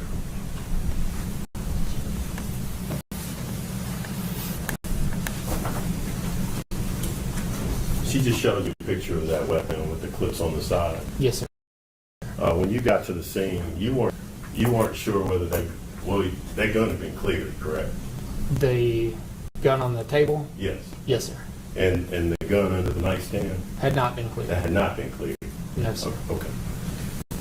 The other thing I wanted to show you was, does that refresh your recollection as to the bedroom?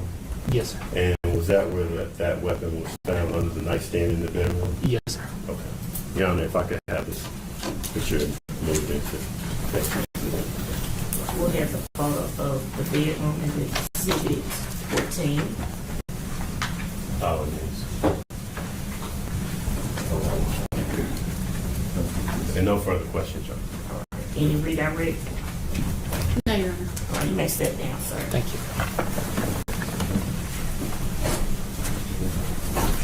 Does anyone need a break? I think it's a good time to take a break, so we're going to take about a 10-minute break. Okay? Yes, ma'am. It's your board in recess for 10 minutes. Put down the brief recess, you're leaving your pens and pads in the chair. Follow me.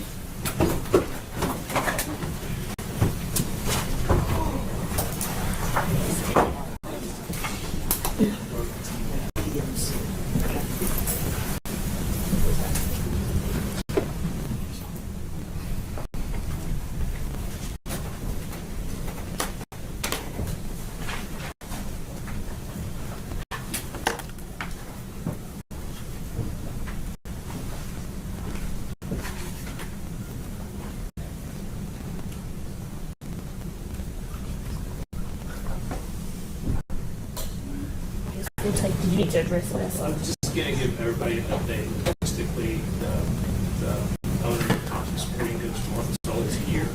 I've contacted Dr. Curry, asked her to be here at 2 o'clock. That's all I'm going to have. We'll have one of these two.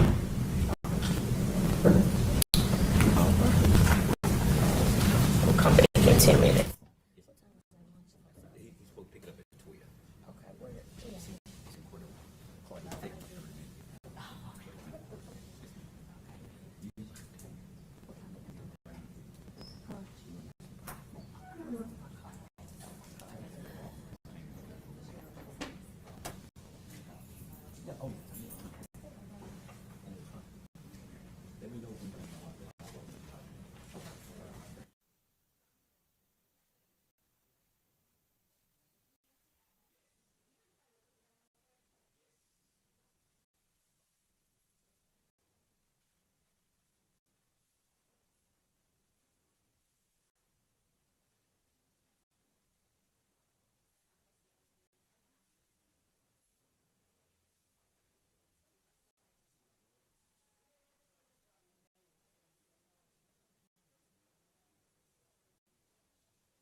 may be seated. Welcome back. State, you may call your next witness. You're going to call Ray Palladino.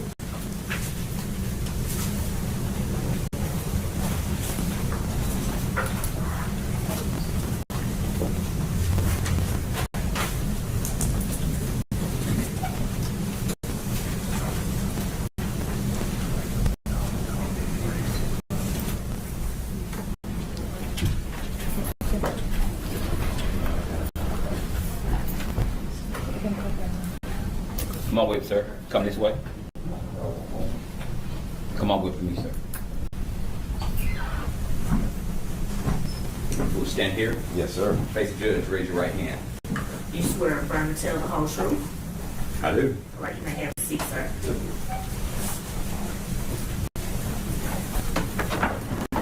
See. Good afternoon. Good afternoon. Would you state your name and spell it for the court report? Sure. Raymond, R-A-Y-M-O-N-D.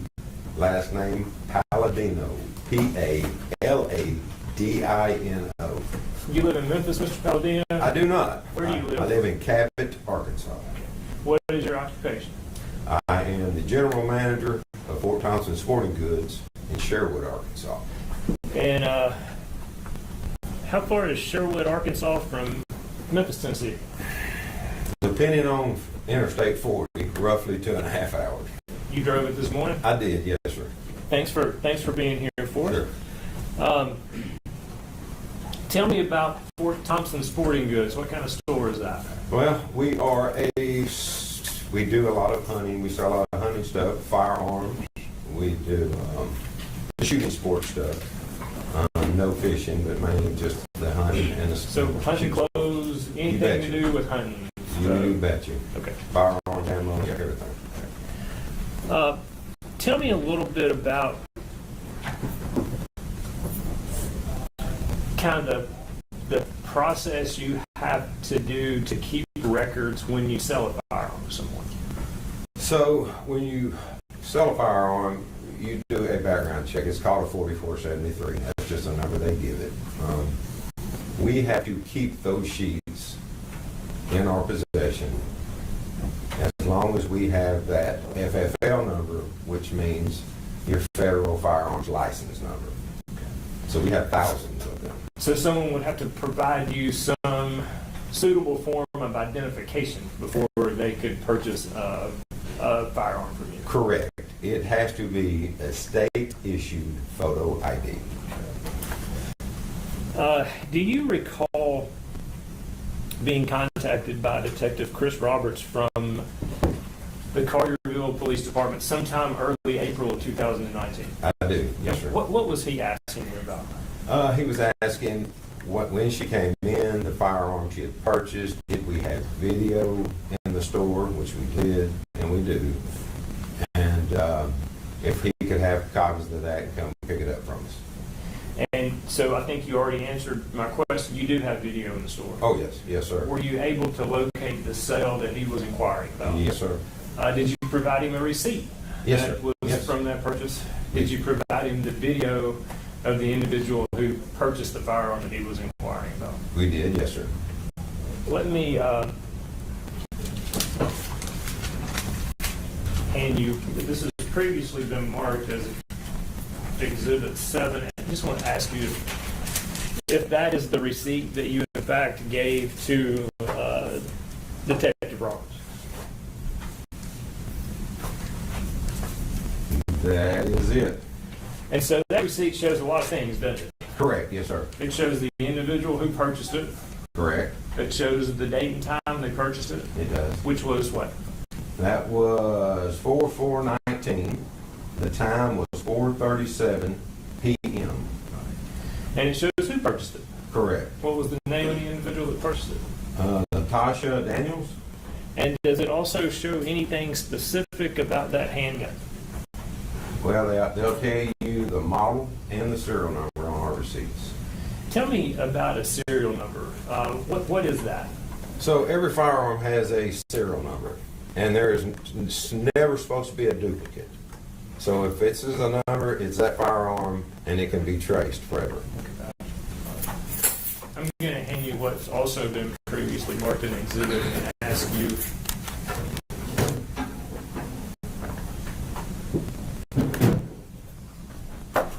To look in that box and identify that.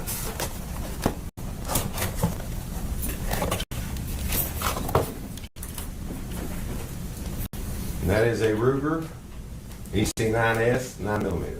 Can you tell me, with both the receipt and the firearm in your hand, if that is the firearm that was sold by that receipt? I can. Let me turn it over here so you don't ever point a firearm. There it is right there.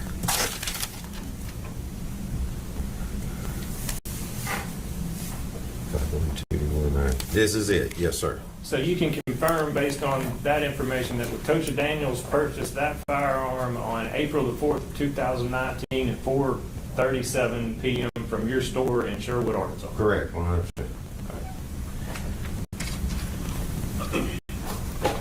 One more thing I want you to look at. When Detective Roberts initially contacted you, did you take some still shots from your store video surveillance system? Correct. Our IT gentleman did, Steve. And is that one of the still shots that you provided to Detective Roberts? Yes, sir, it is. And what you're looking at, it's already been published, but that did come from your store at that time? 100%, yes, sir. That's all the questions I have. Yes, sir.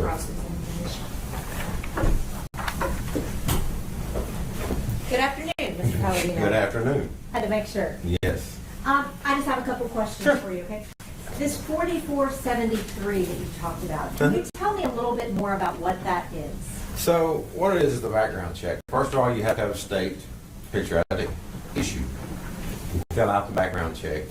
We run it through, it's called a NIC system, all right, which is a National Tracing Center background check. And you get proceeded, or you may get delayed, or you may get denied, or what have you. And if you're proceeded, that means you are legally to buy a firearm in our state of Arkansas. And that means no felony convictions, no domestic violence convictions, things like that? Correct. There's a number of questions on this sheet that you have to answer yes or no to, and it's very well detailed. Now, with it being very well detailed and having to go through this process, how long does that process normally take in store? So it normally takes the customer roughly 7, 8, sometimes a little longer to fill out the sheet. We immediately sit down at the computer and put it in the database. Now, a lot of times you'll see common last names, Smith, Brown, Johnson. You know, it may take a little longer for that to clear because there's a lot of us, So, but there's some that come back instant. Some may take 10, 15, 20. I've seen it take an hour, hour and a half to come back. And you didn't actually help Miss Daniels in the store that day, right? I did not. So you don't know how long her background check took? I don't. But based on what you saw in the video, you see that she got proceeded. Yes, 100%. Yes, ma'am. Which means she provided your store a state-issued ID, and she passed a background check. That's right. Yes, ma'am. So she was authorized to purchase a firearm. Correct. Now, I want to talk to you about your store for just a second, okay? You have a wide variety of firearms. We do, yes, ma'am. You have handguns. We do. You have long guns. We do. Everything from teeny tiny little, those little itty bitty guns that you see, yes, all the way up to rifles. Yes, you bet. Yes, ma'am. And is it fair to say that guns vary widely in size? Yes, they do. Is it fair to say that guns vary widely in weight? Correct. Is it fair to say that guns vary widely in price? Yes, yes. This can be really expensive. They can get very expensive. What do you think is the most expensive gun you have in the store? Probably now, roughly, and I could be off, but we have a Beretta shotgun in there that's around $6,000. Whoa. What do you think is the least expensive gun that you have in there? We have probably a 22 revolver that ranges in the close to 2 upper ones. Okay, and the 22, that's going to be typically less expensive than a 9mm. Correct. In most cases, yes, ma'am. Not all, but most. 9mm, what do they usually start around?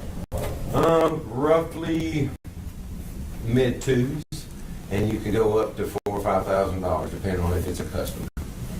And when you have them displayed in your store, do you have them up on the wall or do you have them in a case? But they're on the wall. Okay.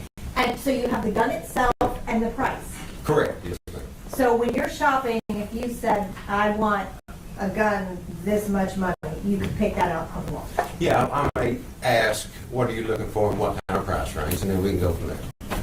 Do you recall having that gun in stock? Do you still have it in stock? That one, I think we still have some. The model's kind of switched up over the years, but yeah. Do you recall having a purple version of that? We have had a purple, yes. And the purple version was more expensive than that one, right? It maybe was somewhat, yes. Now the receipt, I want to talk to you about that quickly. I think you've still got it up there. Mm-hmm. The time you indicated was at 4:37 p.m. Correct. And all of the information that you have on that receipt matches Miss Daniels, right? She didn't give a false ID or anything. No, ma'am. And that's 4:37 p.m. Central Time. Central Standard Time, yes. And it took you about 2.5 hours to get down to 201 Poplar today. Roughly, yes, ma'am. Okay. About that particular gun, if you would mind opening it up for me. We talked about the fact that guns vary significantly in size and weight. Correct. If you wouldn't mind just picking that one up. Mm-hmm. That is a smaller handgun, right? Correct. It is a lighter handgun. Correct. That's all I have, Your Honor. No, ma'am. Yes, ma'am.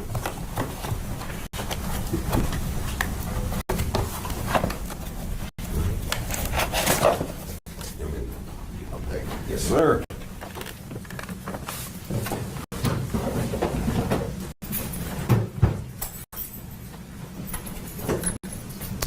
Well, your lunch is almost here, so we're going to take a break for lunch, and then we'll reconvene this afternoon. So I'm going to show you the excuse for lunch. You're still not ready to discuss the case, okay? So we'll see you back this afternoon. All right. Show court in recess. Court stands in recess. Jury, leave your pen and paper in the chair and follow me.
or cut that open. Look at that. We ain't gonna lie about this boy. It's the only thing I got from him. Yeah.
Check 1 2. Can you hear me?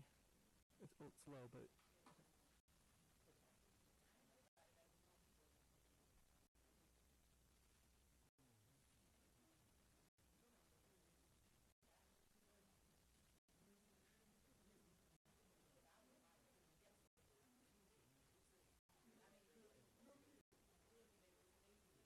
So you should hear me now.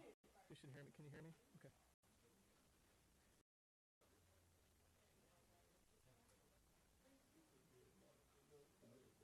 I'm not gonna talk loud, but I'm not gonna talk loud. Yeah, it's about.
Your Honor, the jurors are in the courtroom.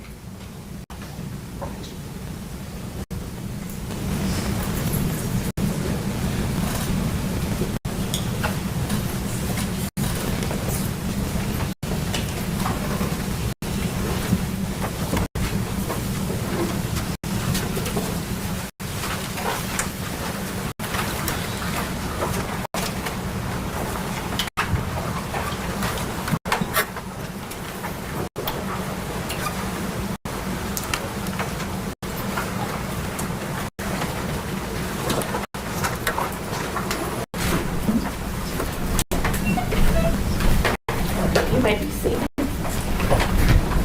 Welcome back. Thank you very much. All right, state your name. Dr. Eric Curry.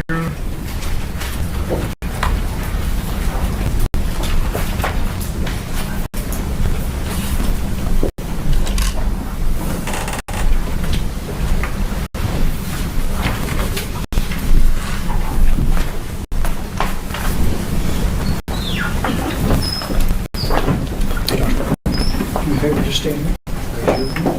We're affirmative ultra. All right, what's your step?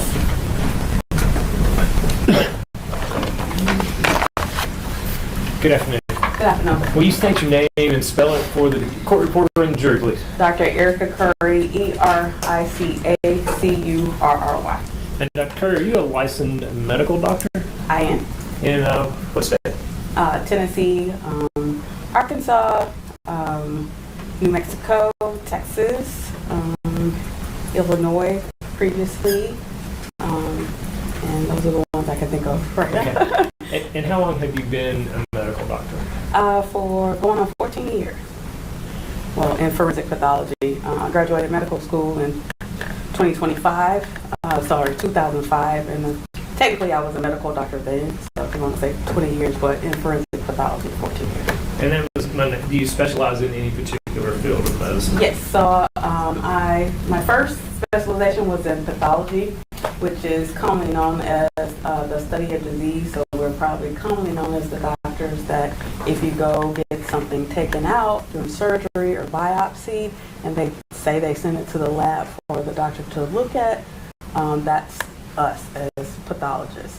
So after receiving specialization and board certification in pathology, and then I received certification in forensic pathology, which is basically doing autopsies to determine the cause of death, meaning why somebody died and the manner of death, which we have 5 categories of. And approximately how many autopsies have you done during your career? About greater than 2,200.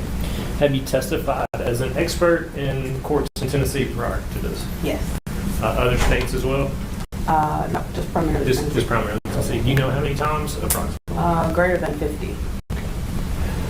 Your Honor, state moves that Dr. Curry be declared an expert in the field of forensic pathology. No objection, Your Honor.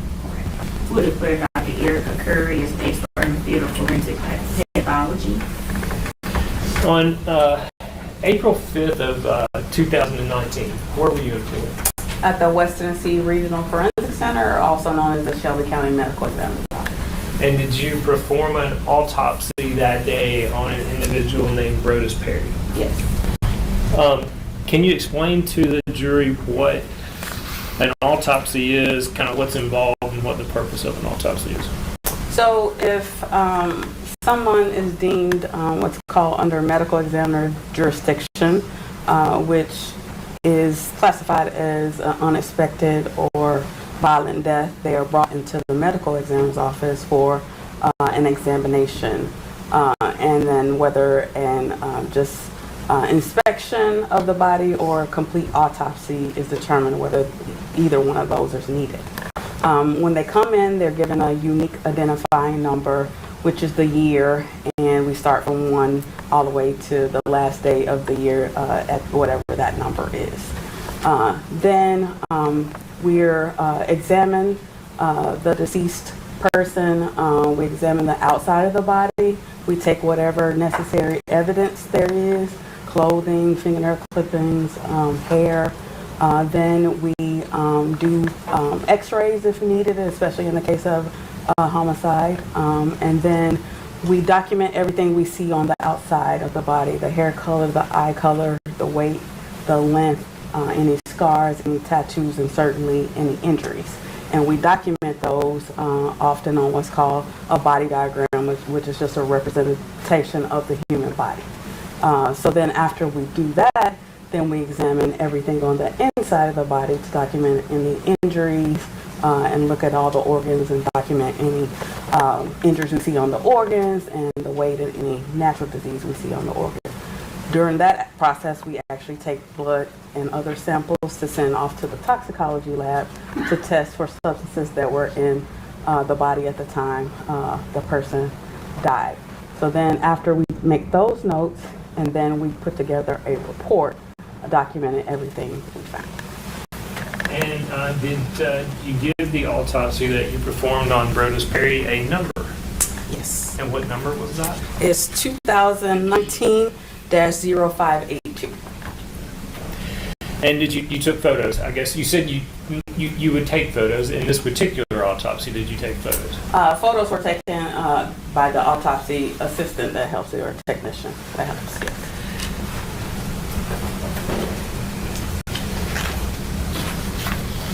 Can you describe to the jury the injuries that you, if any, that you found when you performed this autopsy on Mr. Perry? Yes, I'm going to refer to my notes.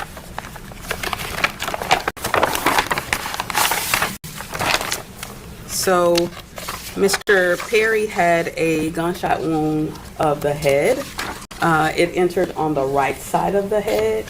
It fractured a bone close by where it entered, and then it also fractured the bone of his right eye, and then it also caused some injuries to the brain, and then it traveled into the mouth where it injured the tongue, and then the bullet went through the left side of his jaw and injured the jawbone.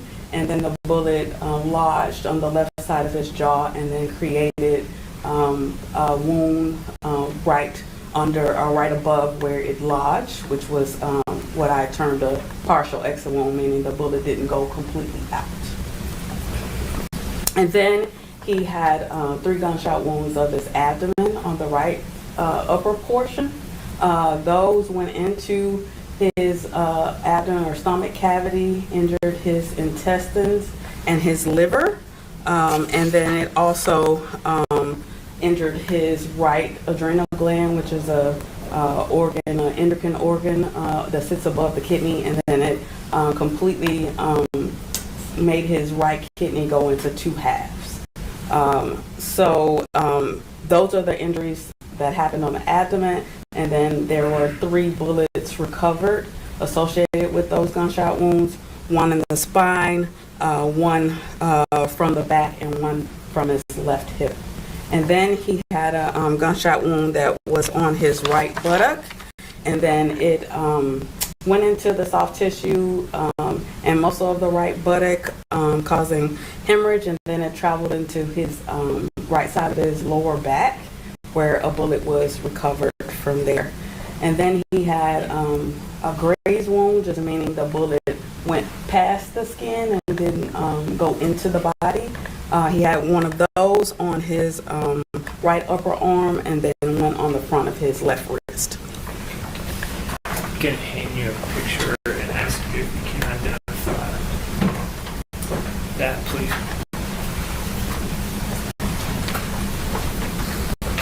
Yes, I can.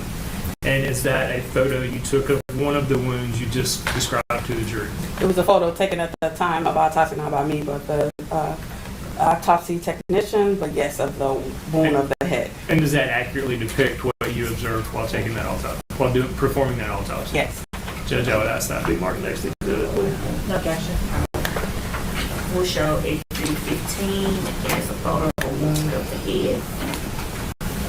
And may I publish that for the jury, please? Yes.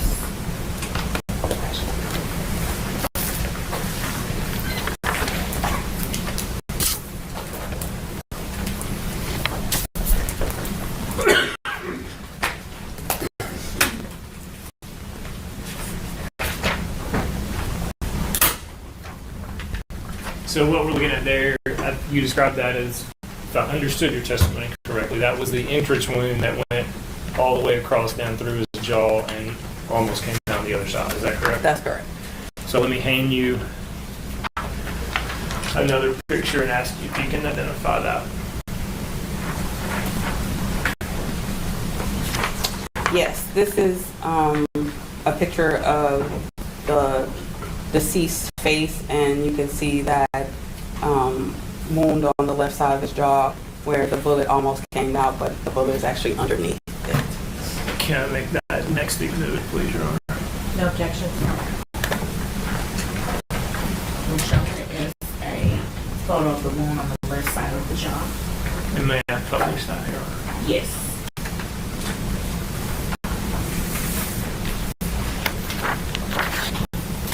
And so that's the photograph you just identified, is that correct? That's correct. And again, you described it as a partial exit wound, meaning the bullet is still there, but the injury that we see is where the bullet almost exited the body. Is that correct? That's correct.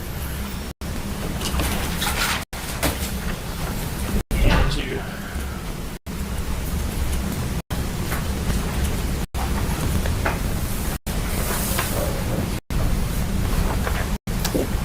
Yes, this is the picture of the entrance gunshot wound that was on the right buttock. Judge, I would ask that to come next exhibit, please. No objection. We'll mark exhibit 17 as an entrance of the wound to the right buttock. And if I may publish that. Yes. And so is this the picture that you just identified, Dr. Curry? Yes. And that entered, stayed in the body, and you recovered that bullet from while performing the autopsy? That's correct.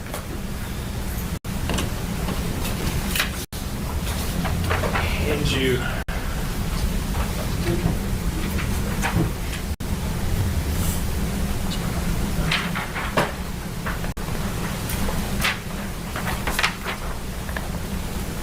Can you identify that photo? Yes, this is a picture of the deceased's right arm and kind of the right side of his chest and abdomen. It's picturing the graze wound, or the wound where the bullet went by the skin and didn't actually go in, of his right upper arm, and you can also see 2 of the gunshot wounds that are on his abdomen. And may I publish that? Oh, I want to make that the next exhibit, please, Your Honor. No objection. Mark exhibit 18 is a photo of the wounds to the right arm and right part of his chest. And may I publish that, Your Honor? Yes. And I think, Dr. Curry, when that printed, it cut off actually a little bit of that. Is this the photo that you just identified? With 1 extra wound, yes. Yeah. So the 3 that we see, the 4, 2, and the one below the 2, are those the 3 wounds that you talked about, the 3 bullets that went into the abdomen? Yes, should be numbered 2, 3, and 4, yes. Okay. And then 6 is one of the 2 graze wounds that you testified about. That's correct. So you recovered the bullet from the head, you recovered those 3 from the abdomen. Yes. And you recovered the one from the back. Buttock, yes. From the buttock. Yeah, the bullet it came from the back, but it's corresponding to the bullet that entered on the right buttock.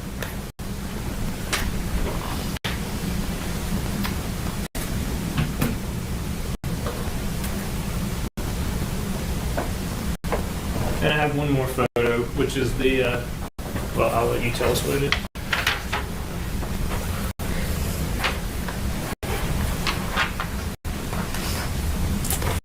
Yes, it's a picture of the graze wound that was on the front of his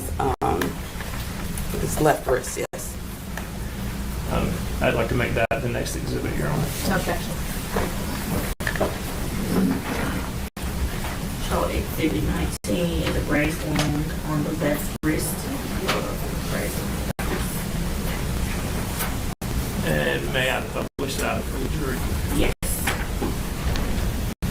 And Dr. Curry, is this the photo that you just identified? Yes.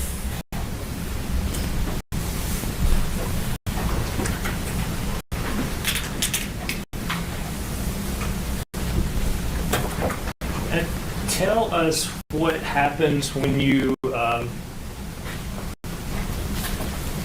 recover evidence, or in this case particularly bullets, while performing the autopsy? So they're packaged in a sealed evidence envelope. I initial and date them, and then they're put together with other evidence that we take at the time of autopsy: clothing, fingernail clippings, hair, and any of the other evidence we take. And then they're logged and then placed into the evidence room at the West Tennessee Regional Forensic Center, and eventually picked up by the investigating police agency. Hand you, and you'll have to open this. This is still sealed. I'm going to ask you if you can open that and identify the contents of that package.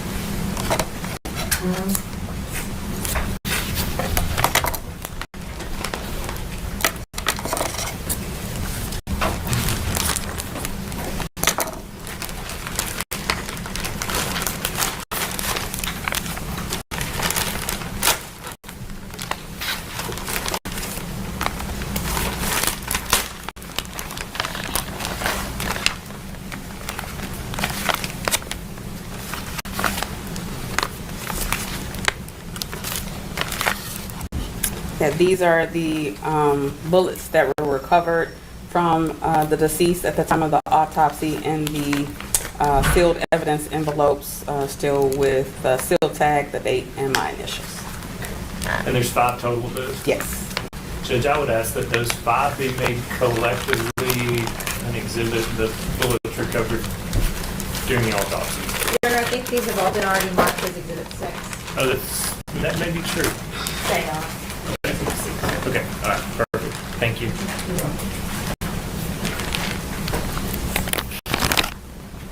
Of those wounds,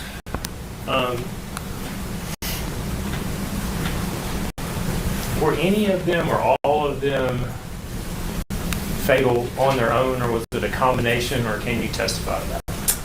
So the ones in the head and the abdomen certainly were very significant wounds, in my opinion, that would have led directly to death. The one in the right abdomen, because it mostly just caused hemorrhage, where the trachea went through, wouldn't have been fatal in my opinion. And so, based on your expertise and your examination during that autopsy, were you able to form an expert opinion concerning the cause of mass death? Yes. And what was that? Multiple gunshot wounds. And the manner of death? Homicide, which for forensic terms means death at the hands of another. That's all the questions I have. Cross-examination. Thank you, Your Honor.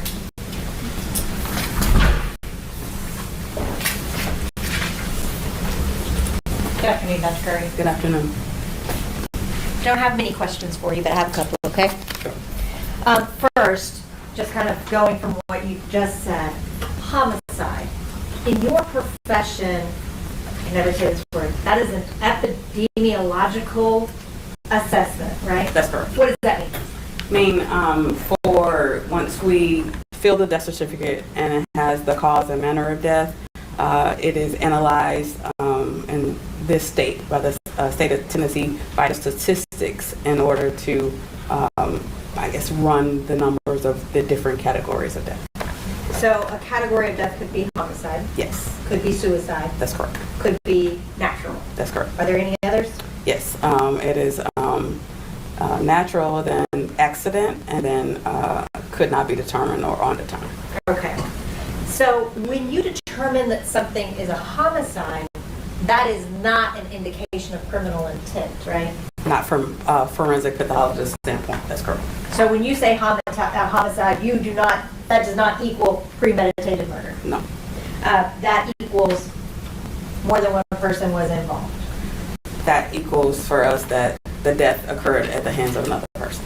Okay. So nothing about your assessment gives any assessment to Ms. Daniels' mindset. That's correct. Okay. I want to talk to you about each of the individual shots briefly, okay? And you have your report under. You have them labeled A, B, C, D, E. That's correct. And you also have numerical designations. That's correct. For A, do you have an A1?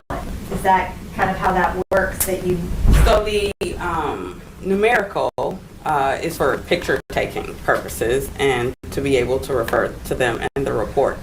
And then the alphabetical is just the way I notate the report is just described from the top of the head to the bottom of the feet. So it's just the ordering system. And the numbers and letters that you assign to it don't have any bearing on the order in which those injuries occurred. That's correct. So on gunshot wound A, that was the gunshot wound to the head. That's correct. And 1 would be the entrance wound. That's correct. And 2 would be the exit wound. Well, in this case, 5 was the exit wound on this one because of just the way the ordering went with this one.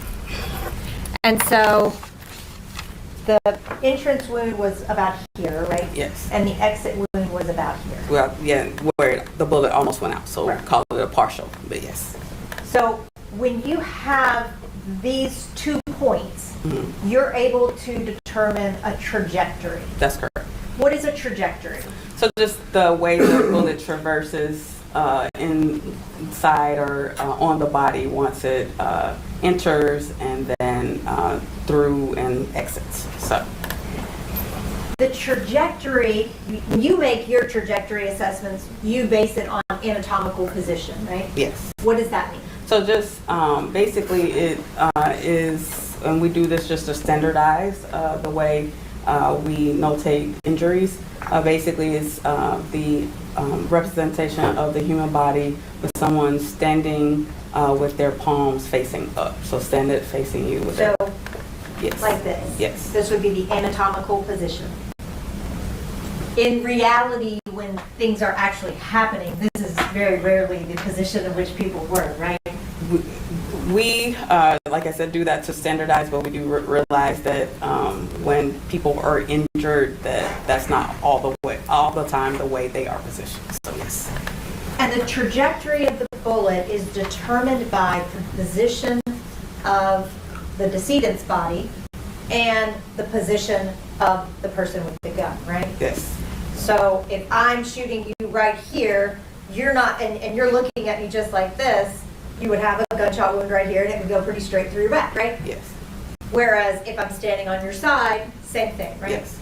And if you lean over, that's going to change. That's correct. If you lean over or back, it's going to give an upward or a downward deviation. Yes. Okay. So when we look at gunshot wound A, you noted a trajectory on that of being right to left. Yes. And that's indicating his right side to his left side. That's correct. Downward. Yes. So that. And slightly back to front. So you cannot say that he was standing here like this when that kind of angle is involved. That's right? correct. Would that kind of angle be consistent with someone falling?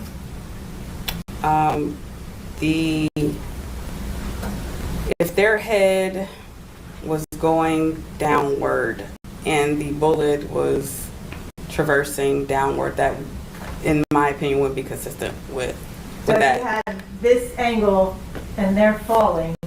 I would have, you have to tell me the position of the gun because I'm not certain on the position of the gun. So Can that kind of downward angle be created by someone falling? Can that be consistent? It could be. It could also be consistent with having an upward angle. It just depends on how the body's positioned. Well, from the trajectory, it's traversing downward. So once again, I would have to know where the gun was in relation to the body to say that. Yes, sir. Okay, and so one of the things that you also looked at was soot, stippling, and muzzle imprint, right? That's correct. And on every one of these gunshot wounds, there was no soot, stippling, or muzzle imprint? That's correct. So let's take each of those individually. What is soot? So soot is the black material that comes out of the end of the gun. Okay. And that is something that you can use to make a distance determination between the person and the muzzle of the gun, right? We can estimate, yes. Okay. And that's usually for soot about, what, 4 feet? 4 or more. 4 feet For soot. For soot to be around the wound, as you're asking? It would have to be a close range gunshot wound, which means inches. Close or inches. For soot to be around the wound. Okay. I'm sorry, I jumped ahead of you. This is the 4 feet stippling. No. Now, tell me which one is the 4 feet. So if there's lack of soot and if there's lack of stippling, then from measurements and previous studies, then we can say that the gunshot wound is indeterminate or distant, and we have to be sure with indeterminate that there was nothing blocking the soot from getting onto the body. And if we exclude that, then we say distant, and that means that from when the gun was fired to hitting the body, there was 3 feet or greater distance between. So the 3 feet or greater, that's the indeterminate. Yes. And that determination, 3, 4 feet, whatever, it also depends on what type of weapon is being used. That's correct. Right? So if you have soot, stippling, muzzle imprint, you're within that 3 foot. Right. And to your point, the only way to know exactly is to actually test fire the gun with the ammunition that was used, and we would know specifically, accurately what it would be. And the muzzle imprint, that would be an actual contact wound, That's right? correct. And none of those things were present here. That's correct. So the indications by what you saw is that the muzzle of the gun was 3 feet or more away from Mr. Perry. That's correct.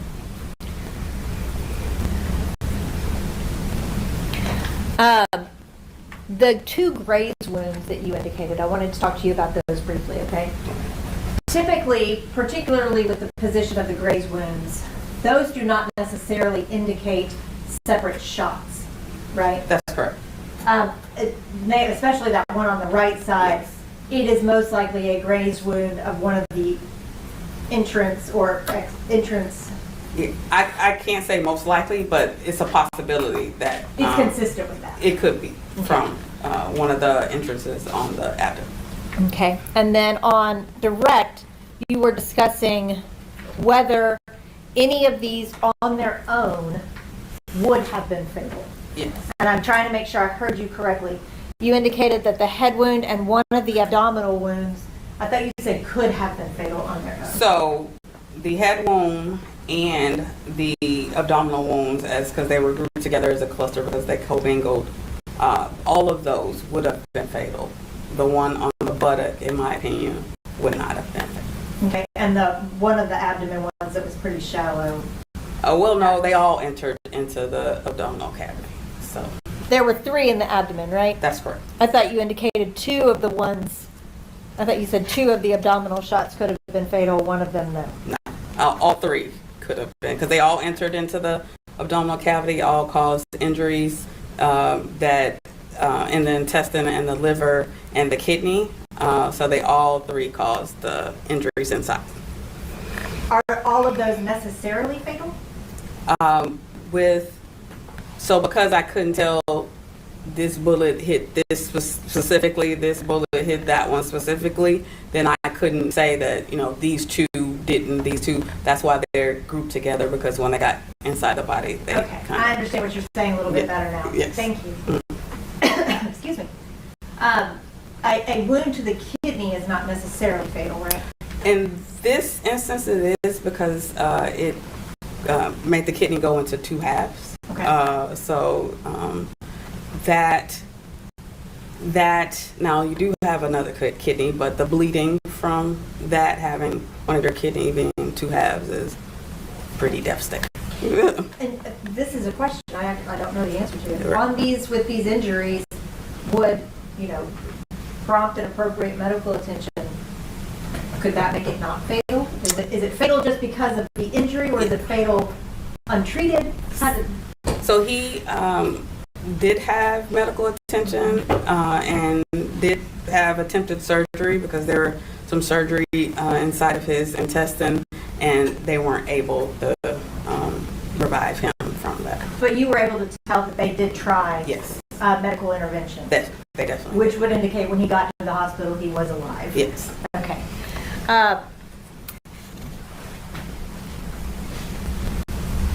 And nothing about your assessment can go to intent or type of homicide, right? That's correct. That's all I have. No question.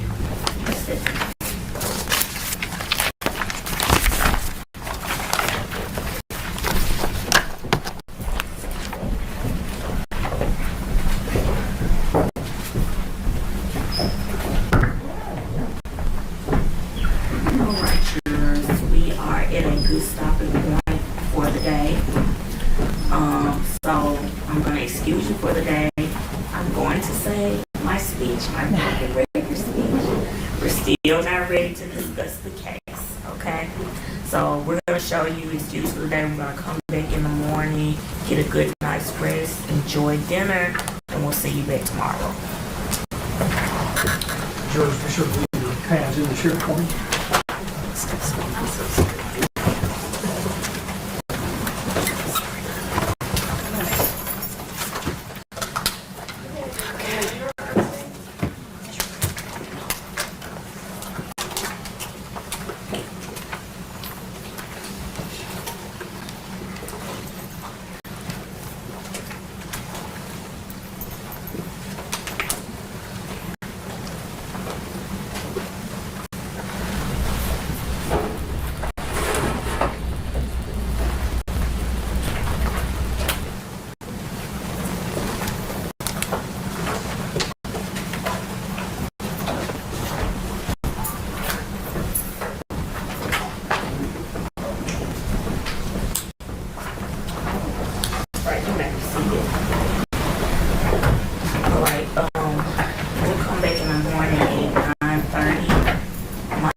Judge. And so Vince has the group have that ready tomorrow morning as well.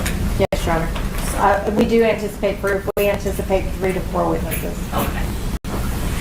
All right, so I will adjourn court for today. I'll see you in the morning.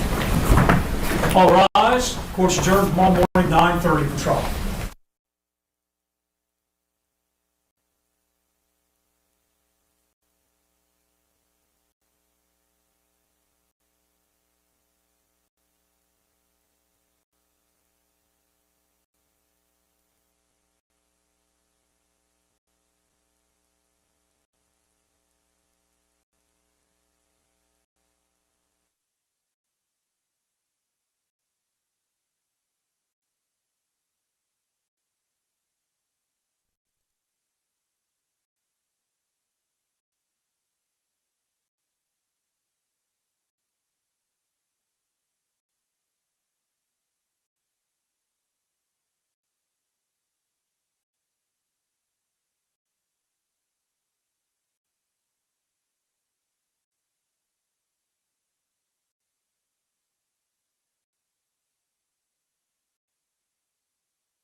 from Collierville Police Department.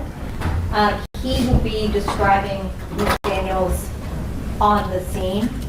I would ask if my psychologist expert could remain in the courtroom to watch his testimony. She will be the second defense expert witness. What's the state's position? That's fine. Yes. Okay, all right, yes. Thank you, Your Honor. Yes, ma'am.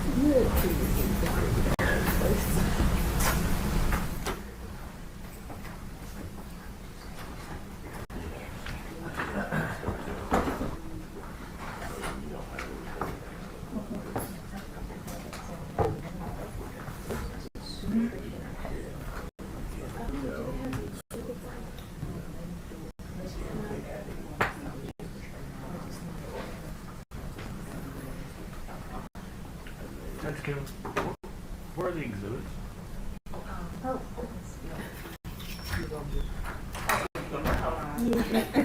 Let me go get them.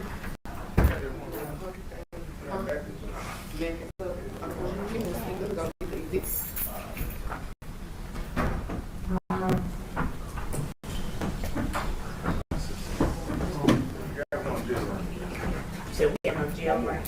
Okay.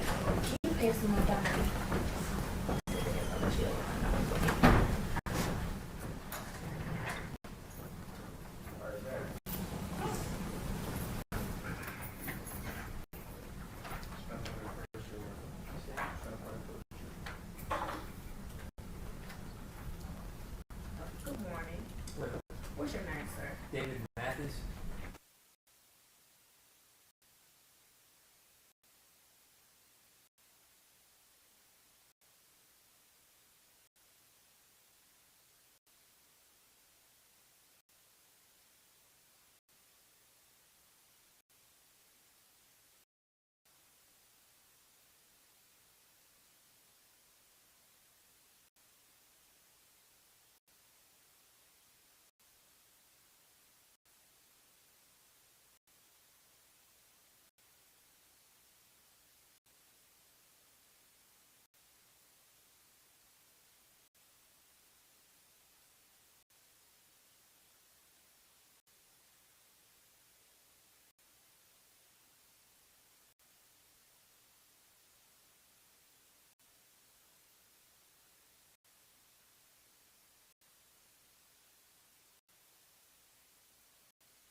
You may be seated.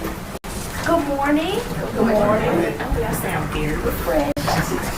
All right, we're ready to get that started. State you may call your next witness. The state calls Special Agent Brock Sane.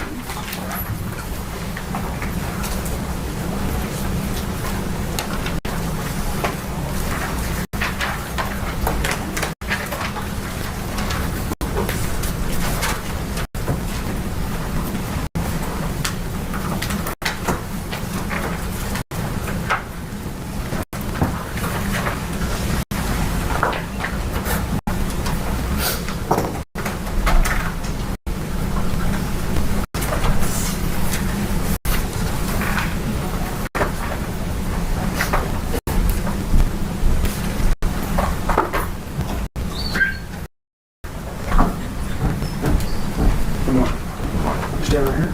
Raise your right hand. Do you swear affirm to tell the whole truth? Yes, ma'am. Have a seat, sir. If you could speak loudly so the jury can hear you while you're trying to push the belly down for me, please.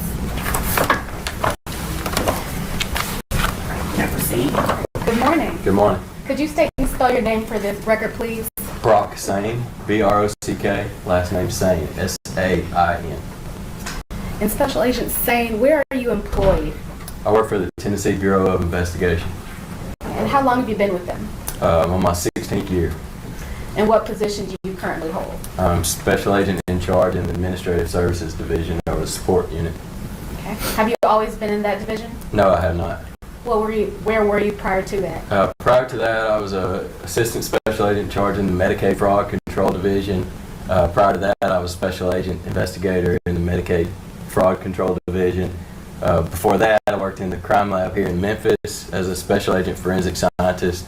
I worked in the Drug Identification Unit and the Firearms and Tool Mark Identification Unit in the crime lab in Memphis. Okay. So when you were in the crime lab, what did your job duties entail?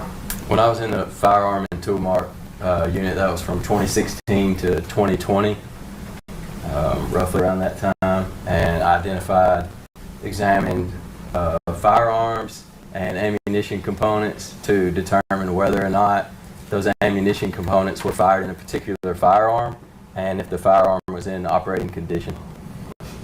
So prior to the TBI, could you tell the jury a little bit about your educational background?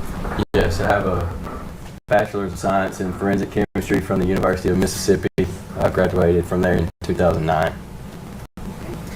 And have you ever testified about your findings in a firearms report? Yes, I have. How many times? I don't know the exact number. In firearms, more than 10. And have you ever been qualified as an expert witness as pertaining to firearm identification? Yes, I have. Do you know how many times? All of those, 10 to 15 times. And was that in Shelby County or other counties? Other counties, federal court here in Memphis, and other counties across West Tennessee. Your Honor, I would tender Special Agent Sane as an expert in firearms identification. No objection. All right. We'll tender Special Agent Sane as an expert in firearms identification. Agent Sane, I'm going to pass you a document.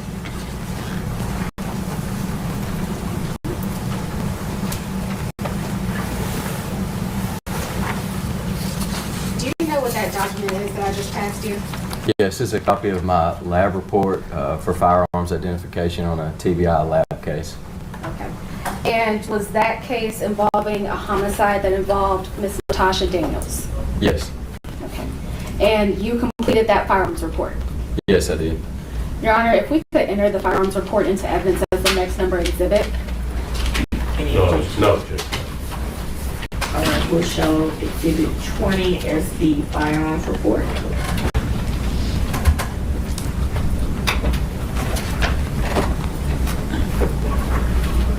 Thank you. If you could pass that back. Yes. Thank you. So, Agent Sane, what evidence did you receive to make that firearms report? I received a Ruger EC9S 9mm Luger pistol, a magazine and some cartridges. And then I also received 7 9mm cartridge cases from a crime scene. And I received 6 bullets from the Shelby County, from the medical examiner's office. And who did you receive all of that from? It was received from Chris Roberts from Collierville PD, Okay. Do you remember the date that you received all of that? April 10th of 2019. Agent Stan, I'm going to pass you what has previously been marked as Exhibit 3.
If you could open that up and tell us what you see.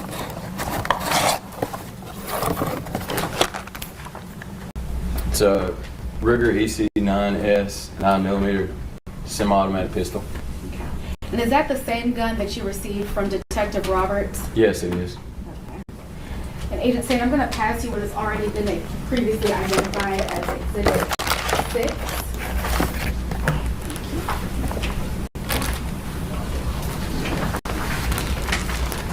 And what do you see? It's evidence received from at the TBI crime lab with my markings on it, my evidence tape, and it's the evidence examined and reflected in this report. And for all of that evidence that we just went through, were you able to analyze all of it? Yes. And did you compare the Ruger handgun to the bullets and casings that are in there? Yes, I did. Okay. And the bullets and casings, were they found on the scene and from the medical examiner? According to the submittal form, yes, they were. Okay. And could you walk us through what you did when you examined them? Yes. You ready? Just talk about in general the firearms, and so in the laboratory we take the firearm. If there's a firearm in question, take it in the laboratory to examine it. So I would do test fires. Take that firearm, and we have a tank in the laboratory full of water, and it's a stainless steel tank. Shoot that firearm into that tank and collect known bullets and cartridge cases that were fired in that gun. So those are my knowns. I know what those have. I look at those under a comparison microscope to look at the individual characteristics or the mechanical fingerprint of that firearm that were left and impressed and scratched upon those cartridge cases and bullets by that particular firearm.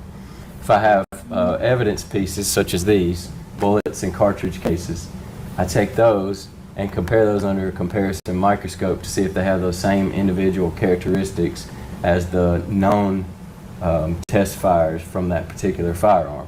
I look at those under the comparison microscope to determine if they were fired from that particular firearm or not. And did you bring anything to demonstrate the test fires to the jury? Yes, I did. May I use it in front of the jury?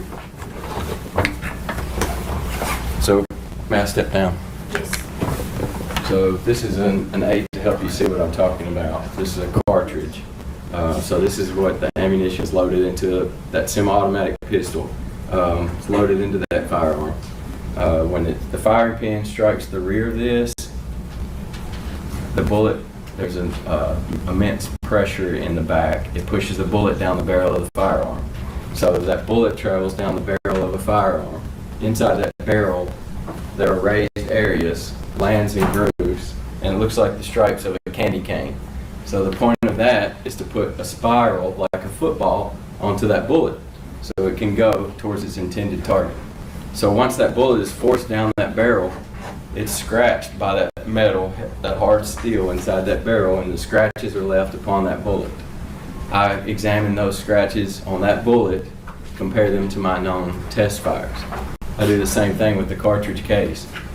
The pressure of that firing of the bullet down the barrel presses it against the rear part of the firearm, and when it's ejected, there's also other scratches that are left on the cartridge case. So I can look at a cartridge case and compare it to another cartridge case, or a bullet compared to another bullet. And that's how I can identify whether or not they have those same individual characteristics from that firearm that were placed there by the firing of that ammunition down the barrel. Thank you for that. I do have a general question. So is it unusual to have a shell casing but not have a bullet? No, it just depends on the situation. A cartridge case is ejected from a firearm and usually lands a few feet from where that firearm was. A bullet is fired down the barrel of a gun, and it can go until it comes into contact with something or until it runs out of speed or energy. So specifically for this firearms report, what were your results? So the results of this testing was I examined the firearm, and it was in normal operating condition and the safety features functioning. There was a cartridge and a magazine. There were cartridges and a magazine. And then once I test fired that firearm, the test fired cartridge cases and bullets from Exhibit 1A, the firearm, were microscopically examined in conjunction with the cartridge cases in Exhibit 2A. There were 7 cartridge cases and the 6 bullets in Exhibits 2B, 3A, 3B, 3C, 3D, and 3E.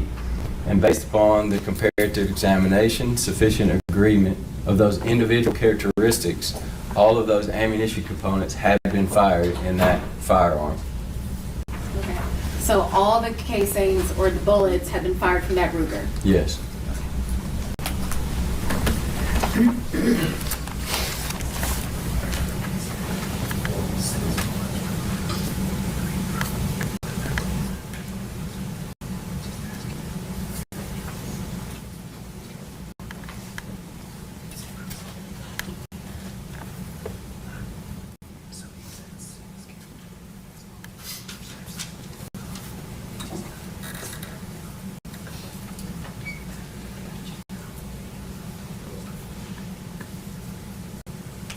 So if you could take a look at your report one more time, how many bullets came from the medical examiner, and were there any other bullets found in the scene?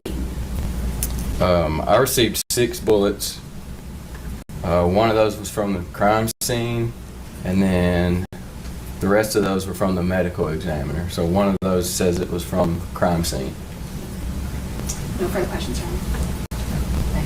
Cross-examination. Yes, Sean.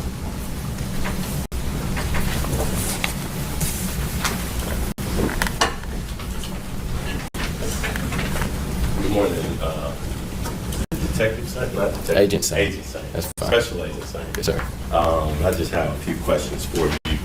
So you were asked to, as you described, you were asked to examine these bullets in this, that came from this Luger, correct?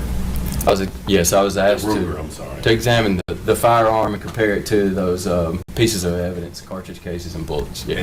And that Ruger, that's a 9mm, correct? That's correct. And it's relatively small. Yes, it is. You examined a lot of different types of weapons, correct? Yes. And a 9mm, is that a fairly common weapon?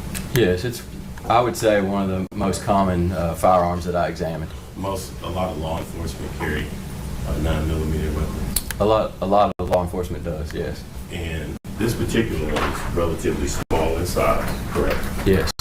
And were the bullets that were fired from it small in size? They're the same as all 9mm. Okay.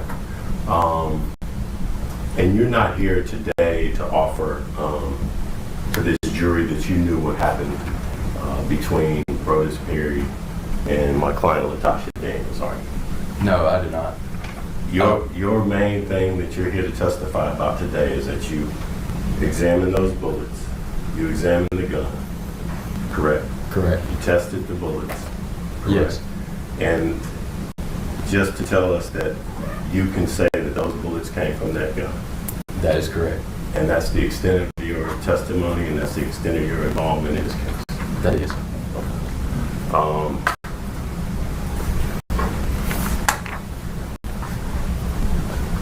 No further questions. Rita, Rick.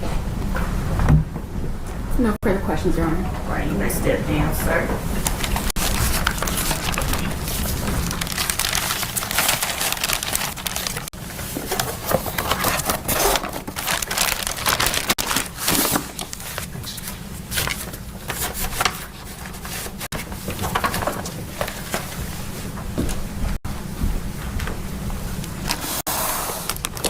State may call your next witness.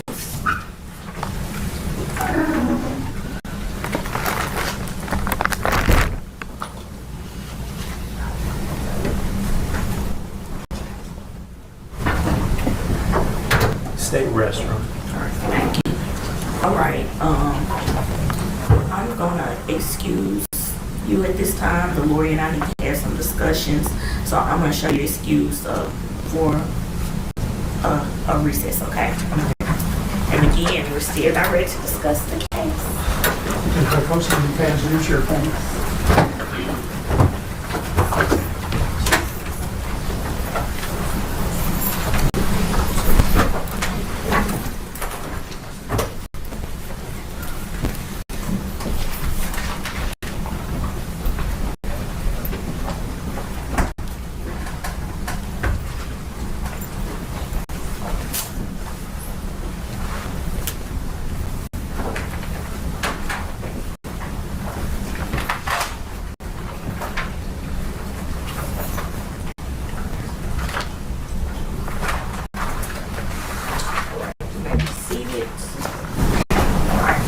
Are there any motions at this time? Yes, Your Honor, at this time, we would like to make a motion for judgment of acquittal. As to count 1, first-degree murder, even in a light most favorable to the prosecution at this point, we have testimony that Ms. Daniels, when she arrived in this location, was happy to see Ms. Perry, Ms. Archie. They were in an enclosed apartment together with no threats. Mr. Bredis Perry came home together in an enclosed apartment, no threats.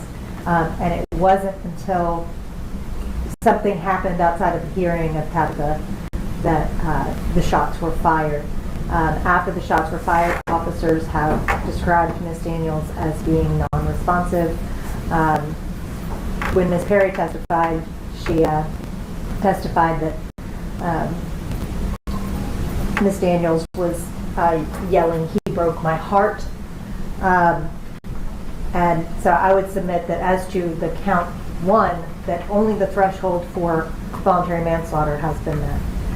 As to count 2, criminal attempt first-degree murder regarding Tabitha Perry Archie. Your Honor, I would submit that the proof has shown that Ms. Perry testified that when she and Ms. Daniels were interacting with each other, she had to say, "You shot me." Ms. Daniels said, "No, I didn't." She said, "Yes, you shot me." And Ms. Daniels said, "I didn't mean to shoot you." And Ms. Perry even told Detective Roberts that she didn't think Ms. Daniels was trying to shoot her when that happened. She suffered an injury to the far side of her shoulder, which would not be a lethal injury. There was never any threats between Ms. Daniels and Ms. Perry. There was never any animus. For Ms. Perry, Your Honor, I would submit that reckless endangerment at best is what has been established as to Tabitha Perry Archie, which would then eliminate count 3, the employing a firearm. State is opposed to the motion for judgment of acquittal. The testimony is that the defendant bought a gun on the same day that she showed up unannounced at Mr. and Ms. Perry's house. She brought that gun inside the house, and for whatever reason, there's no testimony that anything unexpected or that should have caused an unreasonable response happened. They were walking out the door after talking for a while. She turned around and shot him. She discharged the gun at least 7 times, hit him at least 5 times. In the midst of that, she shot Tabitha Perry in the shoulder.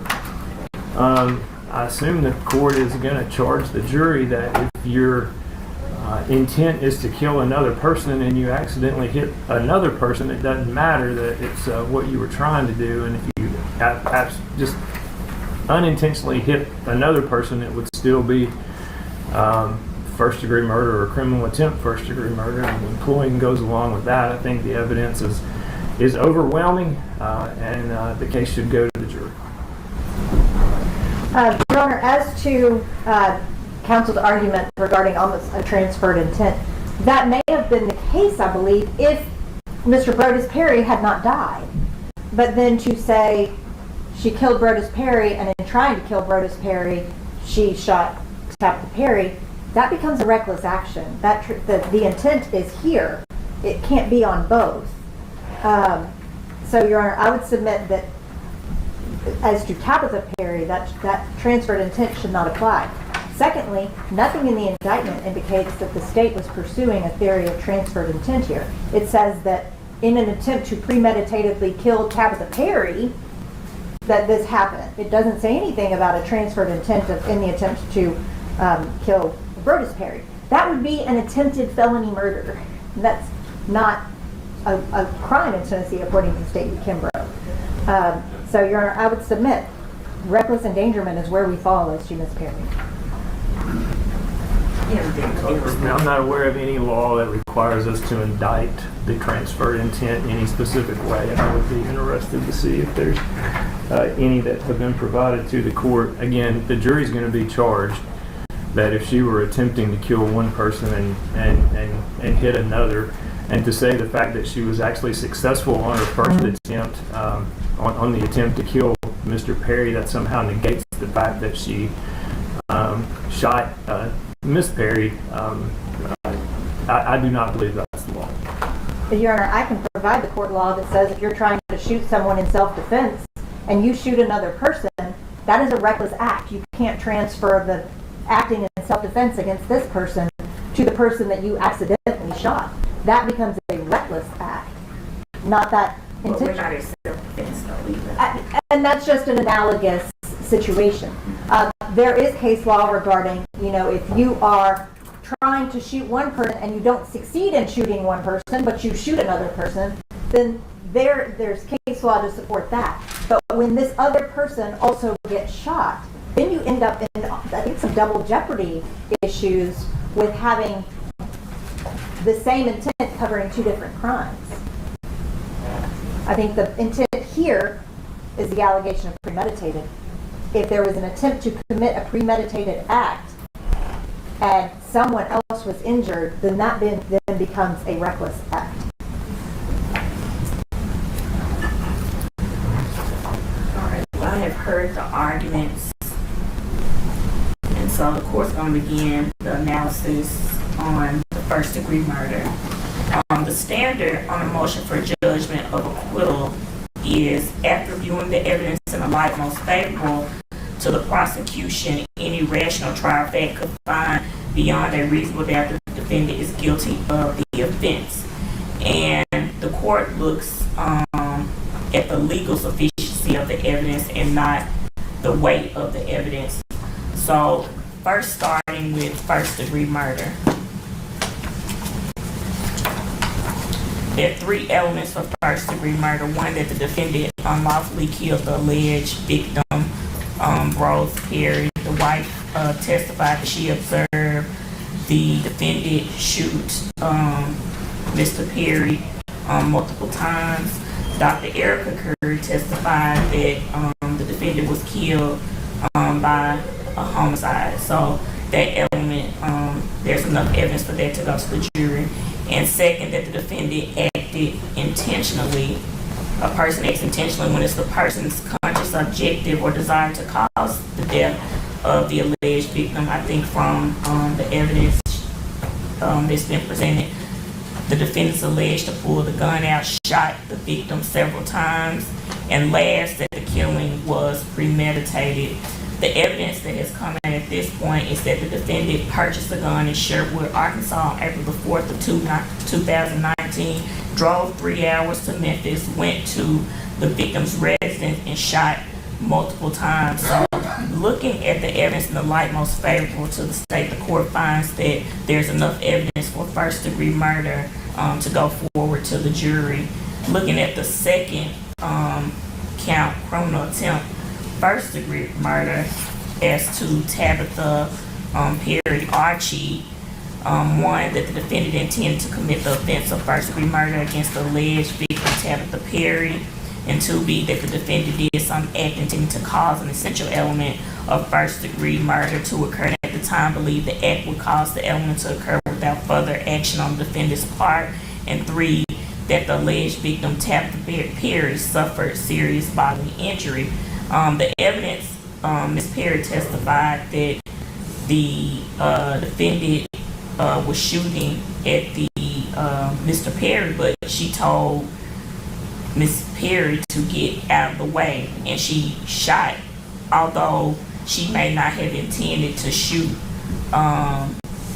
Ms. Perry. That's something that is called transfer intent. And so, although she may not have had the intent to shoot Ms. Perry, she had the intent to shoot Mr. Perry, and in the process of that, Ms. Perry was shot. And so, also, in terms of serious bodily injury, Ms. Perry Archer testified that her shoulder was injured. She said that she had pain in her shoulder. There was a bullet that was lodged in her shoulder that had to be removed. So, the court finds that there's enough evidence for the criminal attempt first degree murder to go forward to the jury, looking at the light most favorable to the state. And last, count 3, employing a firearm during the commission of a dangerous offense. There's no doubt, that based off the testimony at this point, the defendant employed a firearm. Ms. Perry testified that she saw the defendant shoot the victim. There were bullets that were found inside of Mr. Perry, so employment of the firearm, that element has been met. The defendant employed a firearm in the commission of the shooting of Ms. Perry, the criminal attempt murder. The court finds that there was enough evidence for criminal attempt murder, and there was a bullet that was found in Ms. Perry's shoulder as well. And so, in the commission of her, in the commission of the gun being employed, Ms. Perry was shot. And last, that the defendant acted intentionally, knowingly, or recklessly. The defendant told Ms. Perry to get out of the way, and she shot the gun. So the court finds that there's enough evidence for each count to proceed to the jury, looking at the evidence in the light most favorable to the state. Thank you, Your Honor.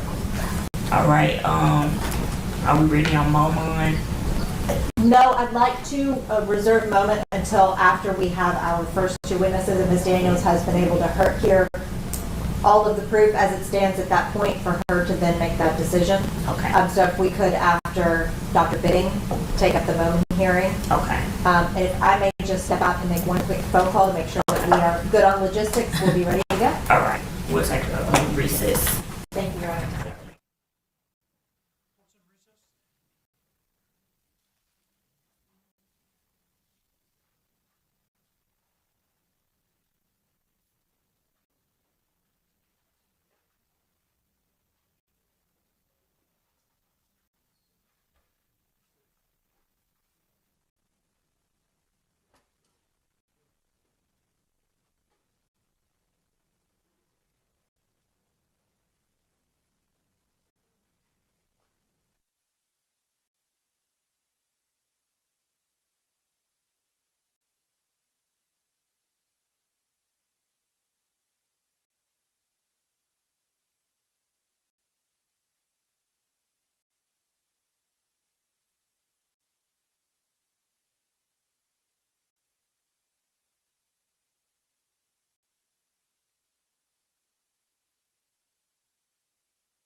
check.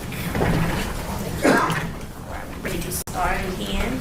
Does the defense wish to put on any proof? We do, Your Honor. All right, you may call your first witness. Your Honor, the first witness will be Officer Dunlap.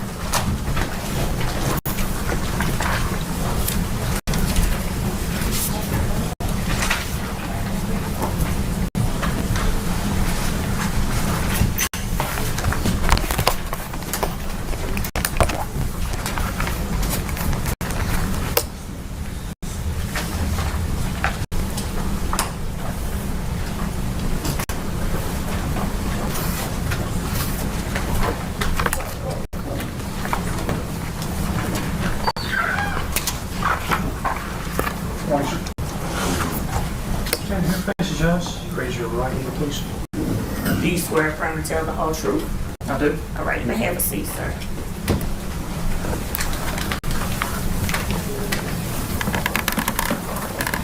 Would you please state and spell your name? Ryan Dunlap, RYANDUNLAP. Officer, Officer, yes. where are you currently employed? Collierville Police Department. Were you also employed there on April the 4th of 2019? I was. How long have you been with Collierville? Since 2017. Okay. I want to take you back to April the 4th of 2019. Do you remember that day? I do. Okay. Did you go to an apartment complex in Carterville? I did. And why did you go to that apartment complex? We received a shots fired call. When you went to the apartment complex, you went up, did you go up some stairs I did. and then towards an apartment? Yes. If I may, Your Honor, publish part of cumulative exhibit 12. Yes. Officer Dunlap, is this the apartment that you responded to? Yes, it looks like it. Okay. Now, I want to ask you about where you were in relation to where this picture is taken when you responded. Where were you standing? Outside the doorway, probably 5 to 10 feet from the actual doorway. Okay, so you actually could have like taken that picture from where you were standing. Yes. Okay. When you responded on the scene, did you see anyone? I saw Officer Draper and Officer McLean talking to an individual on the bottom floor. And then Okay. they went upstairs and I followed them. And that was another tenant of the building? Yes. And after that conversation, y'all went upstairs? Yes. When you went to the apartment, did you see anyone inside the apartment? Yes. I saw 3 individuals. 2 were laying on the ground and one was standing behind them holding a gun. Okay, and that was a man and a woman on the ground? Yes. And a woman standing? Yes. And that was Latasha Daniels that was standing? Yes, ma'am. When you saw Miss Daniels, she had a weapon in her hand? She did. Do you remember seeing that? I do. Did anyone give her any verbal commands about putting the gun down? Yes. Do you remember how long you were at that door? I do not recall. As people were giving her these verbal commands, do you recall what you saw Miss Daniels doing? Just standing there, staring at us. Did she seem responsive to you? No. Did you see her at any point raise the gun to herself? Yes. After standing there for a minute, she knelt down and put the gun next to her head. Did you see her, and I'm not asking you for any content of what anyone else said, but did you see her or hear her speaking softly to herself? I'd have to refer to the reports, but I don't recall anything. Would it help you to refer to your report? You could.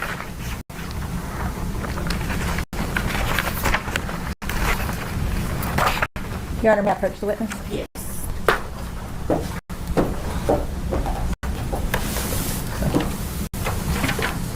That was just his use of force.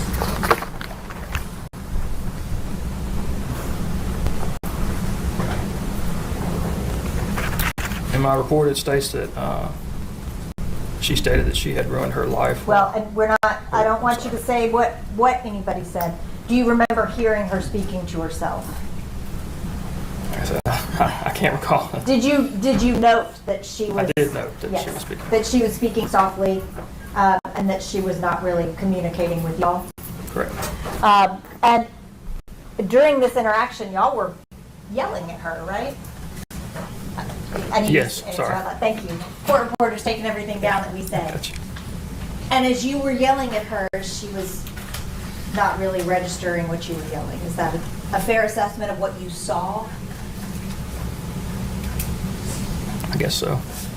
Now, at some point, you said you saw her put the gun to her head. Yes, Do you remember seeing that? I do. When you saw that, could you see the gun? I could. Are you familiar with guns? I am. Do you know what it looks like when the slide is cocked back I do. and the gun is cleared? Yes. Did Miss Daniels' gun have the slide back, or did it look normal? It looked like the slide was not locked back. Okay, so it looked like it was It looked normal. normal. Yeah. And if she had put the gun to her head and that slide was back, is that something that you would have noticed? I would assume so.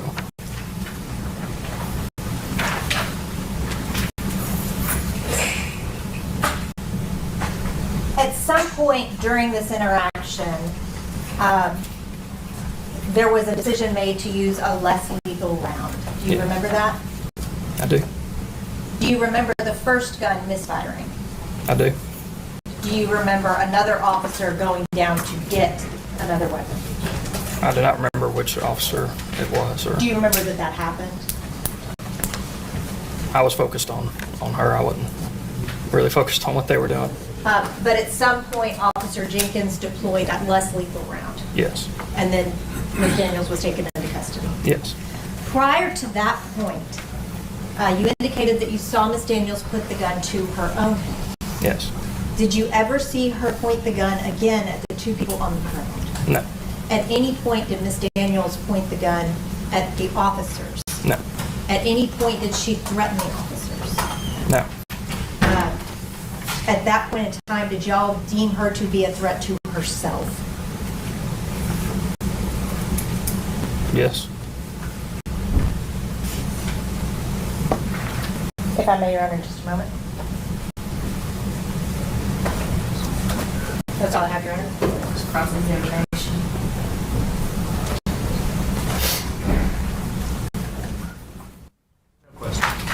You may step down, sir.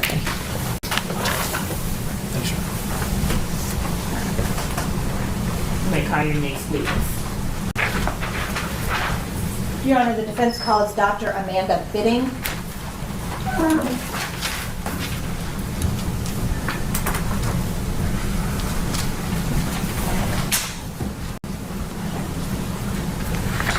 You just have to swear me.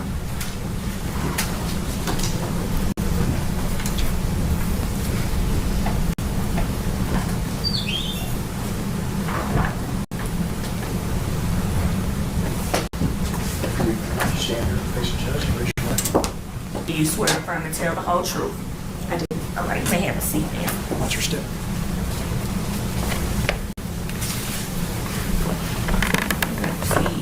Would you please state and spell your name? My name is Dr. Amanda Bidding, A-M-A-N-D-A, B as in boy, I-T-T-I-N-G. How are you employed? I work full-time at Vanderbilt University Medical Center as an assistant professor of psychiatry and behavioral sciences. Your Honor, may I pass forward a document?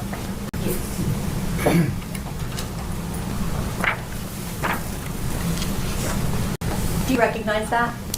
Yes, this is my curriculum vitae. Your Honor, I'd ask that that be made the next under exhibit.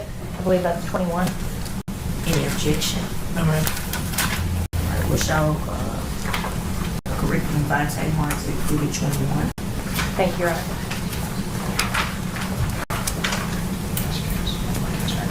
Thank you. Dr. Bidding, can you tell me a little bit about your professional career, starting with your education? Yes. I obtained an undergraduate degree from Eastern Kentucky University in psychology. Then I went on to get my PhD in clinical psychology from Sam Houston State University, which is in Texas.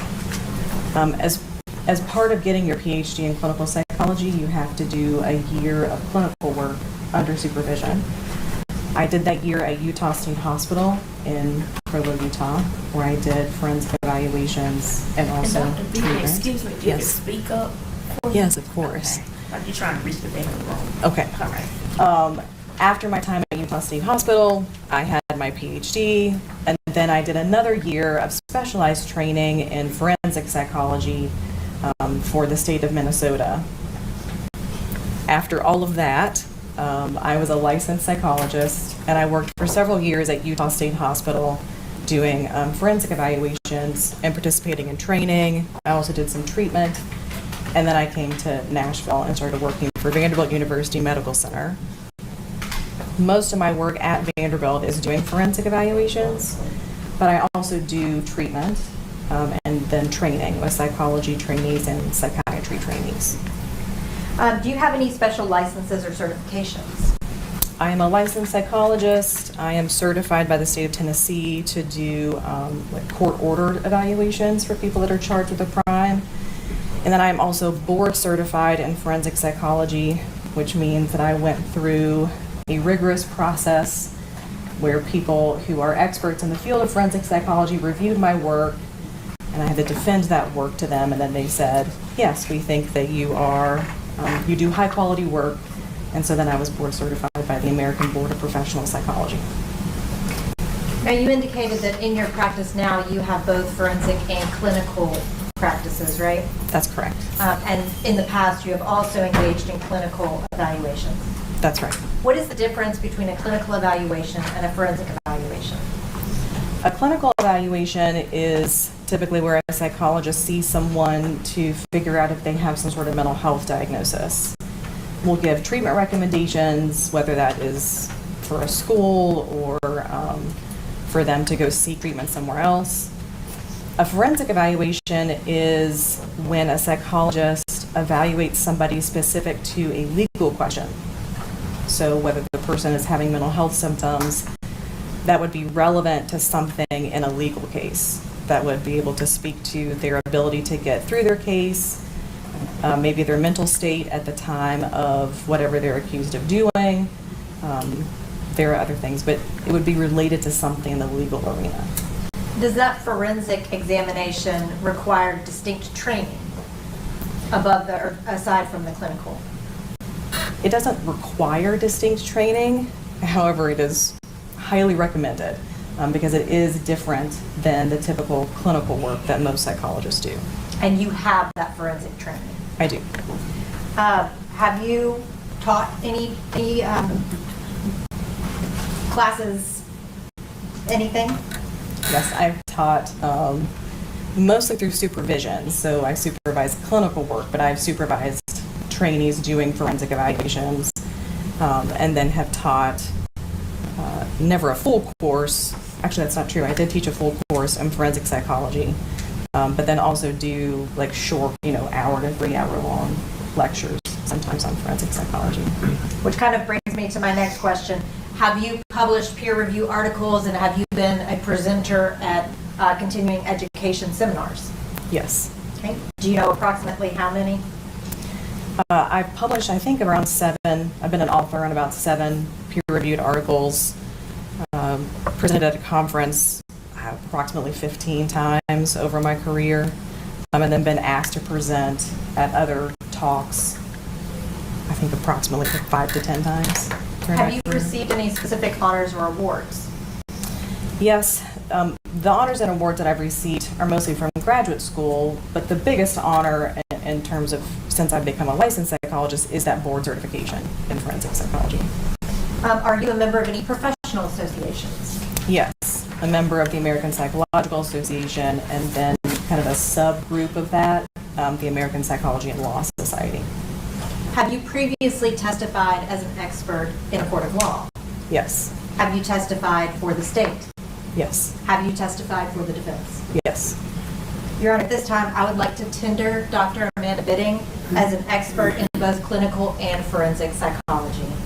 Any objection? We'll show Dr. Amanda Bidding as declared expert in clinical and forensic psychology. Thank you, Your Honor. Now, Dr. Bidding, whether you're testifying for the state or for the defense, does that matter as to what ultimate opinion you render? It should not. One of the main principles of forensic psychology is to always try to do an objective assessment. So to give opinions and come to conclusions based on the information that I review versus what side hires me. And why is that important? For multiple reasons. I want to be helpful to the court, and if I come in and just give an opinion that the attorney wants me to give, that's probably not very helpful. But also it makes people not look very credible if they come in and their conclusions aren't based on the actual information that they had and they seem biased.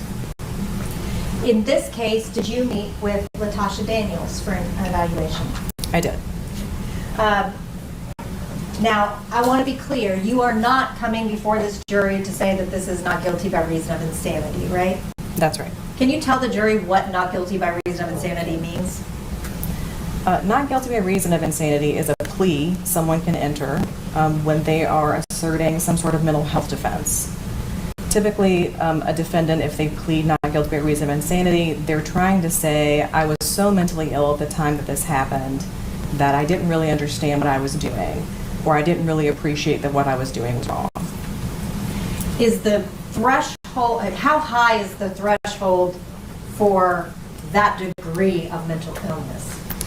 It is very rare for someone to be that severely mentally ill at the time of a crime to not really understand what they're doing or not be able to appreciate the wrongfulness of their actions. So it's a rare defense. Would that actually require almost like a psychotic event? Most of the time, it is because the person is having psychotic symptoms, yes. And psychosis is different than regular mental health issues. Psychosis is under the umbrella of mental health issues, but typically psychosis means that the person is out of touch with reality. They're not assessing the environment accurately anymore. Another aspect of kind of the legal area of your field would be diminished capacity, right? Right. Now, because of limited information, were you able to make a determination on diminished capacity here? I was not. And that's because Ms. Daniels couldn't remember a part of what happened? That's correct. Now, I want to talk to you about the sources of information that you used in coming to the determinations that you did about Ms. Daniels, okay? Okay. Do you recall kind of generally what types of sources you used? Yes, I was provided some information by Ms. Fuchs that included like discovery information in the case, so police reports, recordings of the 911 calls. I was also provided some journal entries from Ms. Daniels herself. I also interviewed Ms. Daniels. I spoke to a collateral contact, and I did some psychological testing with Ms. Daniels. Did you also just watch Officer Dunlap testify? I did. Now I want to talk to you about the evaluation part of it. Is it common in psychology to have the person that you are examining be your primary source of information? In forensic psychology, we certainly don't want the defendant to be the primary source of information. Many times when I'm trying to assess someone's mental state, they're the person that's best able to tell me their mental state. But typically that needs to be corroborated. There needs to be some other data that supports what the defendant is saying, and typically that comes from things like police reports, observations of the defendant at the time of the offense, 911 recordings, body cam footage, things like that. Getting ahead? Here, did you get self-reporting from Ms. Daniels? Yes. And then compare it to corroborating information? Yes. Did you find corroborating information? Yes. Okay. Now I want to kind of shift gears a little bit and talk to you about Miss Daniels' background, okay? Okay. Did you discuss her childhood with her? I did. Did you find any particular trauma history in her childhood? Yes. What trauma history did you find in her childhood? You don't have to give a detail, but in general. She detailed being physically abused by her mother during her childhood and emotionally abused by both her mother and her stepfather in some ways. Do you recall her stepfather being abusive with her mother? She also witnessed domestic violence between her stepfather and her mother. Do you recall if there was any psychological impact from having to hide that from other people? I don't know that she described psychological impact at the time, but she described how when she was a child, it was expected that she present like everything was okay. When they were in public, her stepfather was apparently a pastor. And so it was kind of the expectation that all of those things that were happening inside the home be kept secret, and that no one knew those things. And so she kind of had to like put on a happy face, for lack of a better term. Do you still see the manifestation of that mentality currently? That's certainly how she described herself functioning throughout the rest of her life, of kind of pushing down any sort of negative things that were happening in life and presenting herself like she had it all together. Does Miss Daniels have a family history of mental health? And I don't want you to get into details there, but just generally, does she have a family history? Yes, she said she has a family history of mental illness and substance use problems on both her mom and her dad's side of the family. I want to talk to you briefly about her educational history, okay? Okay. She has a master's as a licensed clinical social worker, right? That's my understanding, yes. Can someone who is that educated struggle with mental health? Absolutely. Can someone who is in the mental health field struggle with mental health? Absolutely. Would that be uncommon? I don't know. I don't think I can answer that question with any real data. I certainly am aware of several people in the mental health field that have mental health problems themselves. Now, I want to talk to you about Ms. Daniels' relationship and mental health history, okay? Okay. Based on your evaluation of her, did you find those two things kind of going hand in hand? Yes. Now, Ms. Daniels had been married at a young age. That's correct. Do you remember whether that resulted in a divorce? It did. Do you remember the psychological impact of that divorce on Ms. Daniels? Yes. Okay. And what was that? She described that divorce kind of breaking her in a sense. Divorce was seen as sinful in her family. I think she kind of viewed it as a failure on her part. And she became so emotionally distraught at the ending of her marriage that is when she described attempting suicide. Now, she did then get remarried, based on your information, right? That's correct. And did she describe any emotional trauma from that marriage? Yes, she described that marriage as just generally unfulfilling. She felt neglected, ignored, unappreciated. She kind of described feeling like she had kind of pulled him into the marriage and that he was never really wanting to be with her, is kind of how she felt during that marriage. He was very emotionally distant with her? That's what she described, yes.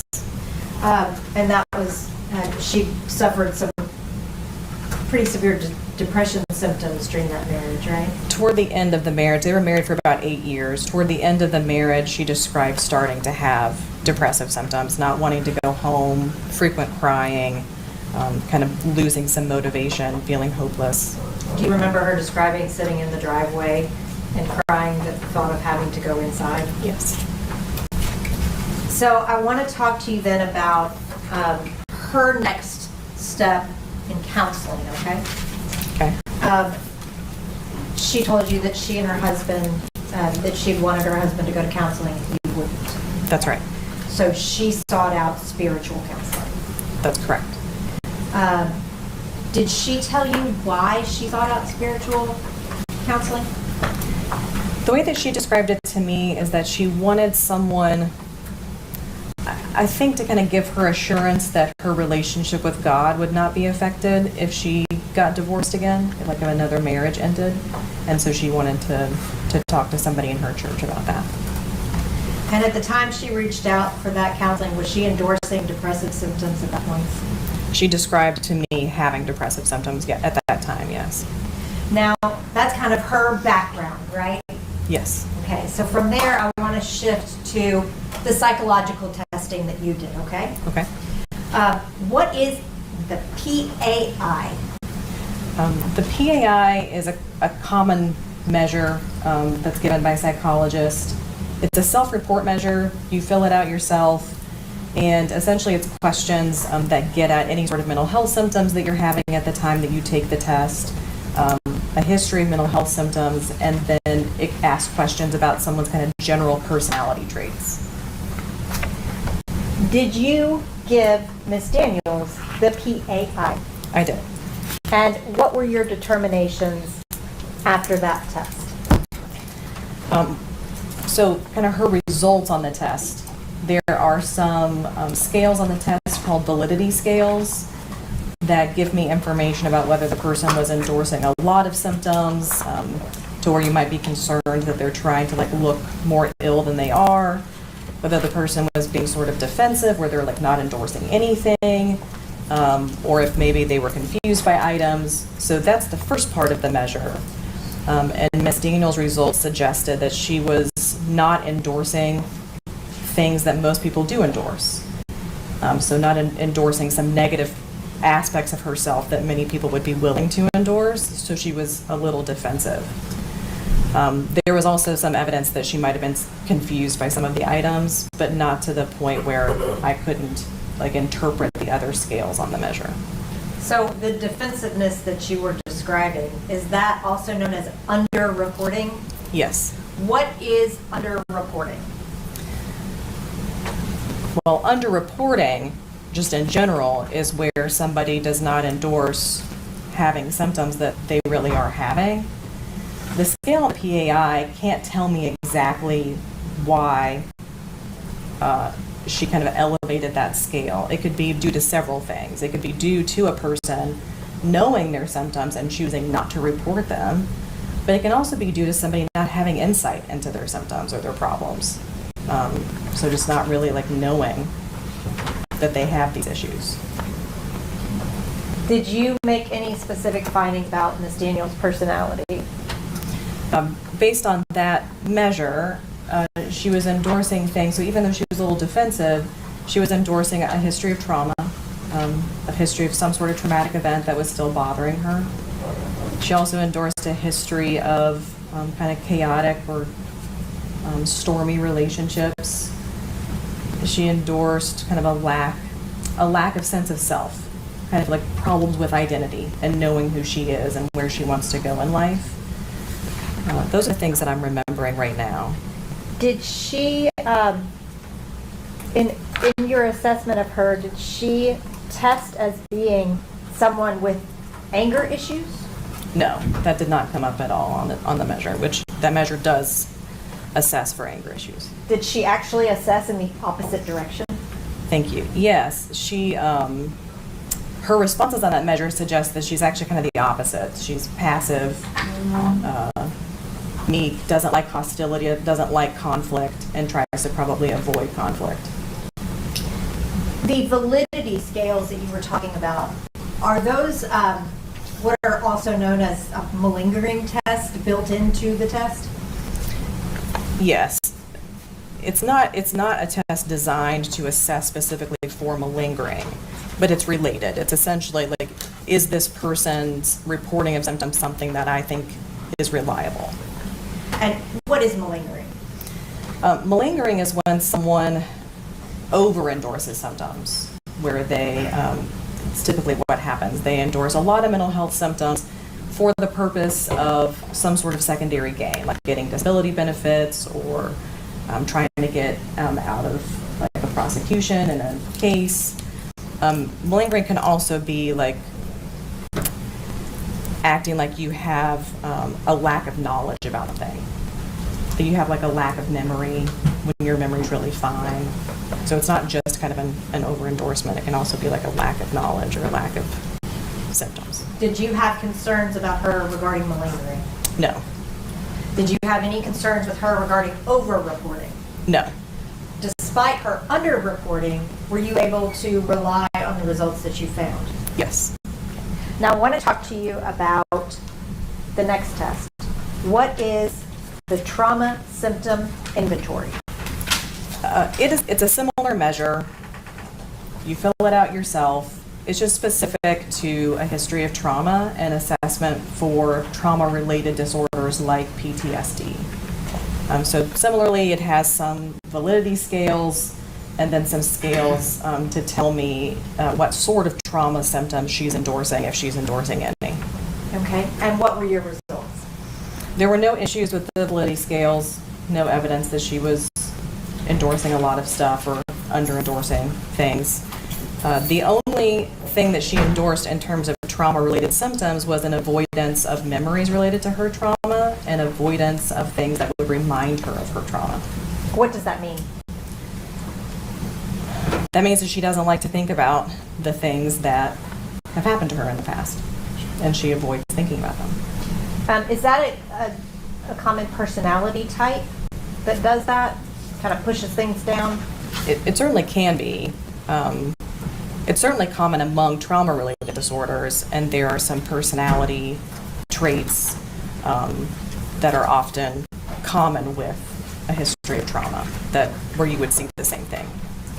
So what was is the result that defensive avoidance, or is there a more specific result on that test? No, the defensive that's the name of the scale that she elevated is defensive avoidance. And what that means is that she's just avoiding those reminders and avoiding those memories. So what was her specific results on that trauma inventory? That was it. That was the only scale that she elevated. Okay. Did it indicate evidence of trauma? Yes. Does it indicate particular trauma? No, it doesn't give any information about the type of trauma the person has experienced. And again, did you have any concerns about malingering during that assessment? No. Did you have any concerns about over-reporting during that assessment? No. Did you have any concerns about under-reporting during that assessment? No. Okay. So now I want to kind of shift gears to your evaluation regarding her mental state. Okay? Okay. You did review the discovery. I did. What stood out to you, generally speaking, in the discovery? Particularly regarding immediately after the events. So a lot of the discovery were police accounts. When police arrived to the scene, Miss Daniels is described as standing in the kitchen area, holding a gun, kind of talking to herself, not following commands from police to drop the gun, and kind of intermittently pointing the gun at herself. Did you hear that consistent with Officer Dunlap's testimony? Yes, I believe I read his report. Did you also review Tabitha Perry's statement? Yes. Did anything in her statement stand out to you regarding Miss Daniels' mental state? So Miss Perry's statement essentially talked about how, this happened, and she remembers seeing Miss Daniels kind of go into the kitchen. Another thing that stood out is that at some point, Miss Perry apparently kind of tells her to leave, that the police are coming. And Miss Daniels says, no, it doesn't matter. and doesn't leave, even though Miss Perry is telling her to get out of there and that she won't say anything to police, essentially. Did anything strike you about the fact that she wasn't responsive with the officers? It could mean that she was so distressed she wasn't able to pay attention to what was happening at the time. There are, I think, different things that it can mean. What it means at the most basic level is that she was not responding to the officers like most people would if officers have guns drawn at you and are telling you to put down a gun. During your evaluation, were you also provided a suicide note? Yes. Is something like that important to your evaluation? Yes. In this particular evaluation, it was corroboration of kind of her account to me that she was feeling suicidal around the time. And you had some medical reports indicating depressed mood and suicidal ideations around this time? Yes. Now, Ms. Daniels did talk to you about her version of events, right? Yes. With your evaluation, did you find objective evidence that corroborated what Ms. Daniels was telling you?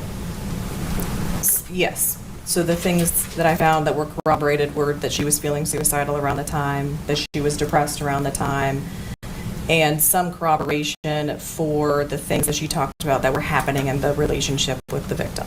Okay. And so did you find corroboration were you provided corroboration of the fact that she did purchase a gun that Yes. day?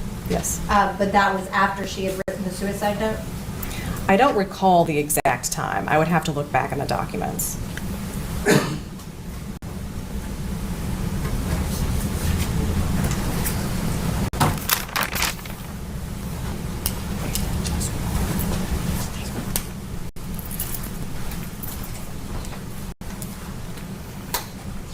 If the suicide note that you were provided was written on April 4th, 2019 at 3:14, that would be before April the 4th, 2019 at 4:37 p.m., right? Yes. Did you find that sequence of events to corroborate her timeline that she provided you? Yes.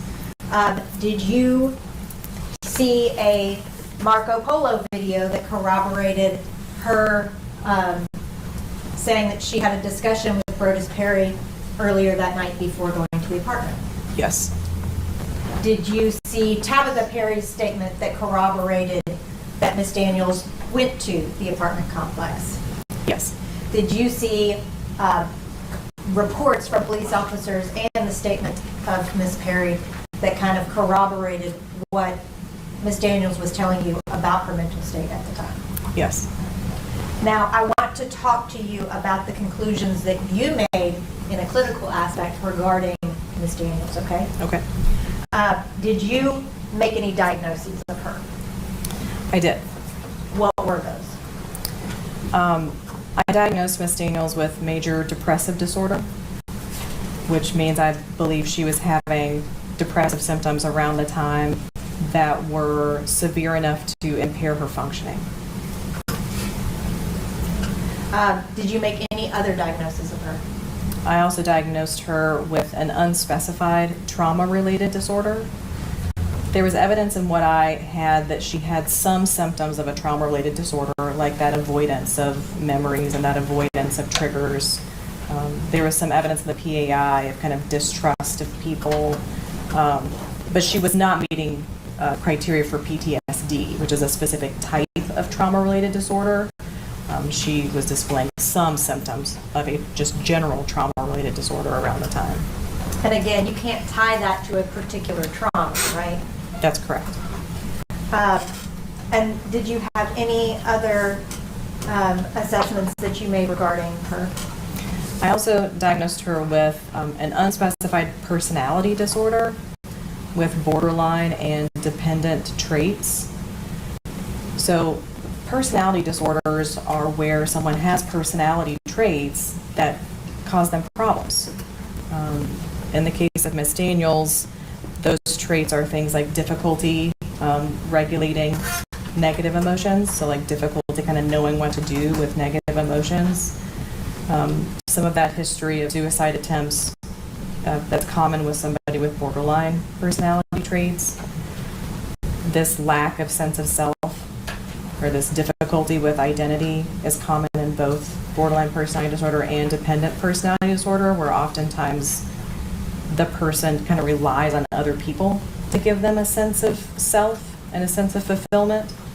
And I certainly saw that in her history of relationships, where she often kind of sought reassurance and did things that maybe she wouldn't do otherwise to kind of please the people that she was with. And that's common among somebody with dependent personality disorder.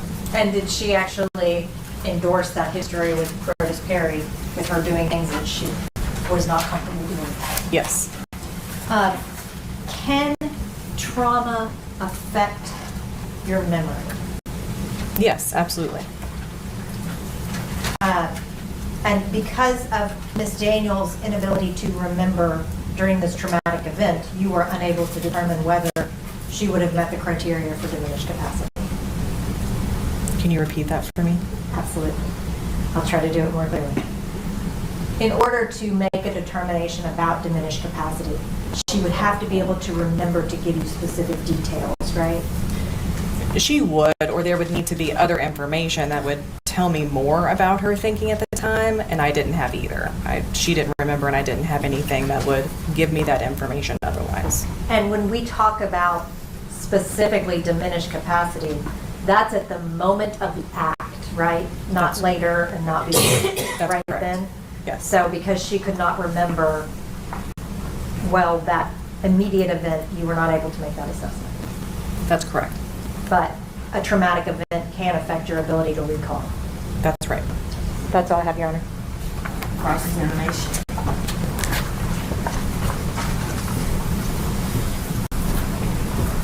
Thank you. Dr. Biddy? Biddy. Am I saying that correct? My name's Kevin McGalvin. I'm the prosecutor for the case. And I'll have a few questions for you. Are you the treating therapist for Ms. Daniels? No. So you're here as an expert witness hired by the court or somebody to come and testify as to what your findings were? Yes, I met with Ms. Daniels just the one time for the purpose of this evaluation. So your relationship with her began after this event, after the homicide? Yes, well after.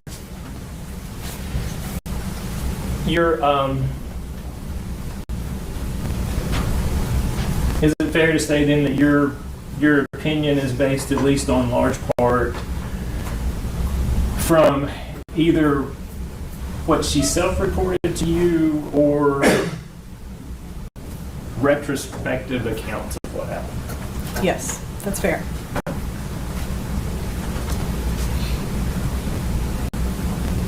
How many times have you testified as an expert? Roughly 15 times. How many times for a defendant?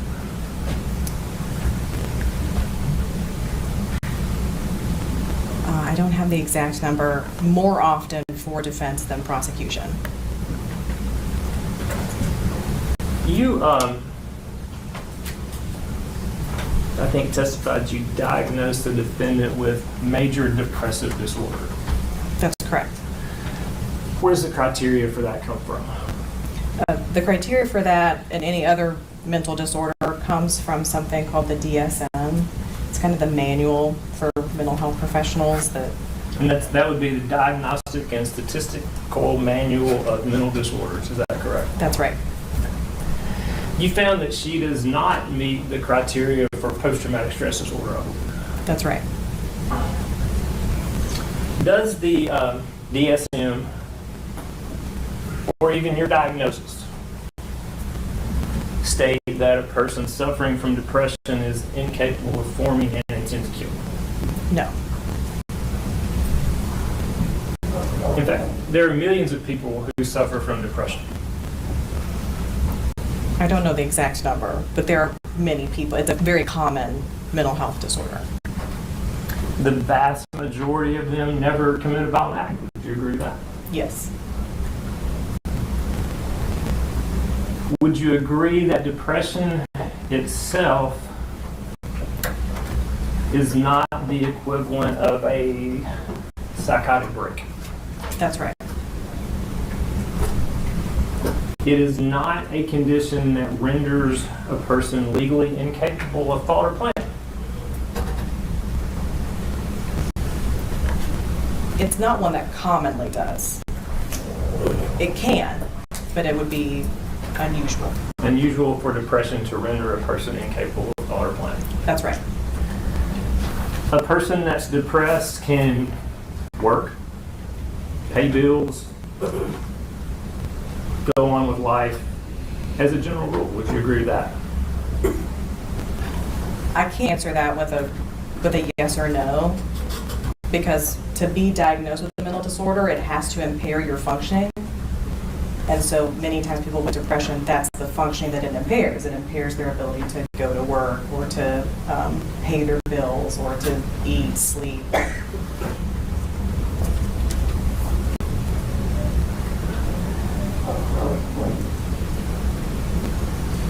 You testified that she did not meet the criteria for insanity. That's correct. And so by that, your testimony is that she understood the wrongfulness of her act. I did not find evidence that would suggest that she was unable to understand the wrongfulness of her act. So you're aware, I think you testified that you purchased a firearm before driving to the victim's house? That's correct. Purchasing a firearm would require planning. Would you agree with that? Yes. It in fact requires that she go through like several steps. You've got to have an ID. There's all kind of things you have to do to purchase a firearm. That's my understanding, yes. And she was able to do all that. Yes, I assume so. You're aware that she drove over 2 hours after purchasing the firearms to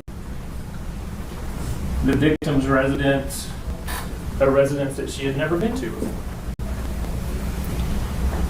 I'm aware that she drove from her home to Memphis. I think the information I had indicates that she drove to like a cigar lounge or something first before going to the location. Yes. Commuted a substantial way after purchasing the firearm. Yes. And eventually ended up at the victim's house. Correct. Would you agree that that requires concentration, navigation, purposeful action? Yes.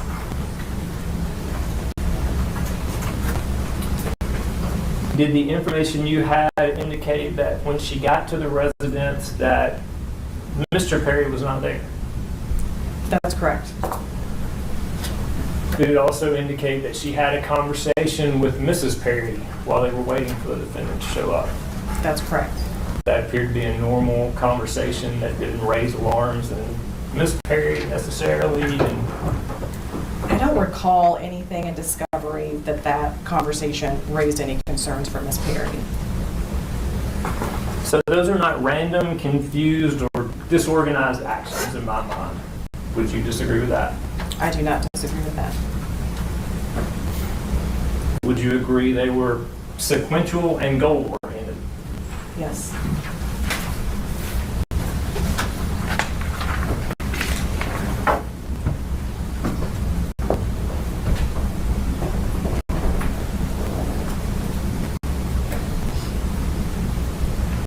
In Tennessee, are you aware that premeditation doesn't really even have a time period? That it can happen like in a matter of seconds, and all that's required is reflection and judgment before the act is done? I'm aware it does not require a specific time period. The phrasing in the statute is always a little confusing to me. It's something like sufficiently free from passion and excitement to be able to exercise reflection and judgment, something like that. Right. So there's no specific time period. So there's no, we got to give this person a count to 10 to cool off. There's nothing like that under Tennessee law, right? It's just reflection and judgment. That's my understanding. And the reflection and judgment, again, statute says something like it has to be sufficiently free from passion and excitement. Does the fact that she realized that she needed a weapon and the fact that she went to purchase the weapon indicate judgment to you?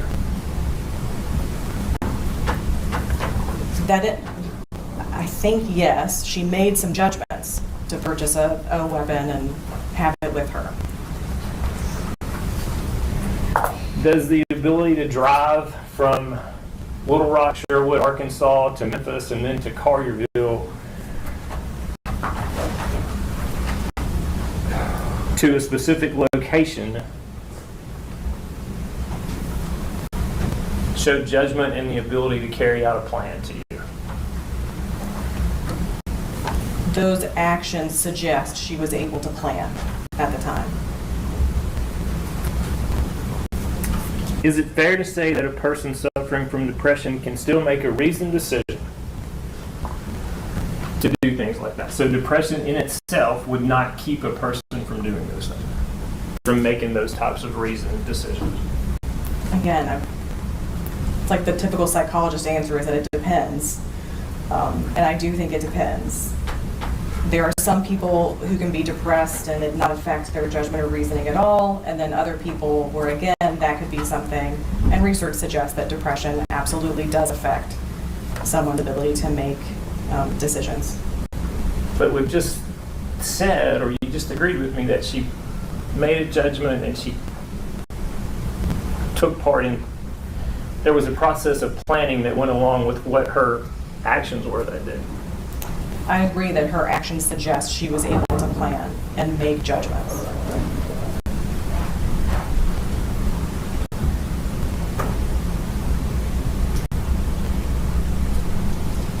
She admitted to you that she was heartbroken, upset, angry that the defendant, that Mr. Perry wanted to end the relationship with her.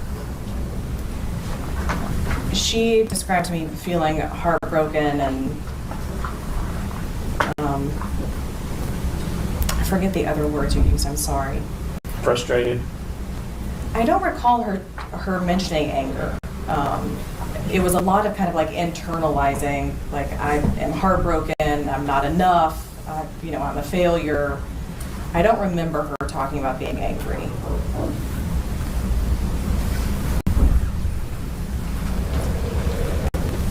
Did she indicate to you she was frustrated that he would not tell his wife about the relationship they were having? Yes, I believe she did tell me that she was frustrated about that. Does frustration mean anger? Absolutely, yes.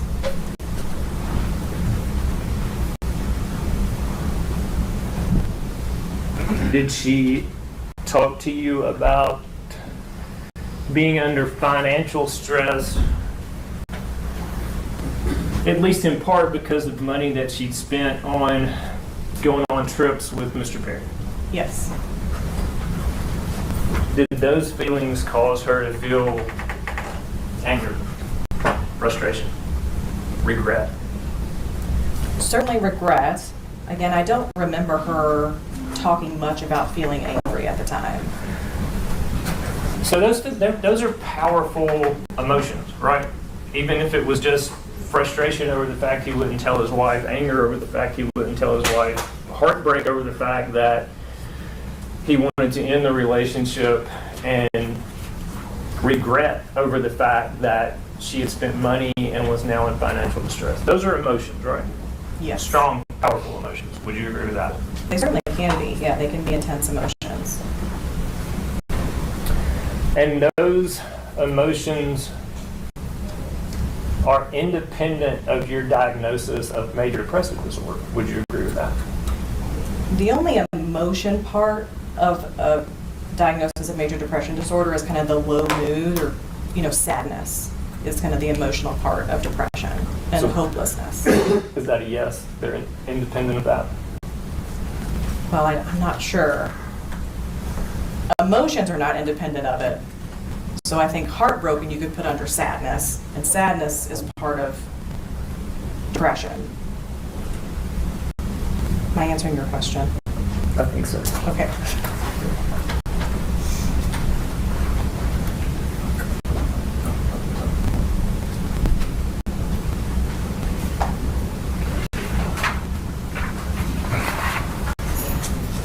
You testified a little bit about, and I don't want to go into details about it, but prior suicidal ideologies at least. Correct. Can you tell the jury a little bit about, there's a difference between a suicide attempt and a suicidal ideology, is that correct? That's correct. What's the difference? The term psychologists often use is suicidal ideation. It just means thinking about suicide. It could even mean considering suicide. And of course, an attempt is when you actually try to kill yourself. And you talked about she had past suicidal ideation. Yes. And then you also talked about a note that she wrote to some family members on this day that you saw. That's correct.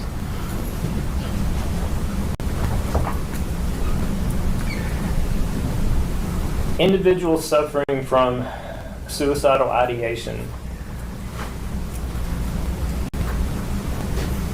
do they often focus on their own suffering? Yes. I mean, that's kind of the reason, right? Yes.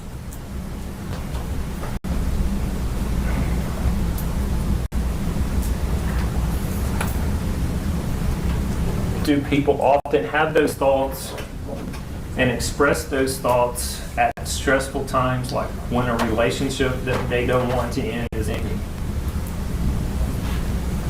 My most honest answer I can give you is that it depends.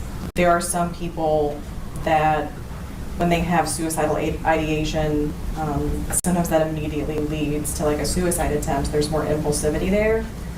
And then for other people, it's more of what you're talking about, where really it's like a stressor comes up, it brings up these thoughts of wanting to die or just kind of wanting to end it all. And then that kind of wave goes away. And can it also be a way to try to control the outcome or control the other person? Like, I don't want this relationship to end. If I make this known, maybe I can control that in some way. In my experience, that's often a stereotype. And in reality, a lot of the time, the people that I work with, they say those things because they really want to die. Oftentimes there's ambiguity. When somebody wants to die, they want to die, but then there's that part of them that hopes that somebody will give them a reason to live. But in my experience, if someone brings up suicide in the context of like a relationship ending, it's very rarely for the purpose of like trying to like manipulate the other person. And it's more of like a true kind of distress. Are suicide thoughts generally inwardly directed, or I guess that kind of goes along. Is that kind of inwardly directed, or is it oftentimes outwardly directed? Can you ask me, I think I know what you're asking, but can you ask me a different So way? if someone is actually thinking about committing suicide, is that something that they generally, that's inside them that they direct toward them and not outwardly toward somebody else? Yes. So if somebody's having suicidal ideation, they are wanting to harm themselves. It's directed inward.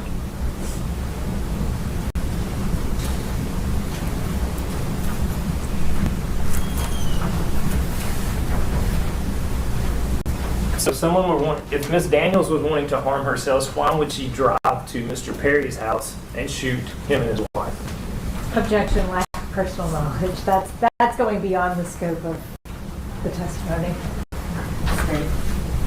She's the expert. I don't. Why would she?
We're gonna take a break. We'll come back at 1:30. But we're gonna convene for lunch.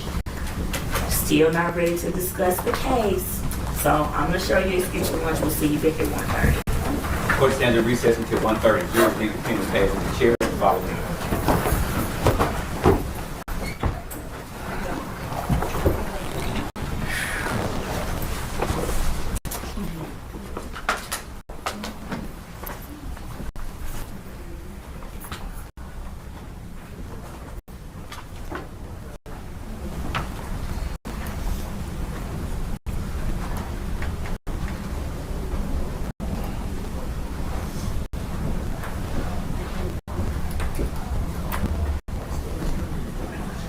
All right, we'll come back at 1:30. Your Honor, before you take a recess, just for the record, I brought Dr. Bidding here today, so she does not have a car. So I know that I'm not allowed to speak to her now that her Right. testimony is going on. So if the court wants to tell her how to get lunch, or if you need to see me, like, with no words, handing her a bag of snacks, whatever we need to do, I just want to make sure that she has the opportunity to eat as well. All right, yes, you can discuss your testimony with anyone, but there are some places to eat around here. There's, a place, there's a Subway downstairs, so you can walk on the mall. There's some places, but discuss your testimony with anyone.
Jurors are in the courtroom, Your Honor.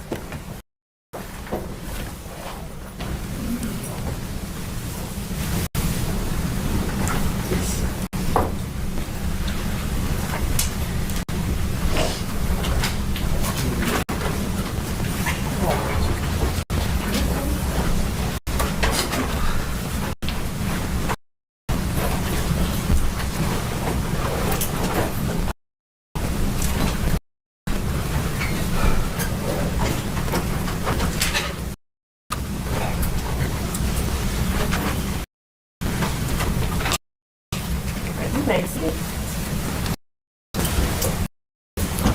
State you can continue. I'm almost there.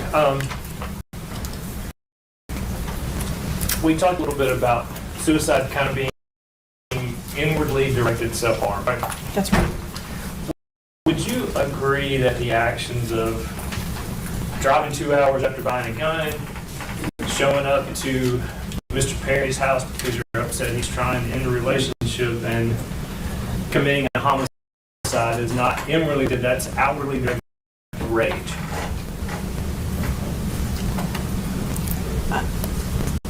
I don't think I can give you an expert opinion about that because I don't know enough information about what was going on in terms of the mental state that you're talking about. But you testify in legal proceedings often, right? That's correct. Or deal with the legal system often. Is there anything about a murder-suicide plot where I'm going to kill somebody and then kill myself that would diminish the mental state, the intent, the premeditation that would be required to commit premeditated murder? Can you ask me that in a different way? I don't know how to ask that in a different way. Can you ask me again? Yes. Okay. So if an individual were planning to kill someone and then kill themselves, is there anything about that, their actions toward the person that they were going to kill, that would make them legally not responsible, legally not, the legal mental state required to form the intent to kill somebody and the planning and premeditation that was required to do that? It is possible that someone could engage in a homicide, suicide, and not have the mental state required for the crime. It's possible, but it's also possible that they could. Am I correct? That's right. Just the fact that you're suicidal does not mean that you don't have the mental state or the ability, the judgment and the ability to premeditate and plan a crime. Simply being suicidal does not mean that you would not be able to form the intent. You talked about childhood abuse. Does that, the fact that someone went through some trauma or a bad childhood, does that, anything about that prevent someone from forming intent to kill somebody and planning to do the killing? Just in and of itself. Again, these are questions, this is a question that I probably can't answer truthfully in a yes or no, because it's more complicated than that. It depends. There are lots of things that trauma can cause in terms of mental health problems that could absolutely impact someone's ability to form intent. But it doesn't necessarily. So That's every correct. person that was abused as a child can't just go out and kill somebody and claim I don't have the requisite mental intent to be convicted of that crime. I suppose they could claim it. I don't know that it would be supported. And the fact that someone was in failed relationships or married more than once, does that, or went through a divorce, does that in and of itself mean that that person is not responsible for their criminal action? Again, the not responsible part is a legal decision. What I can say as a psychological expert is that would not mean the person necessarily would be unable to form an intent for a crime. And I think you make a good point there. You're not a legal expert, correct? That's correct. You've offered an opinion based upon a clinical diagnosis. In this evaluation, my opinions were essentially clinical diagnoses, kind of what her mental health was around the time. You're not offering an opinion as to whether she met the legal definition of premeditation required for first-degree murder, though, are you? That's correct. I'm not offering an opinion about that. And you were not able to find criteria that she met the definition for insanity. That's correct. You were not able to find the criteria that she met the legal criteria for diminished capacity. That's something I did not offer an opinion about. In fact, you say in your report that you're unable to offer an opinion regarding her mental state at the time of the offense. That's correct. So you can't say that she didn't act intentionally. That's correct. And you can't say that she didn't premeditate this homicide. That's correct. I did not offer opinions about either one of those things. That's all. Rita Root. Thank you, Your Honor. Dr. Benning, I want to touch on a couple things that Mr. McAlpin was speaking about, okay? Okay. First, I wanted to cue in on something said to him during direct, talking about suicidal individuals, and you had said someone can truly want to die, but still hope that someone else could give them a reason to live. Do you remember that? Yes. Can you kind of elaborate on that for me? Yes. In my experience, in my clinical work, I often work with people that have kind of chronic suicidal ideation. And it's very common for people to consider suicide when they become hopeless and feel like they don't know any other way out, and still want a way out. So it's, again, there's ambiguity there a lot of the time. They want to die, and I think they're open to being helped if someone can help them. Did Ms. Daniels endorse that kind of mentality to you about this incident? Yes. Clinically speaking, is someone who has attempted suicide more likely to attempt suicide again? Yes. Now, people who commit suicide or attempt to commit suicide have to take actions to do that, right? That's right. So you can have sequential and goal-oriented actions moving towards a suicide. That's correct. You could procure a weapon or other means by which to actually affect the death, right? That's right. And that means you could go buy a gun to kill yourself. That's right. You can choose a place to commit suicide. Yes. You can drive to that place to commit suicide. Yes. You can plan out what you want to say to your family in a suicide note. Yes. Are all of those plans that you're making? Yes, that is all planful behavior. Is that the result of reasoned judgment when you're dealing with a suicidal person? I think that's a controversial answer. People who want to commit suicide have reasons for wanting to commit suicide. At the same time, like I said, often those people get there because they feel like there's no other option. And research relates that to depression, which kind of lowers our ability to think through our options and make decisions like we would when not depressed. The ability to make sound and reasoned judgments, right? I would agree with that. I think it depends on how we define sound and reasoned. Severe depression that can result in those suicidal ideations, suicide attempts, or accomplished suicides. Severe depression, does it necessarily affect your basic ability to make and execute plans? It does not necessarily affect that ability. Does it affect the quality of your decision making? Yes, I think that's fair. Does severe depression affect your decision making process. Yes, depression kind of slows down everything, including your ability to think. So severe depression can actually affect all of your thought processes. It can. Can mental health issues affect your judgment and reflection abilities? Yes. What is the difference between suicidality or suicidal ideations and homicidal ideations? Suicidal ideations are thoughts about wanting to kill yourself. Homicidal ideations are thoughts about wanting to kill someone else. Does someone who has suicidal ideations necessarily have homicidal ideations? No.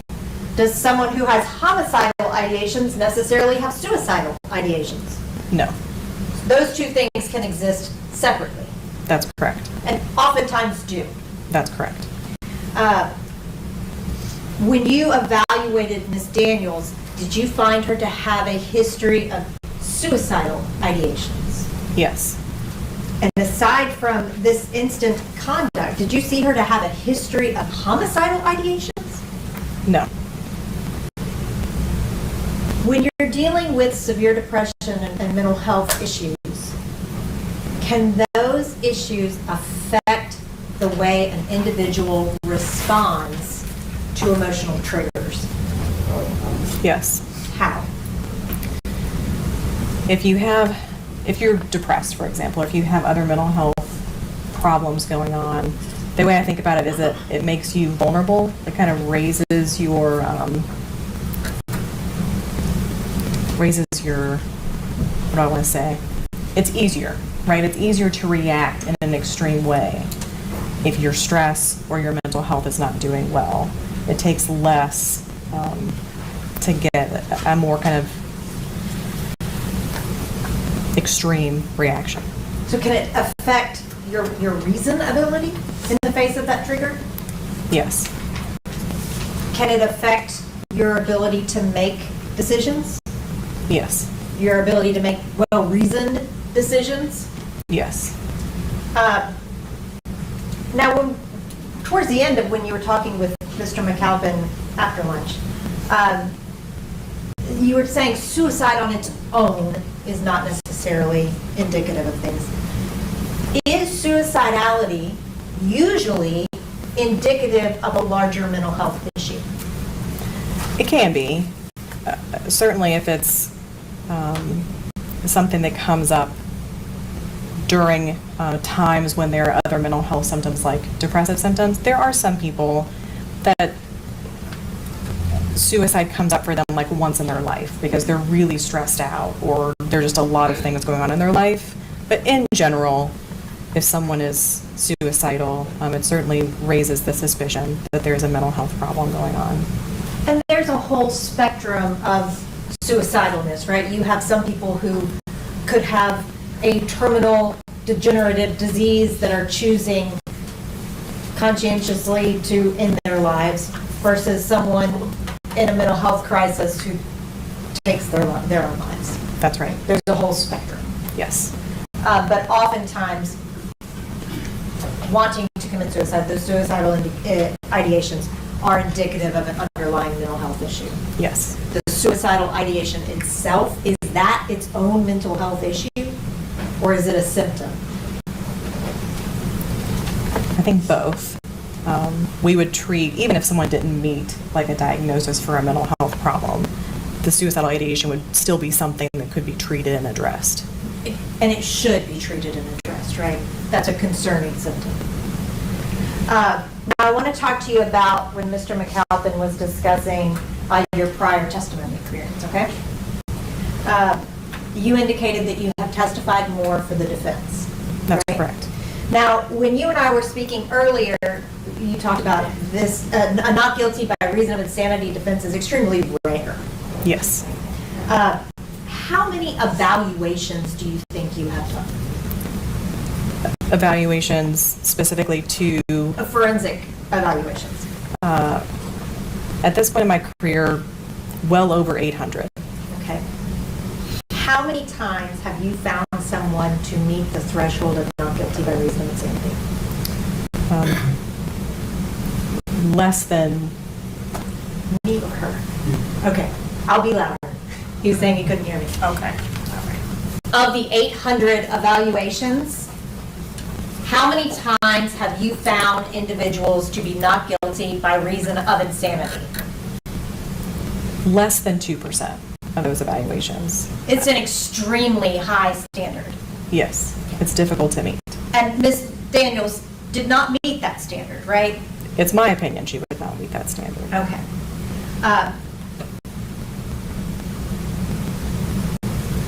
In your practice as a forensic psychologist, this is what you do. You said you've done over 800 evaluations, right? That's right. Oftentimes, when you end up at a trial, it's because someone was found not guilty by reason of insanity, in your opinion, right? If I end up at trial, it typically isn't for not guilty by reason of insanity. There's only been one instance in my career where I've testified at a trial for that purpose. Was that for the defense or for the state? For the state. Okay. Of the 800 evaluations, are most of those court appointed? Yes. Is that usually state oriented?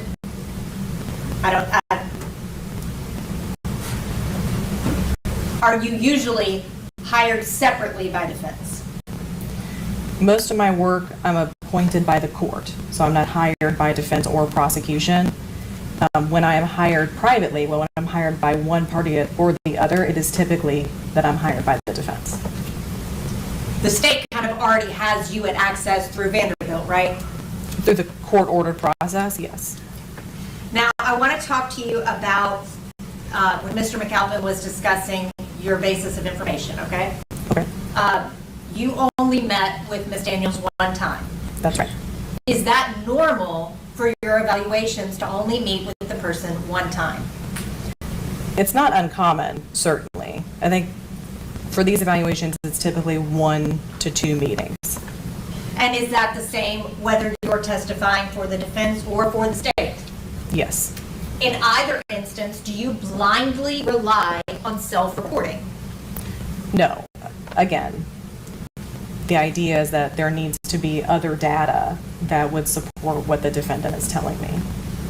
And did you look for that other data here? Yes. And you found Tabitha Perry's statement? Correct. Did you believe it corroborated what Ms. Daniels told you? Yes. You read police reports? Yes. Did you believe that corroborated what Ms. Daniels told you?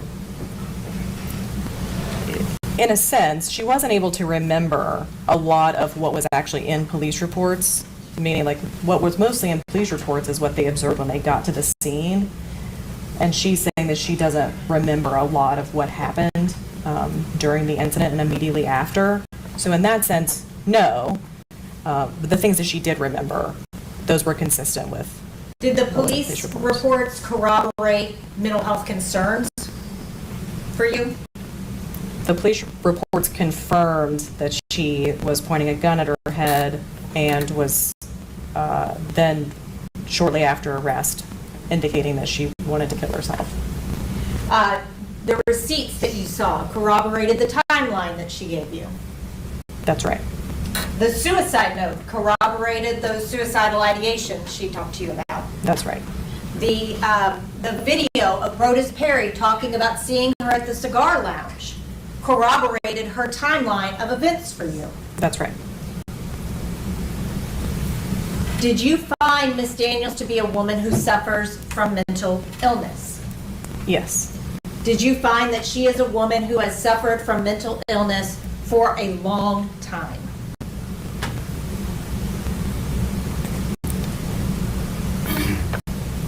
I know I'm being nitpicky here. For a long time, I can say that she was endorsing depressive symptoms for at least 2 years before the offense happened. And even all the way back to the end of her first marriage, right? With that first suicide attempt. That's right. So that takes us back to like a 10-year period of time, right? That's true. What was the overriding emotion endorsed by Ms. Daniels when you met with her? The overriding emotion she endorsed around the time of the offense was sadness, hopelessness. When you talked about defensive avoidance, what do you mean by defensive? Defensive in that context is talking about how our brain naturally tries to defend us against traumatic things. So avoiding thoughts of a scary memory is a type of like mental defense. Is that different than someone behaving defensively? Like that almost, kind of reaction? Yes. And in speaking with Ms. Daniels, she talked to you about the fact that she was always expected to put on a happy face, right? That's right. No matter what was going on inside of her. That's right. And that had been her reality since she was a child. Yes. I want to talk to you now about something you and Mr. McAlpin discussed regarding impulsivity. Can you talk to me a little bit more about what impulsivity is? Impulsivity is when somebody acts quickly in the heat of a moment. Sometimes when you hear impulsivity, people say it's like acting without thinking. But typically it's acting really quickly, like unexpectedly in the heat of a moment. And how does impulsivity tie to mental health issues? There are mental health issues that include impulsivity, and it's not necessarily, it's a symptom of a few, but not necessarily common across all mental health disorders. Is it associated with depressive disorders? Not typically. Okay. What was the context of the impulsivity when you were speaking with Mr. McAlpin? I don't remember. Okay. Did you find any impulsivity issues with Ms. Daniels in her reasoning? Can you rephrase that? That was a really wordy question. I apologize.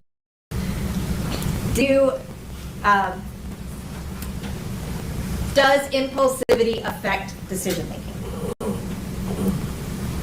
If somebody is like an impulsive person, typically that means that they make poor decisions and again react without a whole lot of thought about consequences.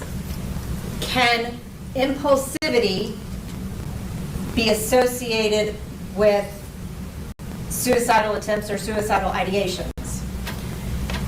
Yes.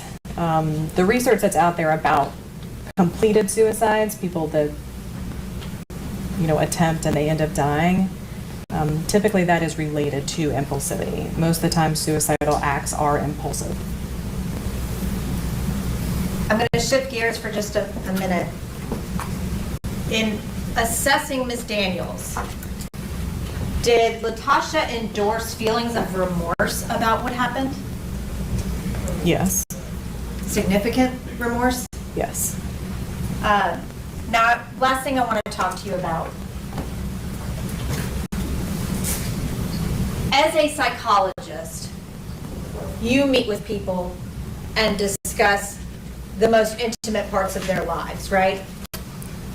More so in my clinical work than my forensic work, but yes. You find out the most personal details of people. Yes.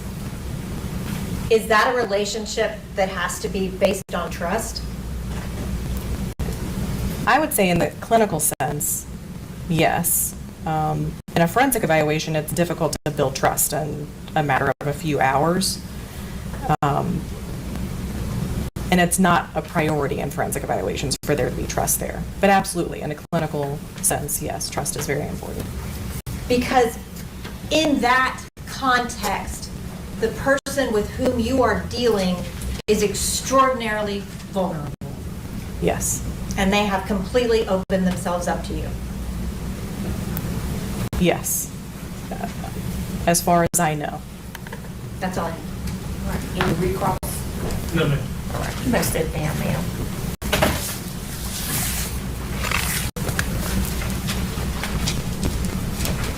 All right. Jurors need to take a short break. So we'll reconvene shortly. So I'm gonna show you excuse this time, and remember, we're still not ready to discuss the case. Folks, be sure to attach your shirt.